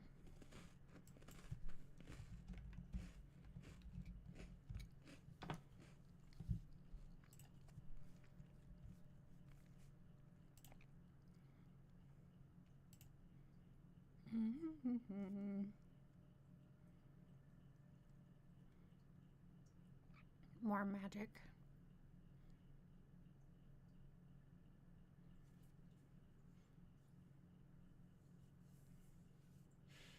Nope, I don't see any vampires.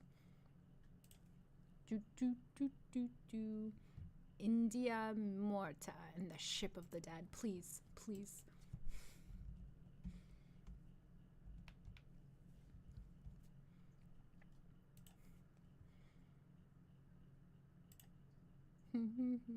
It's the first book in a pirate fantasy adventure series featuring the thrilling exploits of the young India Morta in an exotic yet dangerous world as different from our own as it is similar. A roguish street lad from Mexico Island finds his adventures have only just begun when he wakes up aboard a legendary ship crewed by skeletons. He sails through a fantastical Caribbean world, including the pirate island Tortuga, searching for the father he's never met. Shame he's getting pursued by the bullying imperial governor's son, Lancer Maine, who'd much rather India and his new friends are swinging from the gallows. You clearly grew up with the Pirates of the Caribbean, and so did I, and I respect it. My first murder probably doesn't have vampires in it. Dawn's Promise kind might. It has like a funky little cover. It's not that one. Promise of Dawn. I said Dawn's Promise and you give me nothing. It's because I didn't add an apostrophe. Oh, I added a semicolon. Dawn's Promise. Wow, okay. A.W. Exley. Oh. Silent Wings series. A heart prepared to die that has never lived or loved. Born with fragile health, Dawn has lived a sheltered existence. Her lonely days are filled by drawing fanciful landscapes and nurturing plants. When tragedy strikes, she finds herself alone and penniless with only one talent, a green thumb. Jesper, the Earl of Seton, is in need of a gardener to reclaim his derelict estate in the remote west of England. He expected a robust commoner, not a fragile young woman.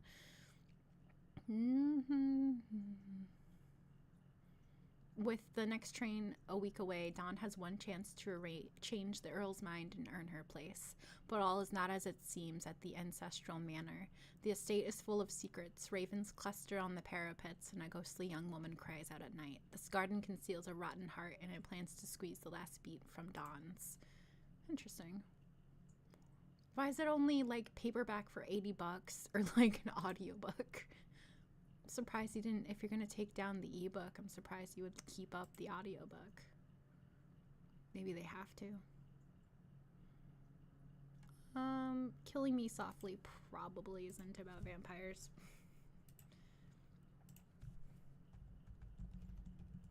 Just from the cover, which doesn't actually help me find the book I'm looking for. Bianca Sloane.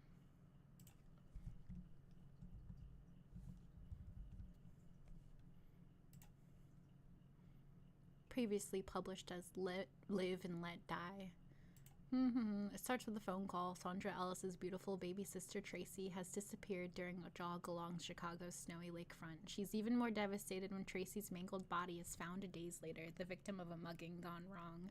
A year later, Sandra continues to struggle with Tracy's death. Her trauma deepens when she discovers series of odd and unsettling cracks in her sister's seemingly perfect life, puzzling messages, inexplicable meetings, and secrets and lies at every turn. Sandra continues to dig into the mystery of what happened to her sister. She has no idea she's on her own collision course with life and death. Probably not. The love fakers, traces, unicorn, mama, relic. Relic might. Relic by a fucking author's name I can't.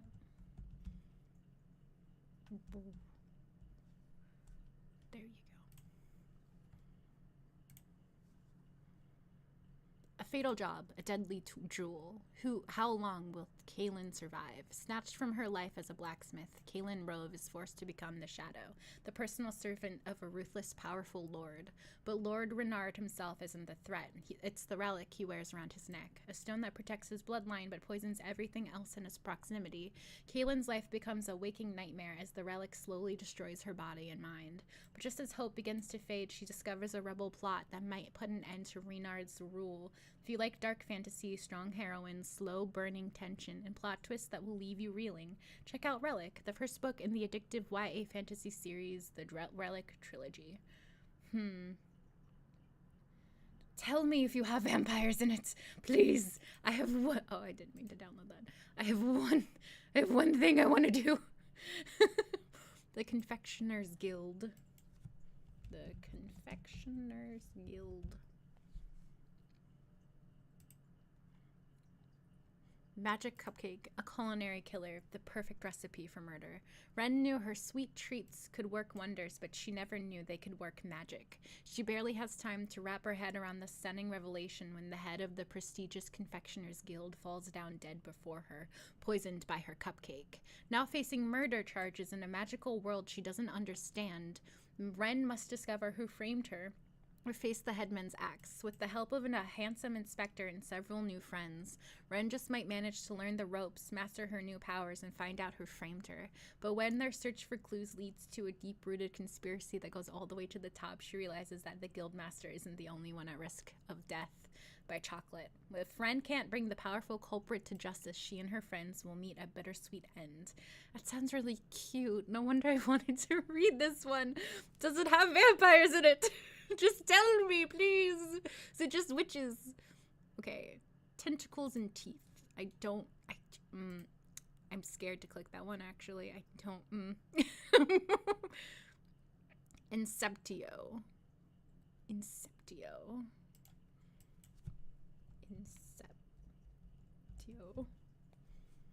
That is not Inception. You guys, it's not Inception. Please, just listen to me when I speak.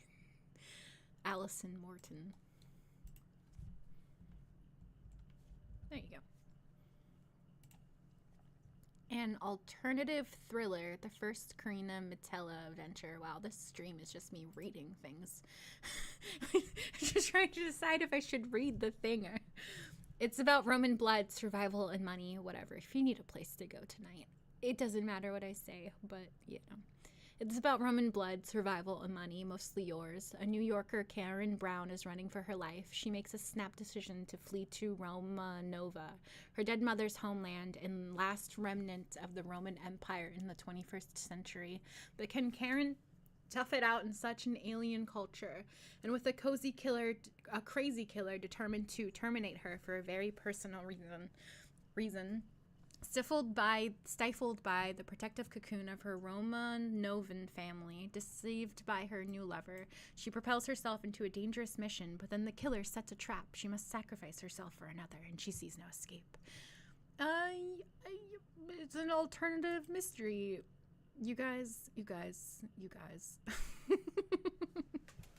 Oh, wait, Sadie Salt. That's right. This one has a vampire in it. It's vampire adjacent enough. We're grasping at straws here at this point. We all know it.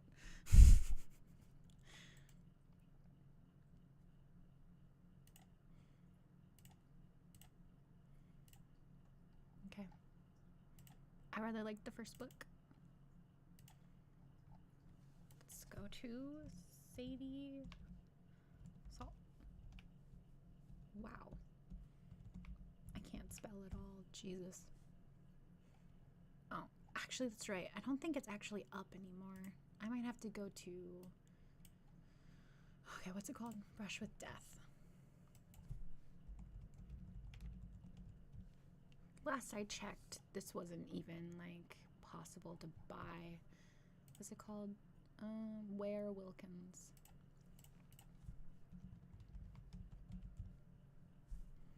There we go. Well, it's $3, so I guess it is able to be purchased. Introducing Sadie Salt, paranormal ... dentist. All Sadie Salt ever wanted was to make smiles whiter and to track down the creature that murdered her parents. She spent her days as a dental assistant to the humans in her small town of Grimlock and her nights doctoring to its, well, not so human residents. Unfortunately, the nightlife doesn't know how to stay in the shadows where it belongs. Sadie's working tirelessly to pay off a nasty debt to a ferry she doesn't want to cross, coping with a magic she can't use, and dreaming of a relationship with the local sheriff. Not that that's going to happen, but when a corpse turns up in her apartment, Sadie's dragged deeper into a world where wielding a scraper and a water pick does more harm than good. Her past is coming back to haunt her in a bad way, and she's suddenly closer to her parents' killer than expected. With a vampire keeping tabs on her and a best friend whose predictions rarely hit the mark, Sadie's discovering revenge is more muddled than she expected. Will she be able to clean up the mess before someone tries to scrub her out permanently? Brush with Death, a Sadie Salt urban fantasy book by Ware Wilkins. She's a supernatural dentist. And there is a vampire in it. Eventually. We're doing our best here. Okay. Oh, God. I just made it small. Come back. Come back. Come back. Please. Please. I need to reach you. Yes, I have the omnibus. Be sure to sign up for new releases, occasional giveaways, and not much else because I hate sending too many emails as much as you hate receiving them. There's a lot. Okay. Chapter 1. There's a werewolf in my chair who's about to cry, and Christ, the last thing I need is a wailing wolf. He's young and struggling to hold it together, and somehow that makes it worse. It means he really is in the kind of pain he's claiming to be in, and that means I've got to do something about it. Stupid heartstrings. No way, Nash. It's too close to the full moon. I like my hands and fingers firmly attached to my body, thank you very much. I wriggle my fingers at him to make a point. The keen coming from his throat melts my resolve a little more. Sadie, please. It's because of the moon that I need you to check this out. Something's wrong in my jaw. When I shift, the pain darn near kills me. I can't hunt as a wolf. It hurts so bad. Do you want to be responsible for me starving to death? Poor pup. His big yellow eyes are filled with water and anguish. Lower lip is out and trembling, and darn, his jaw is swollen near his ears. Swollen is never good, especially in a wolf who should be able to heal quickly if the wound was clean. Probably an infection, maybe an abscess. If it's an infection, and I'm praying it isn't, it means cutting in there to scrape out infected tissue. A procedure that sucks for paranormals on the best of days. But on the days near a shift, not good. Without anesthesia, dangerous. You know I can't numb you up. You burn off the meds I'd use on norms too quickly, which also means booze isn't going to help. When I hurt you, and believe me, it will hurt, you're going to shift. Big bad wolf teeth, tiny human hands. See why I'm hesitant? This doesn't begin to cover how I'm feeling. Panicked or terrified are better descriptors. A light flickers in those sad puppy eyes. Hesitant? That's better than a no. This chair is enchanted, right? I can smell the magic. I'll let you lock me down. Whoa. That's a big point in Nash's favor. He's on edge, his whole body trembling with pain. The way his fingers are working on the arms of the chair looks like they are elongating already, striving to turn to claws. No wolf volunteers to be chained when they're so close to shifting. It's risky to be locked up when they're a wolf. It leaves them too exposed, and there's a large black market for werewolf parts. He has to be feeling like crap if he's willing to be manacled. You can't afford to say no, Sadie. That's the real issue, isn't it? Tomorrow my loan payment is due and I'm short. Helping Nash out won't get me all I need, but it'll offset the negative, and that might buy me some leniency and time. This isn't your typical loan payment. It's the kind where, if I miss it or I'm too short, I take a long walk off a short pier, or whatever the magical equivalent is. My lender, T, isn't nice or understanding. In fact, she pretty much scares the pants off of me, which means I'm going to have to be willing to do something stupid, like, say, examine a werewolf near the full moon. Lesser of two awfuls. Rubbing my face, I look around the room. We're in my apartment. There's 3 bedrooms and I use one of them as a makeshift office. I've done my best to make it feel like a proper dentist's office, with white walls and work tables, not to mention the reclining chair that Nash is currently in. Not that paranormals care all that much for presentation, but since I'm a human in a non-human world, appearances matter. It's not sparse, though. There's a few chests of drawers that I use to house tools, a few lamps to help make the space brighter, and my magical dental chair and its engine in the middle of the room. The engine is part of the appliance that attaches to the chair and helps me power my drills. Not going to lie, it costs a pretty penny, many pretty pennies. So many pretty pennies that I cringe when I'm reminded of it, but I needed the tools for the trade, and the chair and engine are essentials. There's one piece of me in here. The poster of a kitten dangling from a tree with "hang in there" written on it. I picked it up from a book fair when I was 8 and have had it ever since. It's tacked to the ceiling above the chair so my patients have something to look at. Knowing that the fae, werewolves, and occasional vampire who come through my doors have to spend their time getting manhandled like us norms and staring at a kitten gives me twisted delight. Okay, I relent, sighing as I grab a pair of latex gloves. My hands tremble as I snap them into place. I'll look. That doesn't mean I can do anything about it, but I'll look. Thank God, he breathes, and for the first time since we walked in the door, he relaxes a little, sinking back into my magically modified dental chair. Moving next to him, I brush my fingers on the sigils my uncle painted and mutter the words. The chair slumps into action. The magic-reinforced manacles close over his wrists and ankles. 1 second. Checking stuff out. Okay.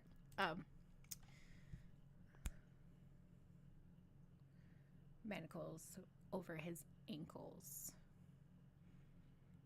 Chair slumps into action. There's another sigil that would have added a collar, but Nash was cooperating, and I don't want to totally restrain him if I don't have to. My office's lights are overly bright, the walls stark and white. Everything was chosen to look clean and sterile, professional. After all, it was hard enough for the supernatural creatures who inhabit the small town of Grimlock to trust me, a human. Teeth and bone are valuable commodities and worth protecting. I know this better than most. The harsh light emphasizes Nash's drawn face. A young wolf and newly turned, he doesn't have the control that the other wolves of his pack do. But in this moment, he could have fooled me. Handsome in a youthful way, his blonde hair is damp and dark with sweat. The muscles in his chest and arms twitch, and I wonder how angry his wolf is at him, but he remains still. The chair groans beneath him. It's never liked me, probably because it's so difficult for me to find enough magic to use it. Using magic is like pulling teeth for me. Ha ha. I should be a lot better at both of those things. It's pretty embarrassing, actually, that Sadie Salt, niece of infamous warlock Oliver Salt, can barely cast a simple protection word. The dentist part? Let's just say I didn't exactly go to school for this. I'm the only paranormal dentist I know of. Maybe the only practicing paranormal dentist in the world. I'm not sure. I sort of made the job up. Luckily for me, it turns out it was needed. You could cast a protection word easy. You know what you have to do. Ever since a very bad decision in my youth, I've had a devil on my shoulder. Not a literal one, though I've heard of a few witches who offer that particular curse for sale, but a voice in my head that remembers how good doing something bad felt. And while it gave me a ton of power, it also put my life at major risk. More risk than owing tea, and more risk than my current predicament. Lean back, open wide, and for the love of all that is holy, don't shift, I order. Nash's thick mouth falls wide open. When I shine my overhead light inside, I can't see beyond the swollen gums. Darn, I'm going to have to feel around in the back. Grabbing a mouth mirror, I pull on a headlamp, turn it on, and use the mirror to press the side of Nash's mouth out as far as I can. His teeth push out from his gums, sharpening, a flash before the warning growl rumbles in his throat. I yank my hand out and slide back a foot on my rolling stool. Nash's jaws snap once, his face warping as he fights the shift. I'm sweating and my heart's in my throat. When he's back in control, he winces, ears turning red. Sorry about that, he murmurs. Just wasn't expecting it to hurt so much more than it already does. I release my exhale slowly. The adrenaline that's shooting through me makes me anxious and a bit nauseous. It's okay. Do you think we can continue? I have an idea of what's happening, but I need to feel around back there to make sure. It's going to hurt like a son of a gun. Nash's eyes widen, but he leans back and lets his jaw drop open. Stealing myself, I turn the headlamp back on, grab my mirror, and hope like heck my suspicion was wrong. The mirror props his cheek wide again, and he's ready for it because he doesn't move. Whew. Moving slowly, I push a finger in and gently brush the back, lower, and upper gums. A growl freezes me in place, but after 2 deep breaths, he gives me a thumbs up to proceed. Sliding further back, I can feel them. 1, 2, 3, and 4. Oh, heck, I'm right. As tempting as it would be to jerk my hand out because I'm already sweating how long it's been in there, it would only trigger his wolf's need to snap shut and hold tight. So instead, I inch my fingers free and lean back, giving him time to recover while I try to formulate a plan. So what's going on in there? How many times have you shifted, Nash? Just the once when I first changed over. His cheeks flush. Being a young wolf, alone in my office, it's okay to admit this. Out in the world where being freshly made is the same thing as promoting yourself as weak, not so great. I'm still fresh meat, as the pack likes to remind me, all the time. My palms press into my eyes until I see spots on the lids. Nash is maybe 17, tops? I know he's a senior at the local high school. He shouldn't have been turned so young, but wolves have their own reasoning, so all I can do is grumble. Before you were turned, I'm guessing you never had your wisdom teeth removed? Nope, but they were coming in. My mom had mentioned something about surgery a couple of months back, but I just figured. You figured that now you're a wolf, things like wisdom teeth coming in don't matter. Right. It's times like this that I wish I had an assistant, someone big and fierce and immortal. That way, when it came to bad news, I'd have a wall of an assistant to hide behind after I deliver it. As it is, my practice is just me, tiny, 5'2" and some change, and $1.05 Sadie Salt. What I lack in stature, I make up in, well, I don't. I'm just a small person all around. So here's the deal, Nash. I peel my gloves off and move to grab a toolbox from under a nearby workbench. Your wisdom teeth are still in there. I'm guessing you have a deep horizontal impact on your bottom ones for sure, and possibly the top ones as well. I need an x-ray to be sure. We can't do x-rays. Nash rushes, his voice tight. Flipping the latch, my toolbox opens with a bang. I know, Nash. This isn't my first time around the block. I'm pretty much the expert in supernatural dentistry. I don't mention that it had taken me too long to discover that x-ray machines did a number on supernaturals, like slow their healing and give them crippling headaches, as well as compromising their body's defensive traits. I'd zapped a few, and after they recovered from their migraines and being scared of being attacked, I've had unhappy customers. Also, I'd had to sneak them into a local dentist's office to borrow the x-ray machine, and that upped my chances of being caught. No good for anyone. Expert. You're the only one. Then you know that I know my crap, okay? There's a glint. Give my brain a second. There's a glimmer of amusement in my rapidly pounding heart when I pull this specially forged forceps from the box, and Nash's eyes go wide. The forceps look beastly and antique, but the problem with removing teeth from magical beings is their body resists it. Hard. Rapid healing. Great when you've been cut open by a knife or shot. Terrible if you've got a decayed or impacted molar. I place the forceps on my tray. Next to them, I add tissue scissors, a tongue and cheek retractor, and a scalpel. The scalpel is made from silver. It'll sting more than a little, but he's only allergic to it. The allergy helps keep the wound open, which I need if I'm going to be able to grip the teeth with the forceps. If Nash were a human, there's a whole other group of tools needed for surgery, but anesthesia doesn't work on werewolves, and he'll heal before I need to put in sutures. In this case, at least, it's easier to operate on supernaturals. Quick in and out, and I don't have to deal with needles. I can do operations like this any day, but get a needle or a shot near me, and I'm all jelly-legged and in danger of passing out. Go figure. I move my tray next to him and put on a new pair of gloves. Under my breath, I mumble words to a bark skin spell my uncle tried to teach me. It's supposed to make my skin tougher, harder to slice and mangle if Nash loses it on me. But I can tell just getting the chair to restrain him tapped out my limited, pathetic magic. Open up, Buttercup, I warn, faking bravery as I grab the tongue and cheek. Retractor? Wait, his nostrils are flared. There's got to be something you can use to stop the pain. Nope. Werewolves drew the short stick. Your metabolism burns it all off. I'd just be wasting drugs. Really, those drugs don't work on most supernaturals. What about the others? Like the Fae? What do you use on them? Vampire venom. His gaunt face goes white as my walls. Yep, buddy, that's a no-go for you, with the hole being deadly to you and all. I rest a gloved hand on his chest. Beneath my fingertips, his heart is pounding, quick and uneasy. Hey, I'm just as scared as you. You're just losing teeth. I might lose my arm. I wouldn't do that to you, Nash said.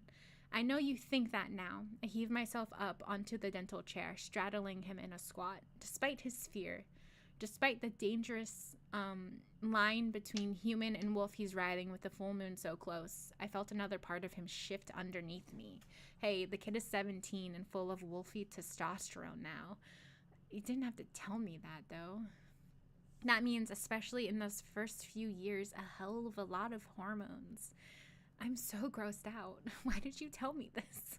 I ignore it, moving my body up. I need the leverage from up here. Aside from a better angle for easier tugging, I need to be connected to the chair. My uncle, Oliver, imbued the chair with all sorts of spells to make the chair tough enough to hold vampires, werewolves, fae, and zombies. The last one, I couldn't help zombies with their chompers. It isn't that I want to be prejudiced either. But one, the undead don't need to maintain their teeth because decomposition works faster than I can. And two, it's majorly taboo to practice necromancy. So there's a severe shortage of walking dead, and I'm not about to start complaining. The chair has spells for me too, ones I can use to calm a patient, to act as sort of a caffeine boost to my focus, and, in this case, one to make me physically stronger.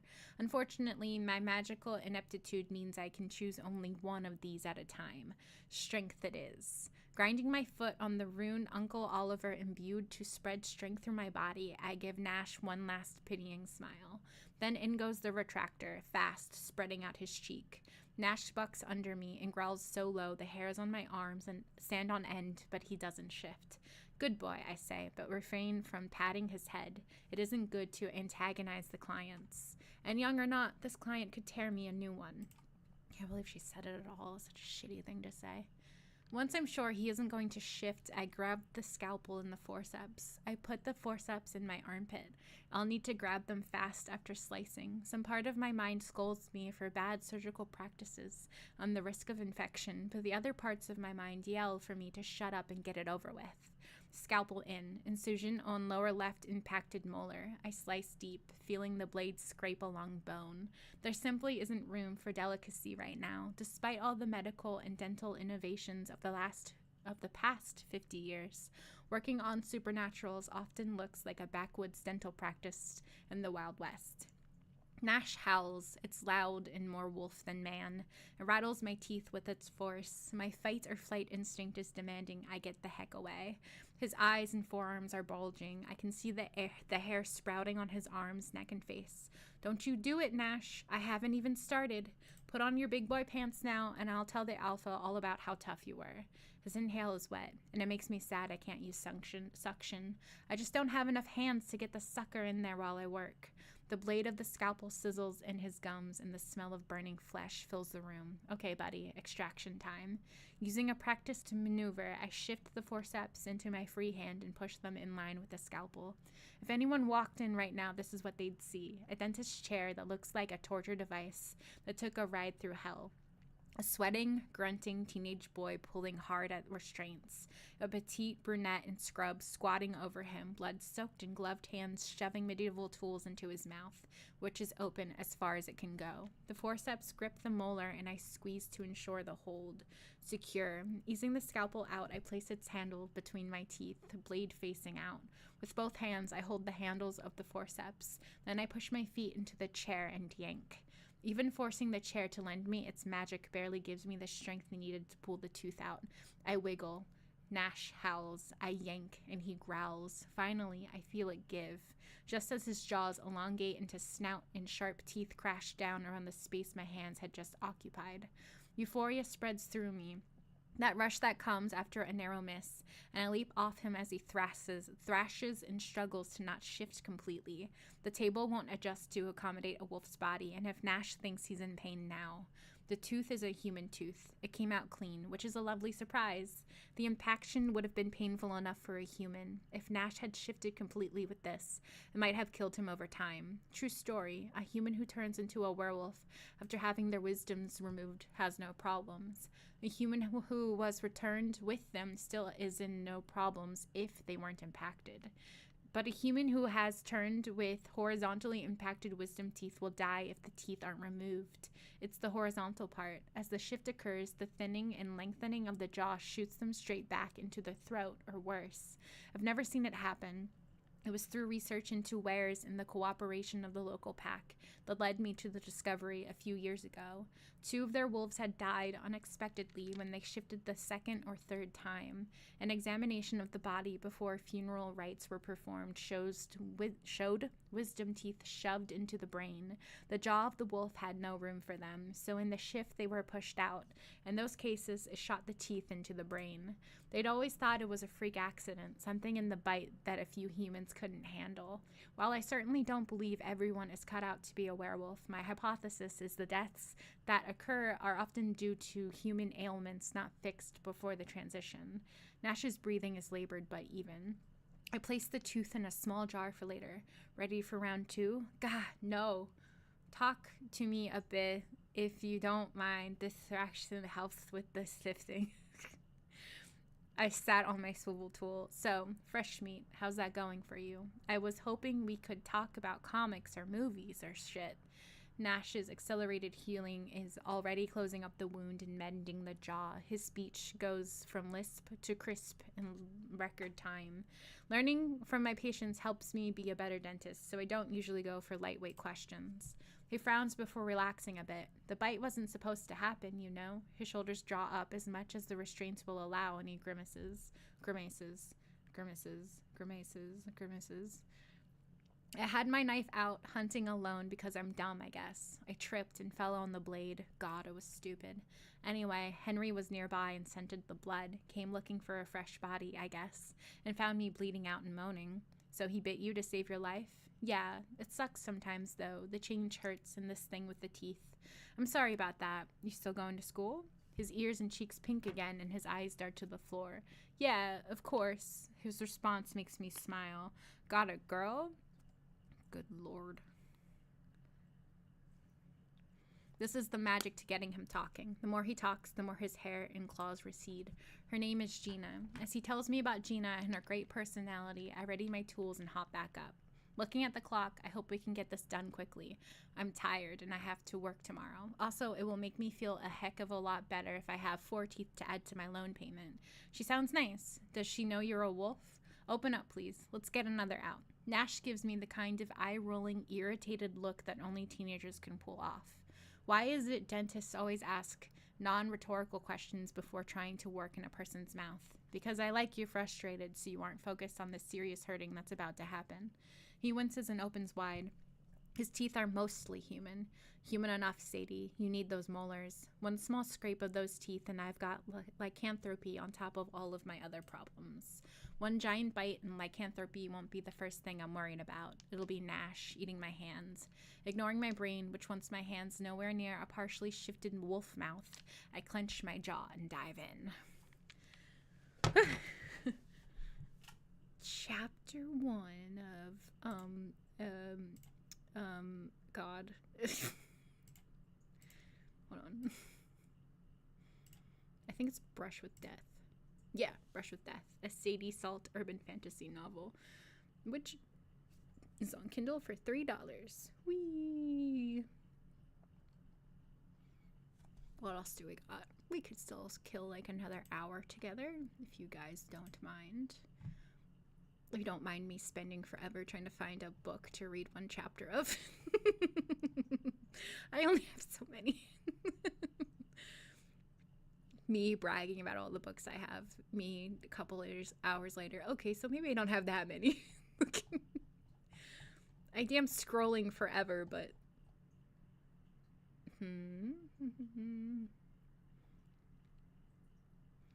Is Blades of Magic about vampires? I don't think it is, but...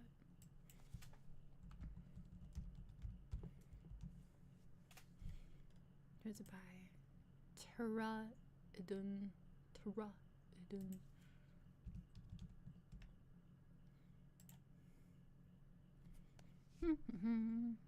We're all on the same screen. Yeah, okay.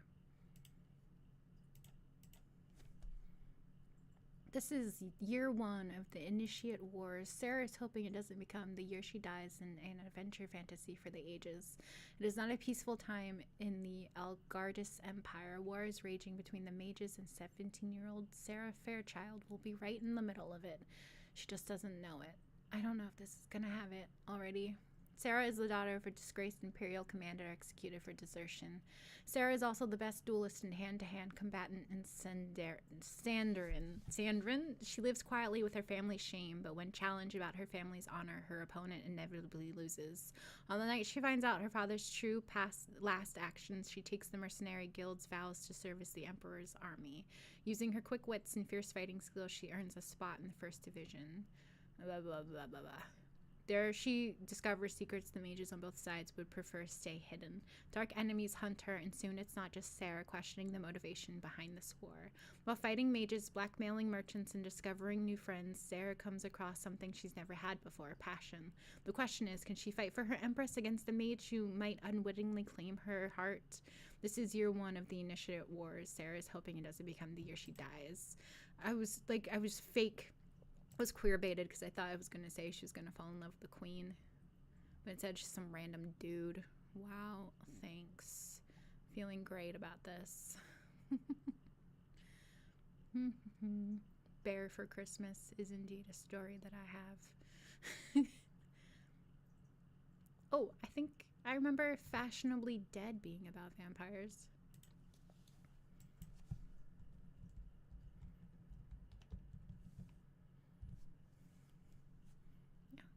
Got the same title and cover. Fashionably Dead, Hot Damned Series Book 1 by Robyn Peterman. Vampires don't exist. They absolutely do not exist. At least I didn't think they did till I tried to quit smoking and ended up undead. Who in the hell did I screw over in a former life that my getting healthy equates with dead?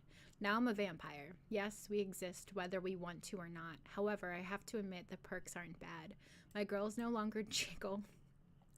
My butt is higher than a kite, and the last Prada keeps finding its way to my wardrobe. On the downside, I'm stuck with an obscenely profane guardian angel who looks like Oprah and a fairy-fighting coach who's teaching me to annihilate like the Terminator. I hate this already. Why did I download it in 2017? To complicate matters, my libido has increased to vampiric proportions, and my attraction to a hotter than Satan's underpants killer rogue vampire is not only dangerous, it's possibly deadly. For real dead. Permanent death isn't on my agenda. Avoiding him is my only option. Of course, since he thinks I'm his, it's easier said than done. Like, that's not enough to deal with. All the other vampires think I'm some sort of chosen one. Holy hell, if I'm in charge of saving an entire race of bloodsuckers, the undead are in for one hell of a ride. Uproariously witty, deliciously provocative, and just plain fun. I'm concerned. I don't want it to be a repeat of the Curvy vampire Valentine book. It's just like immediately like, okay, this is too much for me to read. It's a little too horny and I'm freaking out. But We'll see.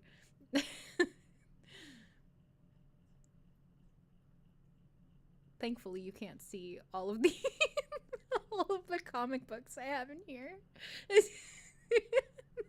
thought I had to say that out loud, but called myself out on it. Okay. Okay. I'm gonna need. What do I need? I've been eating graham crackers. Oh, I ate a whole fucking sleeve of graham crackers. I need some insulin. Where did I leave it? Everybody, just chill out for a second while I go take care of my body.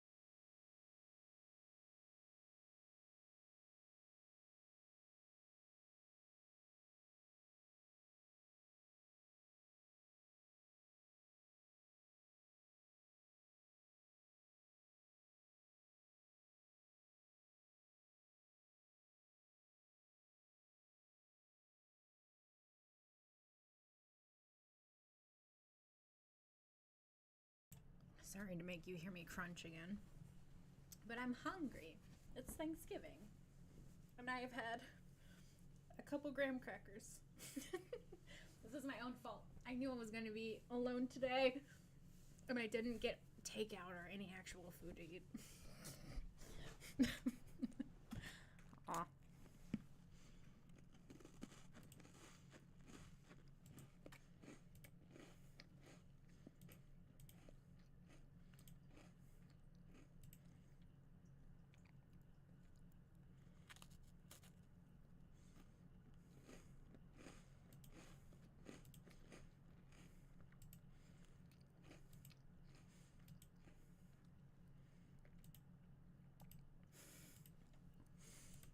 Damn, okay. Oh, it's a prologue. How long is the prologue?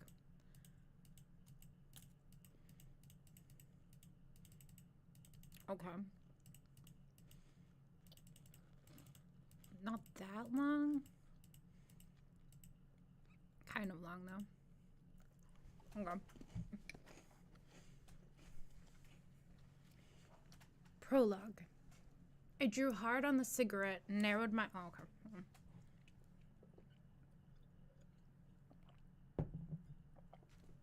I drew hard on the cigarette and narrowed my eyes at the landscape before me. Graves, tombstones, crypts. She didn't belong here. Heck, I didn't belong here. My eyes were... I went so far as to find my insulin. I didn't actually take any. I'm a fucking idiot. Excuse me while I shoot up on camera. Why don't you have any pens? Because, for some reason, when they refilled my prescription, they didn't refill it as pens, and I got a vial and some needles. Wonderful. Don't ask me, ask my doctor. I drew hard on the cigarette and narrowed my eyes at the landscape before me. Graves, tombstones, crypts. She didn't belong here. Hell, I didn't belong here. My eyes were dry. I'd cried so much there was nothing left. Oh, let's make sure you can hear me, because I've already been scarred by this. If you're somehow this far into my stream and you don't know, I had a previous stream where I... Please stop. I was muted for a while and I didn't realize it, so... My eyes were dry. I'd cried so much there was nothing left. I exhaled and watched as the blue-gray smoke wafted out over the plastic flowers decorating the headstones. 5 minutes. I just needed 5 minutes and then I could go back. That's really gross, Gemma said, as she rounded the corner of the mausoleum I was hiding behind and scared the heck out of me. She fanned the smoke away and eyed me. She wanted you to quit. Maybe now would be a good time. Agreed. It's totally gross and disgusting, and I'm going to quit, regardless of the fact that other than you, Marlboro lights are my best friend. But today is definitely not the day, I sighed and took another long drag. That's pathetic, she chuckled. Correct. Do you have perfume and gum? Yep. She dug through her purse and handed me a delicate bottle. I can't use this. It's the expensive French crap. Go for it, she grinned. You're gonna need it. You smell like an ashtray, and your mother is inside scaring people to death. Son of a, I moaned and quickly spritzed myself. I thought she left. She didn't want to come in the first place. Could have fooled me, Gemma said sarcastically, handing over a piece of gum and shoving me from my hiding place. Come on, I muttered, as my bossy best friend pushed me back to my beloved grandmother's funeral. The hall was filled with people. Fold-out tables lined the walls and groaned under the weight of casseroles, cakes, and cookies. Men and women, most of whom I knew, milled around and ate while they gossiped. Southern funerals were a time to socialize and to eat. A lot. As I made my way through the crowd and accepted condolences, I got an earful of information I could have happily lived without. I learned that Donna Madden was cheating on her husband, Greg. Candy Pucker had gained 30 pounds from eating Girl Scout cookies and had shoved her fat butt into a heinous sequined gown. For the funeral, no less, said Sam Boomister, the mayor. And Sam Boomister, the mayor, was now a homosexual. Hell, I just wanted to leave. I want to leave after that paragraph. I know I downloaded this for the shits and giggles because I know myself even 6 years ago, and just one lady gained 30 pounds from Girl Scout cookies and shoved her fat butt into a sequined gown is like the meanest sentence. That's a mean sentence, and I have said some kind of mean things tonight. Jesus Christ. Leave people and their bodies alone, okay? It's none of your business. And the mayor is now a homosexual. I'm sure he just became one. Yeah, overnight. That's how it happens. Heck, I just wanted to leave, but I had to find my mother before she did something awful. I loved her. Charlie stopped me in my tracks and grabbed my hand in his old gnarled one. His toupee was angled to the left, and his black socks and sandal peeked out from his high-water plaid pants. He was beautiful. Me too, I smiled. You know I tried to court her back in the day, but she only had eyes for your grandpa. He smoothed his sweater vest and laid a wet one on my cheek, and if I'm not mistaken, and I'm not, he grabbed my butt. Charlie, if you touch my butt again, I'll remove your hand. I grinned and adjusted his toupee. He was a regular in the art class I taught at the senior center, and his wandering hands were infamous. Can't blame a guy for trying. You have a nice butt there, Astrid. You look like one of them there supermodels. Gonna make some lucky man very happy one day, he explained seriously. With my butt? Well, now, your bosom is nothing to scoff at either, and your legs, he started. I would kick this man out of the funeral, but that's just me. Charlie, I'm going to cut you off before you wax poetic about things that will get you arrested for indecency. Good thinking, girlie, he laughed. If you ever want to hear stories about your Nana from when we were young, I'd be happy to share. Thanks, Charlie. I'd like that. I gave him a squeeze, holding his hands firmly to his sides, and made my way back into the fray. As I scanned the crowd for my mother, my stomach clenched. After everything I had to put up with today, the evil approaching was just too much. Martha and Jane, the ancient matriarchs of the town, and the nastiest gossips that ever lived were heading straight for me. Frick. I suppose you'll get an inheritance, Jane snapped as she looked me up and down. You'll run through it like water. Your Nana, God bless her, was blind as a bat when I came to you, Martha added caustically. I mean, my God, what are you, 30 and unmarried? It's just downright disrespectable. I'm 29, happily single and getting it on a regular basis. Getting it on a regular basis, if you're missing one, I said, enjoying the way their thin lips hung open in an impressive O. Well, I've never, Jane gasped. Clearly, you should try it sometime. I understand Mr. Smith is so vision impaired you might have a shot there. Their appalled shrieks were music to my ears, and I quickly made my escape. Nana would have been a bit disappointed with my behavior, but she was gone. Time to find the reason I came back in here for. I smelled her before I saw her. A waft of Chanel perfume made the lead ball in my stomach grow heavier. I took a deep breath, straightened my very vintage Prada sheath that I paid too much for, plastered a smile on my face, said a quick prayer, and went into the battle. Mother, is everything all right?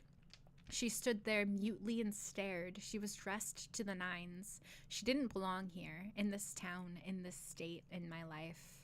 I'm sorry, are you speaking to me? She asked. Shh, crap, she was perfect. On the outside, gorgeous and put together to a degree I didn't even aspire to.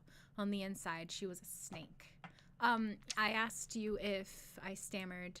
I heard you, she countered smoothly. If you can't bother to comply with my wishes, I can't be bothered to answer you. Right, I muttered and wished the floor would open and swallow me. I'm sorry. I meant Petra. Petra, is everything all right? No, everything is not all right, she hissed. I have a plane to catch, and I have no more time or patience to make chit-chat with backwards rednecks. It was wrong of you to ask me here. Your mother died, I said flatly. This is her funeral, and these people are here to pay their respects. Oh, for God's sake, she was old and lived well past her time. These people are cartoon characters. I was speechless. Rare for me, but if anyone was capable of shocking me to silence, it was my mother. So, like I said, I have a plane to catch. I'll be back next week. She eyed me critically, grimacing at what she saw.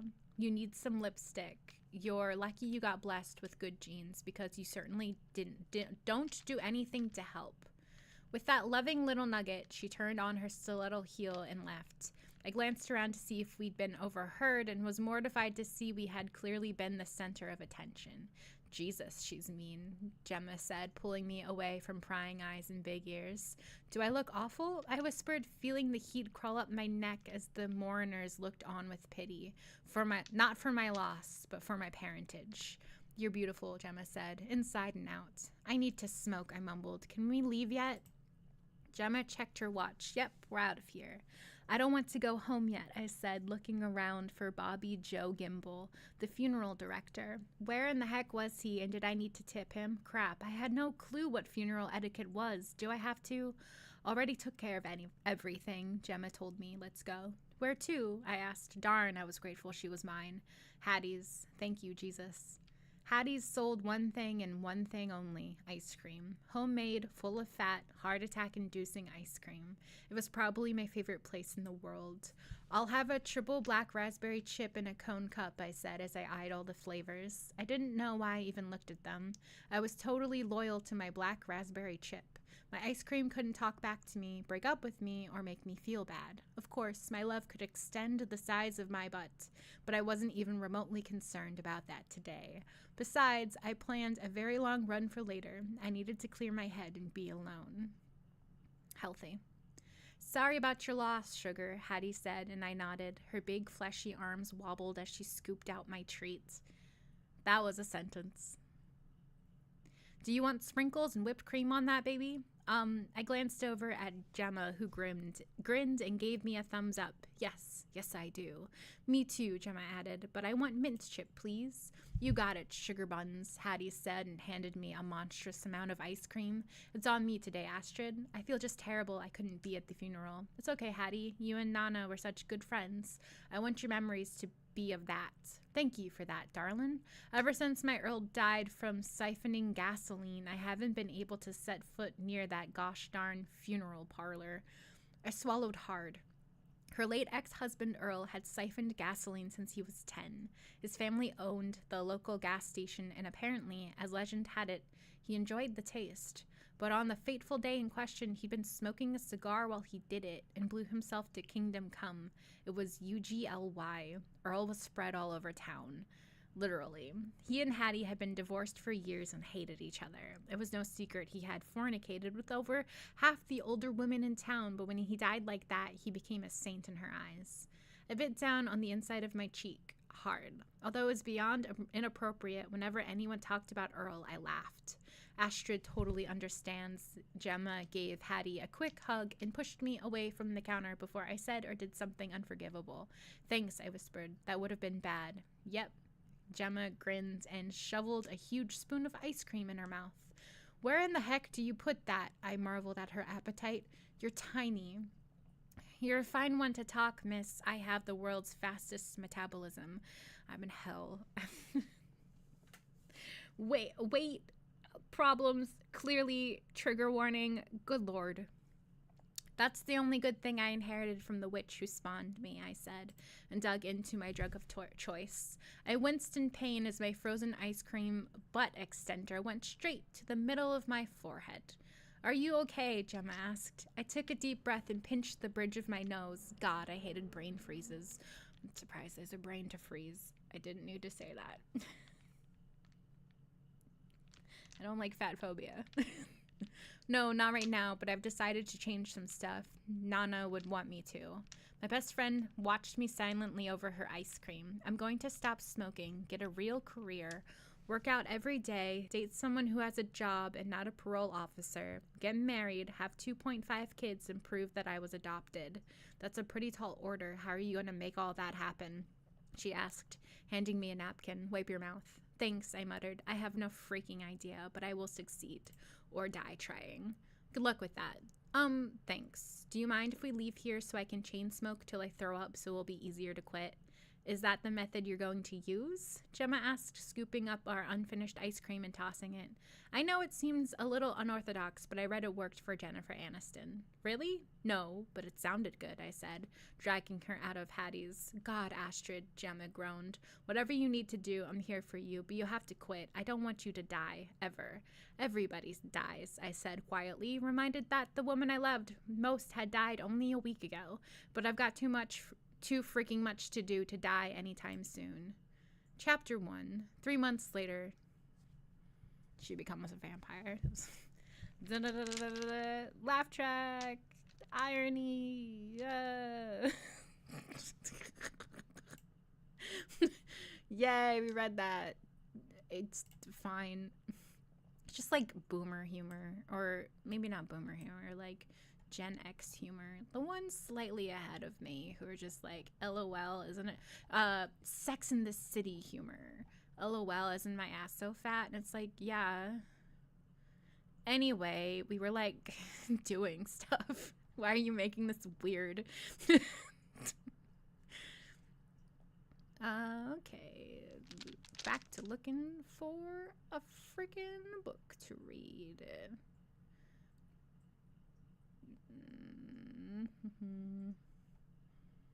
I know I've read like most of these. I kind of want to read that one, but I don't want to get into copyright trouble. I'm already pushing it with all of the things I'm reading. I think Children Shouldn't Play with Dead Things has vampires in it.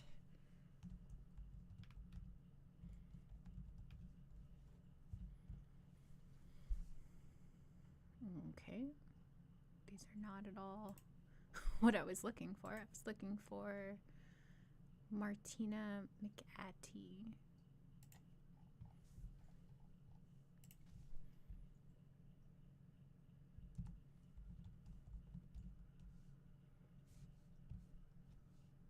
There we go.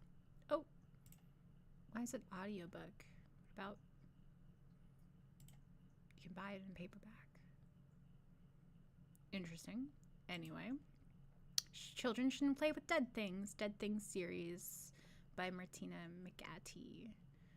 3 Reapers, 2 worlds, 1 prophecy. Hold on. 17-year-old Ember Denning has made an art of isolating herself.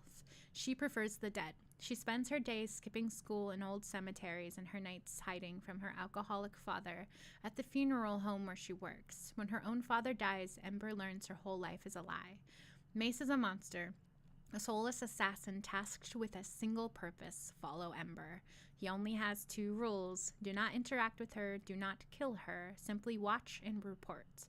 But Mace has never been good at following orders, and Ember is a temptation he simply can't resist. Whisked away to a small Florida town, Ember must learn to embrace a family she's never known, a supernatural world she never knew existed, and a power so vast it just might kill her. All that stands between Ember and destruction is that beautiful, dangerous boy from the cemetery. Can she learn to trust him before it's too late? I actually don't remember if this has vampires in it. I know there's werewolves. I'm not sure what this Mace dude is, and I don't know how to... Can I just look up vampires and see if anybody mentions them?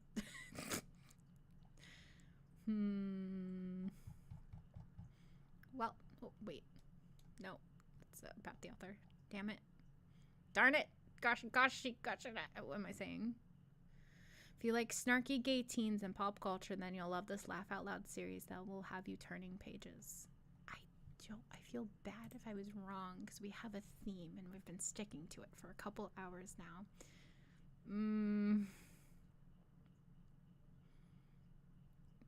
Maybe we'll read that last. I know Resurrection Man is a horny necromancer thing.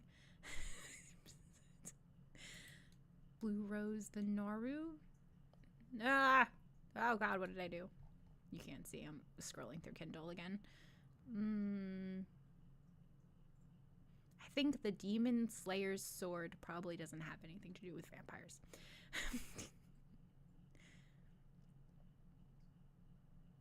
Davenport House already looked up. Marigold's and Murder is the annoying one I talked about before. Sorry. A Hunger Like No Other is porn and also is way too rapey. Don't read it unless you want to be hella triggered by how freaking rapey it is.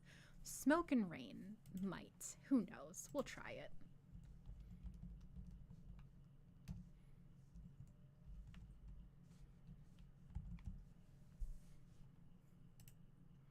Blood of Titans. What happens when heroes are as broken as the world they must reforge? A mad king's genocide destroyed Alia's home and left her sanity in tatters. Racked with grief, she now faces a lonely life in a strange city.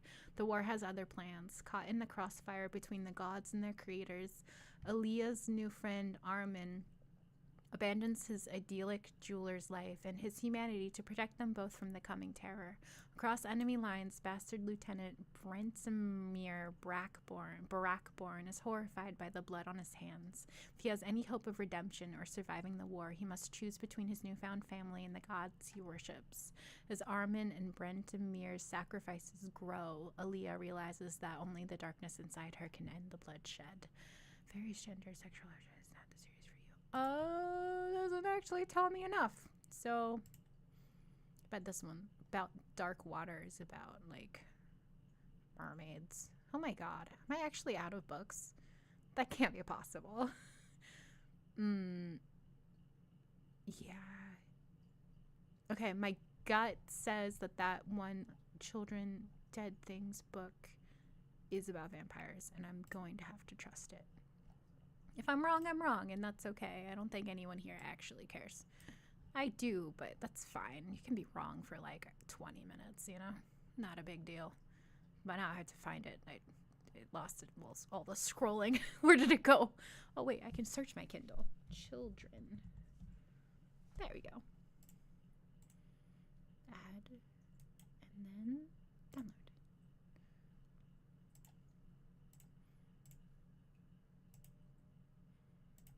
Okay.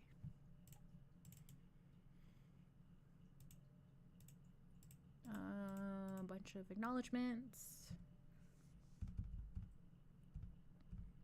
Thus, strangely, are our souls constructed, and by such slight ligaments are we bound to prosperity or ruin.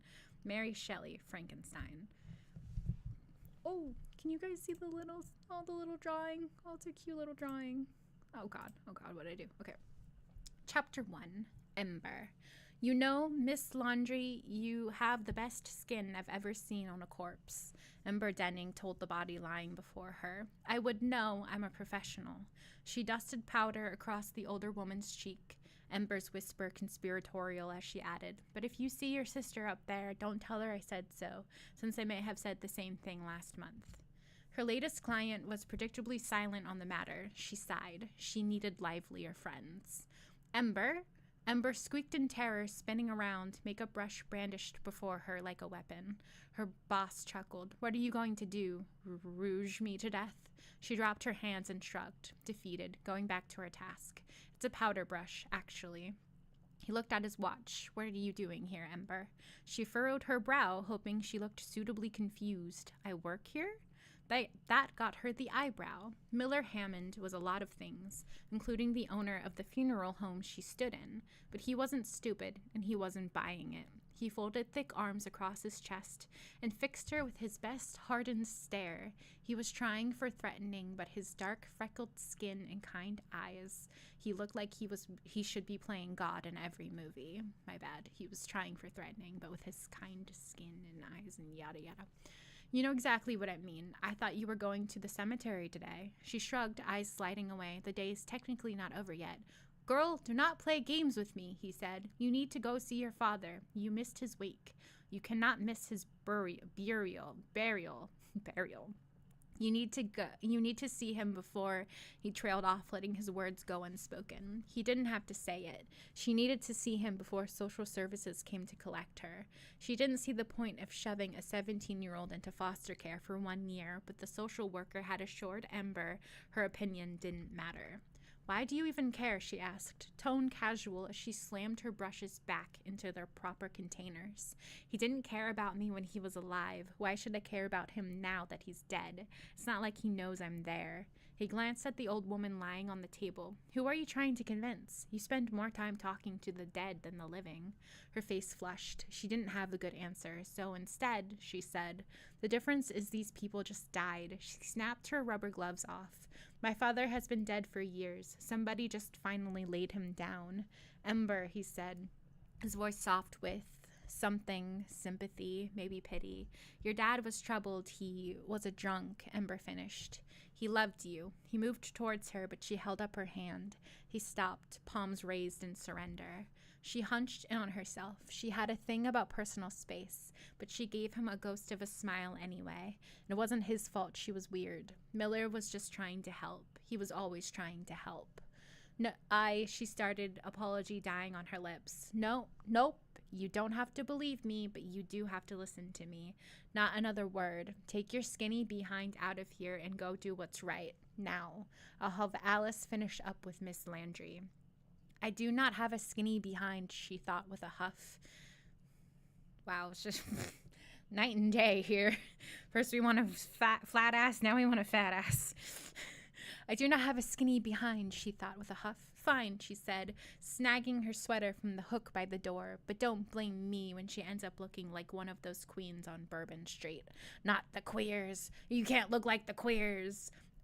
He waved a hand at her. And you go straight home after the service. It's going to be crazy in the quarter tonight. I don't want you getting caught out in that. She rolled her eyes but nodded. Yeah, I mean it. Okay, geez, it's not like it was her first day living in New Orleans. There was a festival in the quarter pretty much every day, especially this close to Halloween.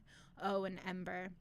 She turned with an exasperated sigh. Yes? Happy birthday. She gave him a lopsided smile. Thanks. The walk to the cemetery was quick. People were already celebrating. Men wore skull masks and top hats, and women wore elaborate face paint and beautiful dresses in honor of Dia de los Muertos. She stared longingly at a dark-haired girl with a huge red rose in her hair and sugar skull face paint.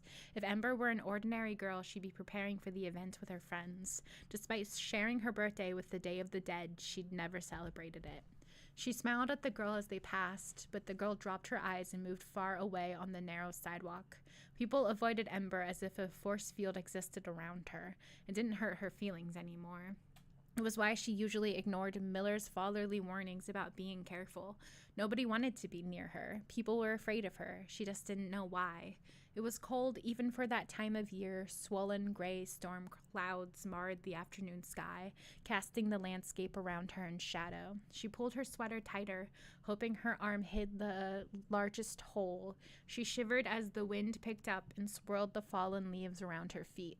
She wasn't the first to arrive at the service. A sea of strangers, all gawking at her with undisguised interest, stood before the large mausoleum housing the remains of her father. Those gawking were mostly his students and other colleagues from the university, there to satisfy their morbid curiosity. It's okay to just say they were there to pay their respects. Jesus. Her father had no friends. It was hard to make friends when you spent your whole life as a barely functioning alcoholic. There weren't many friends at the bottom of a whiskey bottle. My bad, God. Jesus, damn. She could feel their scrutiny like tiny daggers piercing her skin. She hated when people stared, and they always stared. Even in a city like New Orleans, a city that embraces embraced voodoo, ghosts, vampires, and witches. Ember made them uneasy. She was strange-looking, her hair too orange, too wild, her wide violet eyes too unnatural, but she didn't think that was it.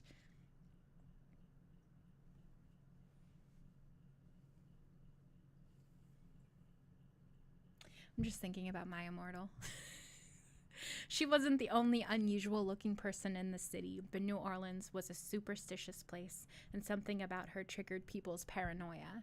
She clenched her jaw, muscle popping as she ground her teeth. She just wasn't herself since he died. Maybe she was getting sick. Thunder rumbled overhead, and she squinted into the sky, inhaling deep. It smelled like rain. Of course it was going to rain. She hadn't brought an umbrella. As the minutes ticked by, she became restless. She hated waiting. Couldn't they just start this useless ritual already? People whispered to each other, their gazes heavy on her back, their hushed voices like tiny insects scuttling in her ears, making her skin crawl. She glanced at the gates. She could go. She could just turn and leave. But everybody would see. She chewed at her thumbnail. What did she care what a bunch of strangers thought about her? She could do as she pleased. She had nobody to answer. Her breath caught on the thought. She had nobody. She stayed where she was, frozen at the thought. A dark-skinned man in a long black robe ambled his way to the front of the crowd, smiling and shaking hands with the people, clasping them warmly on the shoulder like a visiting dignitary. The group... Gross. Sorry. Hold on.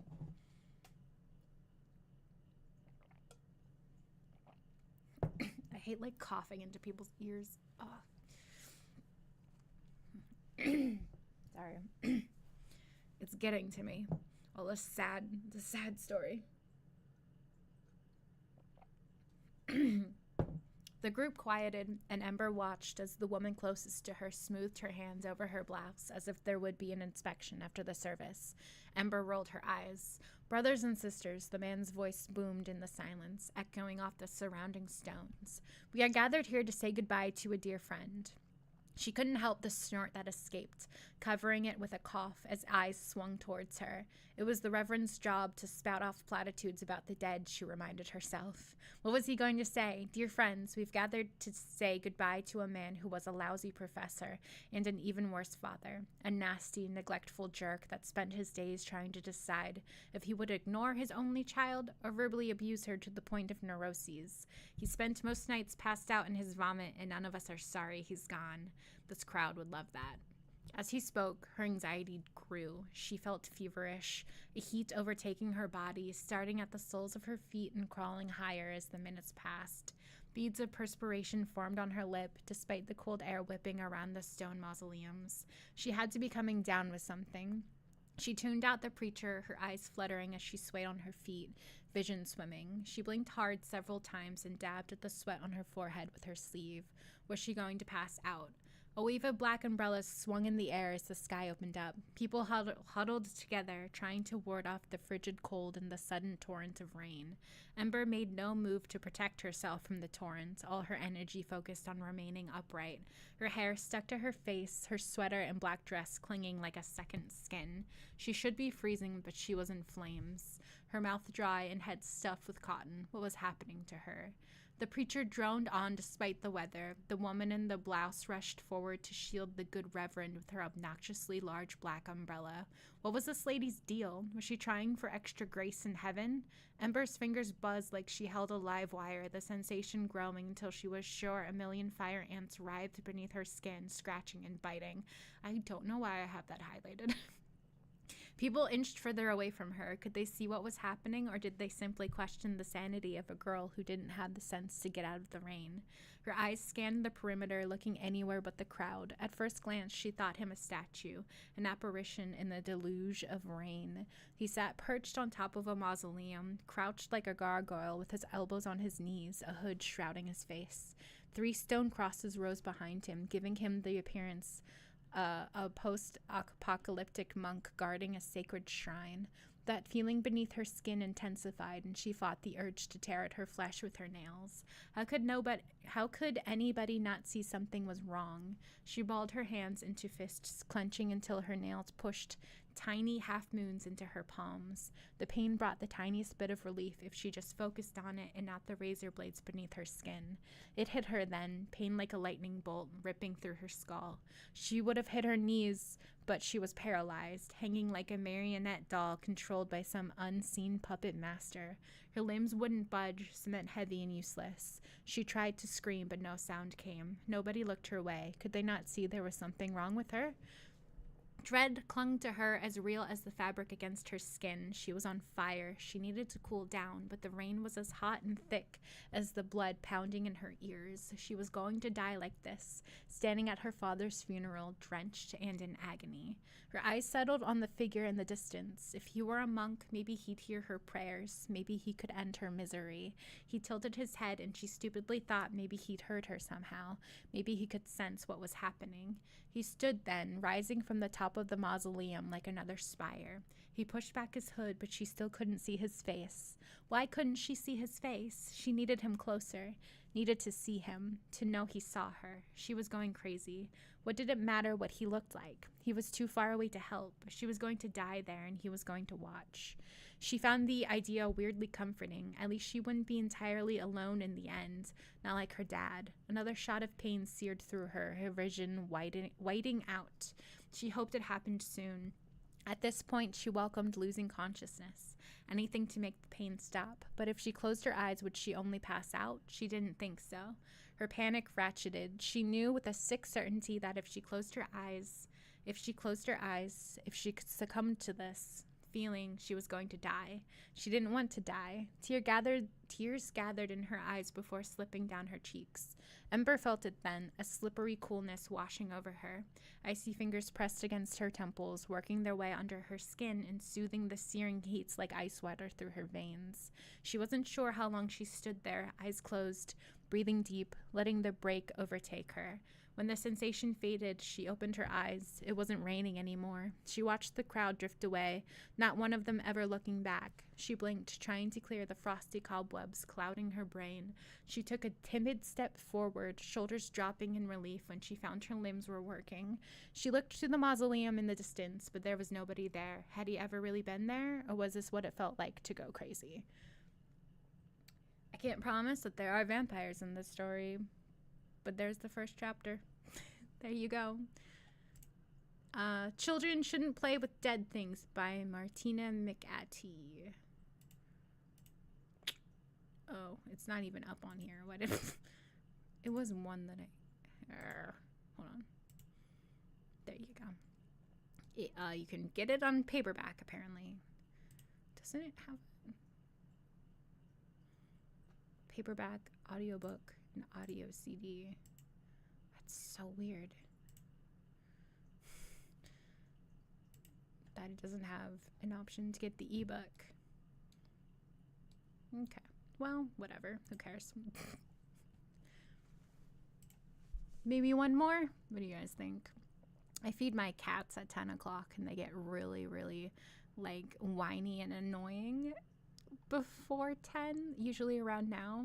I'm a little bit nervous that they're going to be screaming at me to feed them while I have an audience.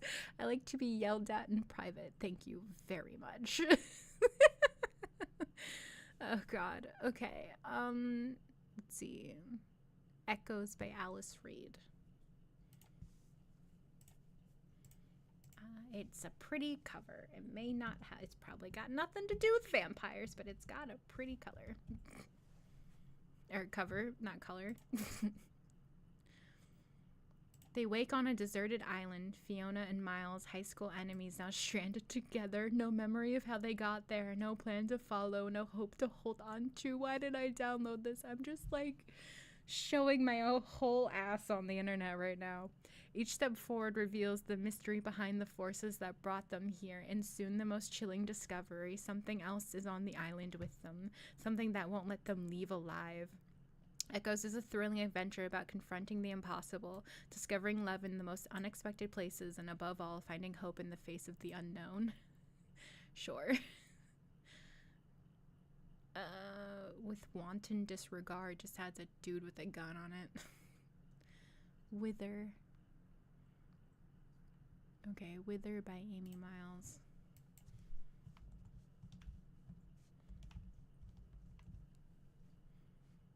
The Withered series. In this post-apocalyptic sci-fi horror series opener, zombies and humans alike threaten the future for a tough young woman. So it's probably not what we're looking for. Yeah, it's just zombie stuff. Nefertiti's heart.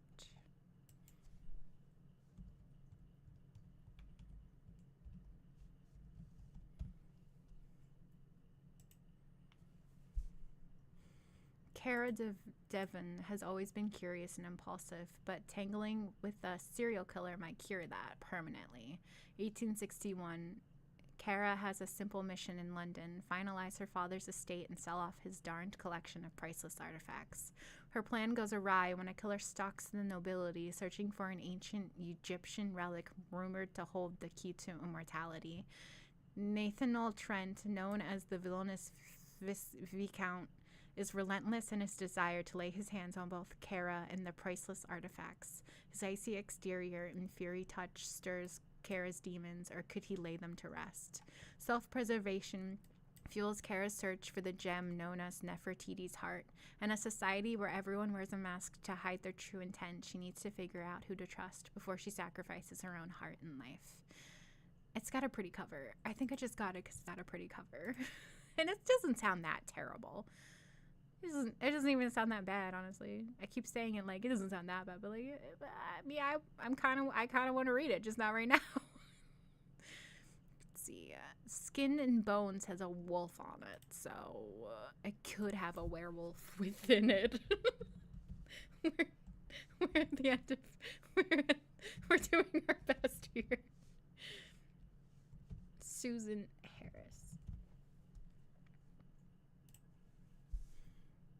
The now complete Ever Chase Chronicles takes readers on an adrenaline-pumping ride filled with breathless action, bone-chilling suspense, and a sizzling love story that's sure to please dark fantasy and paranormal romance lovers alike. Skin and Bones is the perfect series starter in what promises to be a truly combustible series. When a series of grisly murders points to a supernatural serial killer, the paranormal investigations team calls on Dr. Ever Chase to help them solve the case. Can she untangle the mystery, stay alive, and resist the added danger of her disarmingly attractive partner? Being human in a world filled with supernatural creatures can give a girl a complex. Dr. Ever Chase wants nothing more than to be able to stand out in this crazy place she calls home. When she's asked to consult on a case where teens are being brutalized, she relishes the chance to make a difference by helping to stop a monster. But when she's teamed up to work alongside a sexy shifter, she ends up with more than she's bargained for. Okay.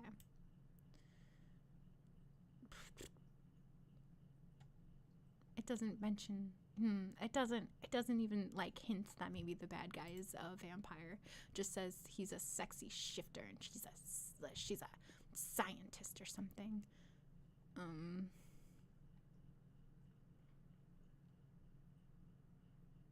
Witch's Bell.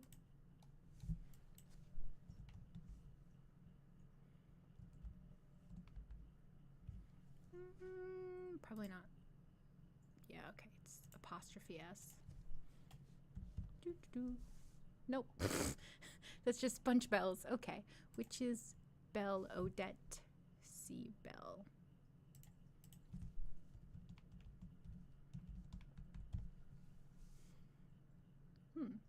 Book 2. Okay. Confusing.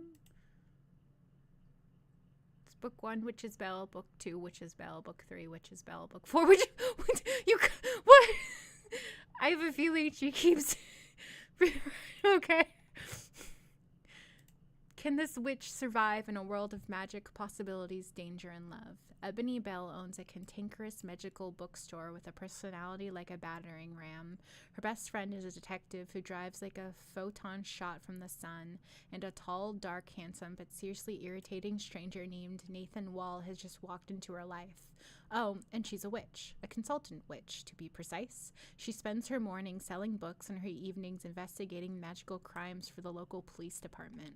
While her life is messy, she manages until one investigation ends in a costly mistake. She reveals her powers to a normal human and as punishment is severed from her magic for one lunar cycle. If that was her only problem, she would cope, but soon darkness surrounds her. Something is after Ebony Belle, and she must fight it or die. If that weren't enough, she must rely on the help and kisses of that darn Nathan Wall. An urban fantasy with everything from romance to mystery, the Witch's Bell series follows the feisty Ebony Belle as she solves magical maladies, kisses detectives, and argues with her cantankerous bookstore. If you love your fantasy books packed with action, sparkles, handsome detectives, and the occasional lollipop, pick up Witch's Bell Book 1 today. I'm not going to. A cab. God, I'm annoying. Okay, I may truly be out. Wait. And a Meadowlark sang. I remember that title. Oops, sorry.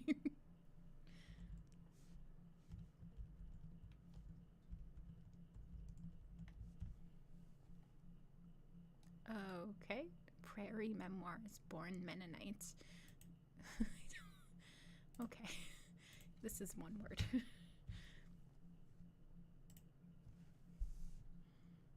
Goddess Durga, Book 1.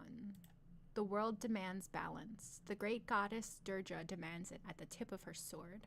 Vampires live in hiding, mostly in harmony with humans, but there is a small number of vampires who unsettle the world, killing the innocent. Lark is a simple yoga instructor, but has always had a terrifying ability to see the creatures of the night who walk among humans. She knows her life is in danger if she lets her talent be known. Nobody saw the great goddess coming until the balance tipped too far, and then it was too late. Too late for the vampires and too late for Lark to slink back into the shadows. The goddess Durga has risen. All those who defy her will pay the price, and Lark will be the hand that wields her sword. If you love high-action urban fantasies with a slow-burn romance, then you will love this first installment of the Goddess Durga series. Okay, cool. Okay, yeah, it's probably be the last one. I don't know. It's like almost 10 here. Everybody's Thanksgiving should probably be over soon. Everybody should feel comfortable going back home. I mean, I'm running on East Coast time frame, so at least I can be a little bit of a comfort for a little bit of someone's night. Okay. And hey, I have other things you can look at if you need more from me or anyone else. You can get one of these books and then, I don't know, maybe it'll help. Okay. And a Meadowlark Sang by Jen Pretty. I have been bent and broken, but I hope into a better shape. Charles Dickens, Great Expectations. Chapter 1. You know what's crazy? Vampires. Yeah, they are crazy son of a bitches. Always lurking about in the dark and then popping up and biting people. You should think about it. This isn't about vampires, though. It's about me. And I'm not a vampire. I'm just a consistently poor, minimum wage, overnight employee of the 24-hour discount emporium. I also have an unhealthy interest in the undead because of a tiny problem I've had since I was a little girl. We'll get to that in a minute, though. I have bigger issues than paying the rent on the ridiculous one-room hovel that my absentee landlord calls an apartment. Thankfully, the clock said I only had 1 hour left in my shift. My old black combat boots were killing my feet, and I hadn't had a coffee since the start of my shift 8 hours ago. Did you find everything you were looking for? I asked, giving the lady with 3 screaming kids a tight smile. She ignored me and grabbed one of her wayward children before the little dearie smashed his sibling over the head with a cereal box.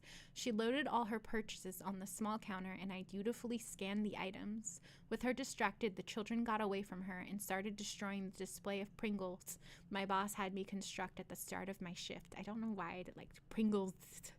What was that? You hear me? My teeth clop together. The violent boy child who was previously wielding the cereal box now had a Pringles can in each hand and shook them, maraca style, dangerously close to his sibling's head.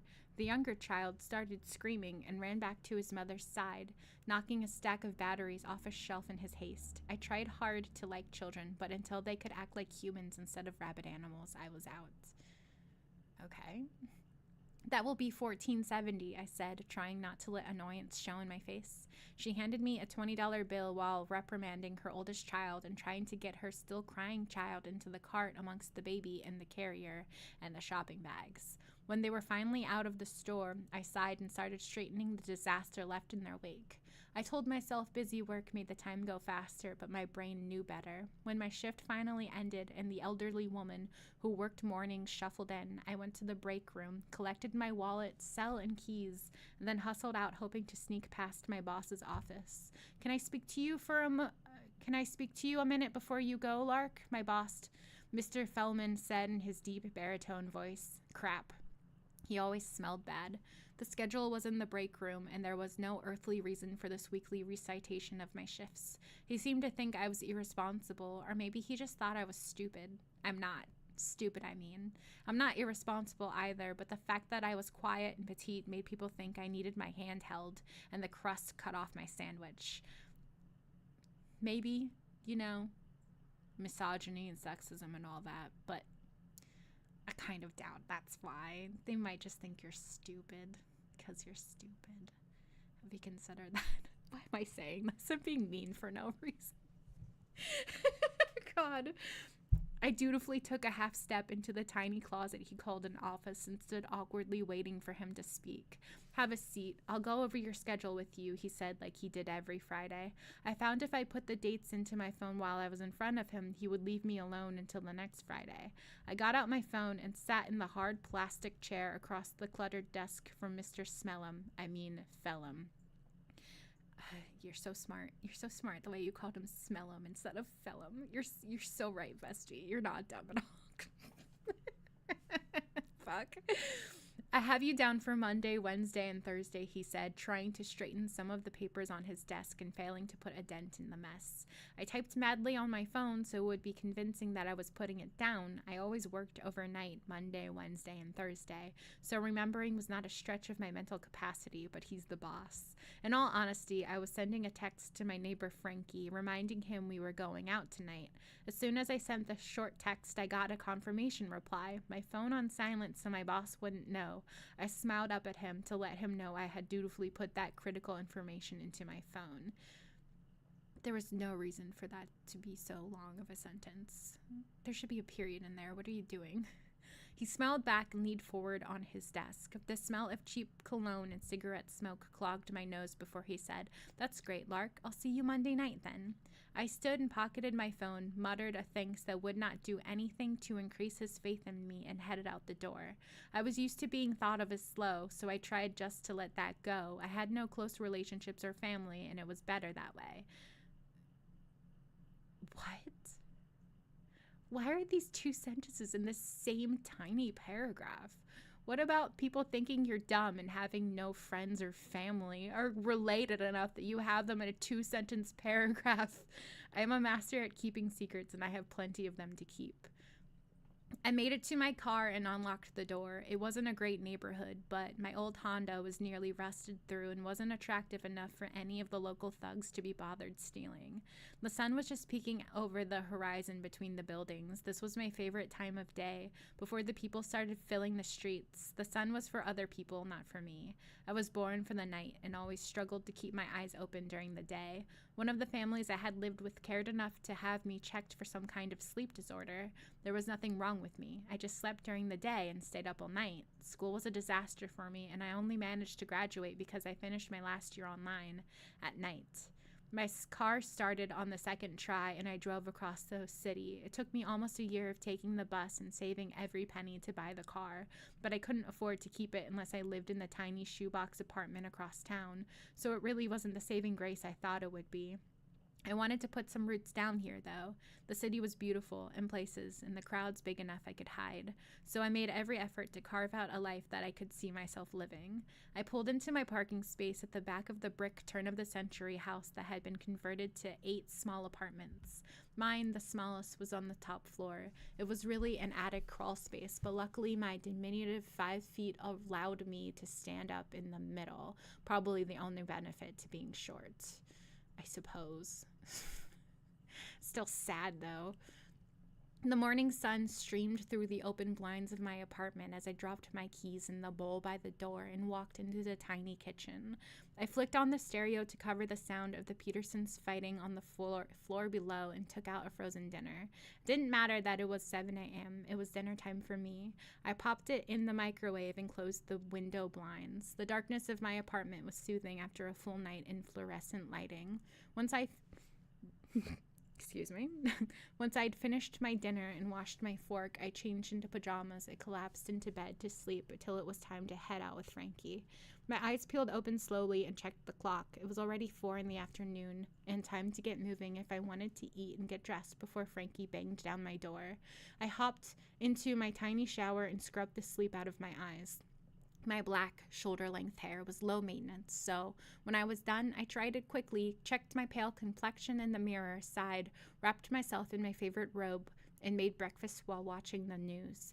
There were 3 more missing people. In a city of only 200,000 people, there were a lot of missing people, more than the national average. Enough to be noticeable, but not enough to cause a panic or to bring too much attention to the city. Most people brushed it off, but I knew the truth. The dark underbelly of any given city was well hidden from the ordinary folks who went about their daily lives in peace, until their peace was ruined. I clicked off the TV and dressed quickly in my favorite black jeans and a black tank top with a bit of lace along the top. Yeah, I'm a bit of a cliche, so what? The bars in the area were dark and not too loud. That's where Frankie and I always headed. Frankie and I had similar life goals. Goal 1 was to stay out of our shitty apartments as much as possible. Frankie lived below the Petersons, who lived below me. The Petersons' screaming matches were legendary. Mrs. Peterson's voice was so high-pitched I sometimes wondered how the windows hadn't shattered, and Mr. Peterson tended to throw things, breakable things. Goal 2 was to keep our friendship low-key. Frankie was good-looking, but I never felt any real chemistry between us. I wasn't sure Frankie was even interested in women. In truth, we didn't know much more about each other than names and cell numbers. That worked for me, plus company in my free time was nice. He was just coming off his job at whatever he did as I was getting up for the night. I had never asked him what he did. It didn't matter. About 15 minutes later, there was a bang on my door. The Petersons were getting wound up, so Frankie's timing was perfect. I opened the door while fishing my keys out of the bowl, and he spun on his heel. I followed behind in silence. Frankie was average height with dark, near-black hair that flopped over his forehead. He always wore the same leather jacket with crossroads scrolled across the back. I assumed it was a gang or motorcycle club. It is, in fact, a reference to a Britney Spears movie. Thank you. Good night. I'm done. I had never seen another jacket like it. We walked a few blocks up the road to Arnie's Bar and Grill. Arnie's was mostly a sports bar. Big TVs mounted on the walls displayed the latest football game recaps, and the music was on. A handful of men in jerseys were sitting around drinking beers, but it was otherwise empty. It was still early. Frankie and I chose our seats, one between us, so we didn't have to sit so close, and we ordered drinks. I always had gin and tonic, and he always had rum and coke. We spent more than an hour enjoying that piece. Come here often? Just like that, my peace was broken by a slurring, drunk, jersey-wearing idiot. F me. Usually Frankie's presence kept the riffraff away. On special nights, though, a drunk guy would take it in his head to reproach me. I spoke without turning my head. Not interested. How can you know if you haven't even looked at me? He muttered, and stumbled onto the seat beside me. I prayed for strength, and then turned my head and caught sight of him. His head was tipped back like it might fall off his shoulders, and his eyes half closed. He was just about to pass out. Not a catch. I looked him in the eye and deadpanned. Not interested. That didn't go over well. He stumbled off his bar stool and narrowed his eyes. You dumb be? You're lucky to get my attention. Do you even know who I am? All right, Ted, back off, or I'll have to ask you to leave, Arnie said from behind the bar where he had been wiping the perfectly clean bar top in stereotypical bartender manner. Fine, the drunk man muttered, I'm leaving anyway. Then he staggered out the door and into the night. I threw back my drink and ordered another. Frankie caught my eye and gave me a wink before he set down his glass and headed to the washrooms in the back. You okay? A refined voice asked from the seat drunk Ted had vacated. I couldn't catch a break. I took another big gulp of my drink before I spoke. At least this one didn't sound drunk. I'm fine, I answered curtly, hoping he could take a hint. He couldn't. Do you often attract the disgustingly inebriated? He asked, giving the bartender a wave. My heart rate spiked as I caught a glimpse of him from the corner of my eye, unwilling to give him my complete attention, but also immediately sure I never wanted to turn my back on him either. You don't appear disgustingly inebriated, I mimicked, trying to act normal, so I guess not always. See, this is where my problem came in. I knew the man beside me was dead. As far as I could tell, I was the only one who knew. I had never met anyone else who mentioned this unmarketable skill, but then advertising it was apparently akin to a death wish. The first time I remember commenting on a person being a vampire, I was only 8, and the ensuing bloodbath left me barely alive and an orphan.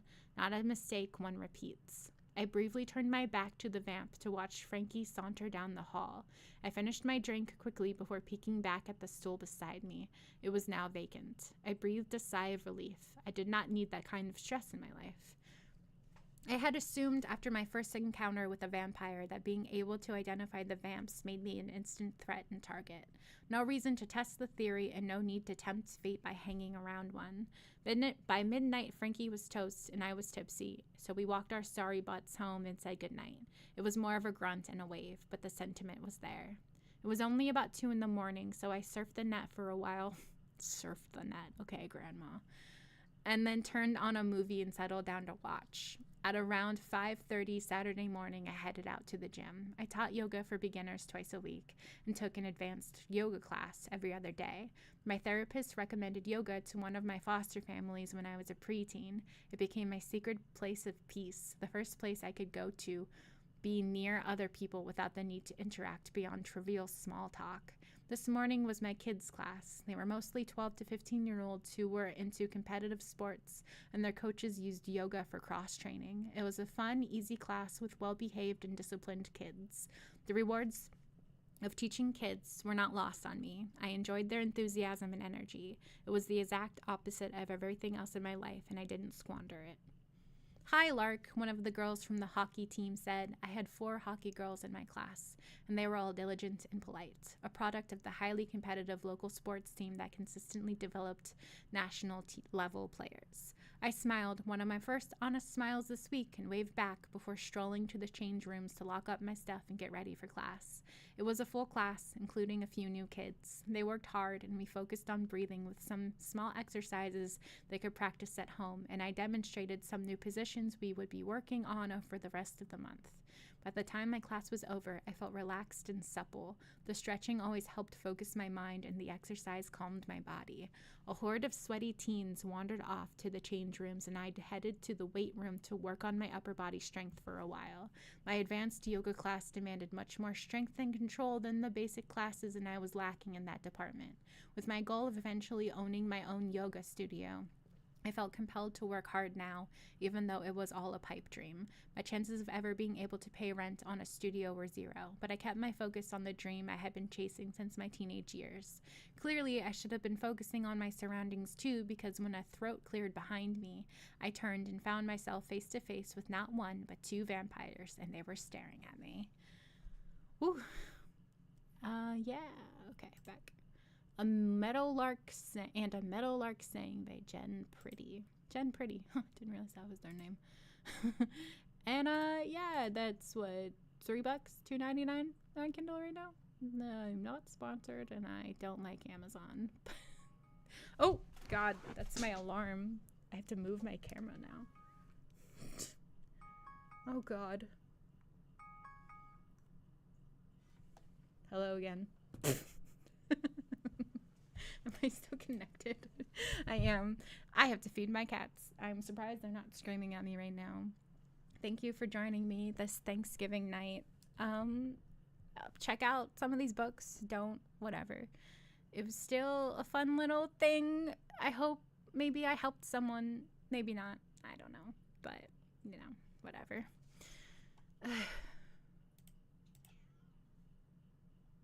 Oh, wait. There we go. I normally do streams. There she is.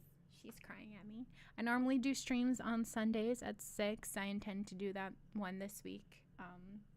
So if you like this and want to hear an actual full story, like 2 or 3 short stories at a time, come check me out. Thank you for making it to the end. Holy shit. I really do appreciate it. And yeah, good night.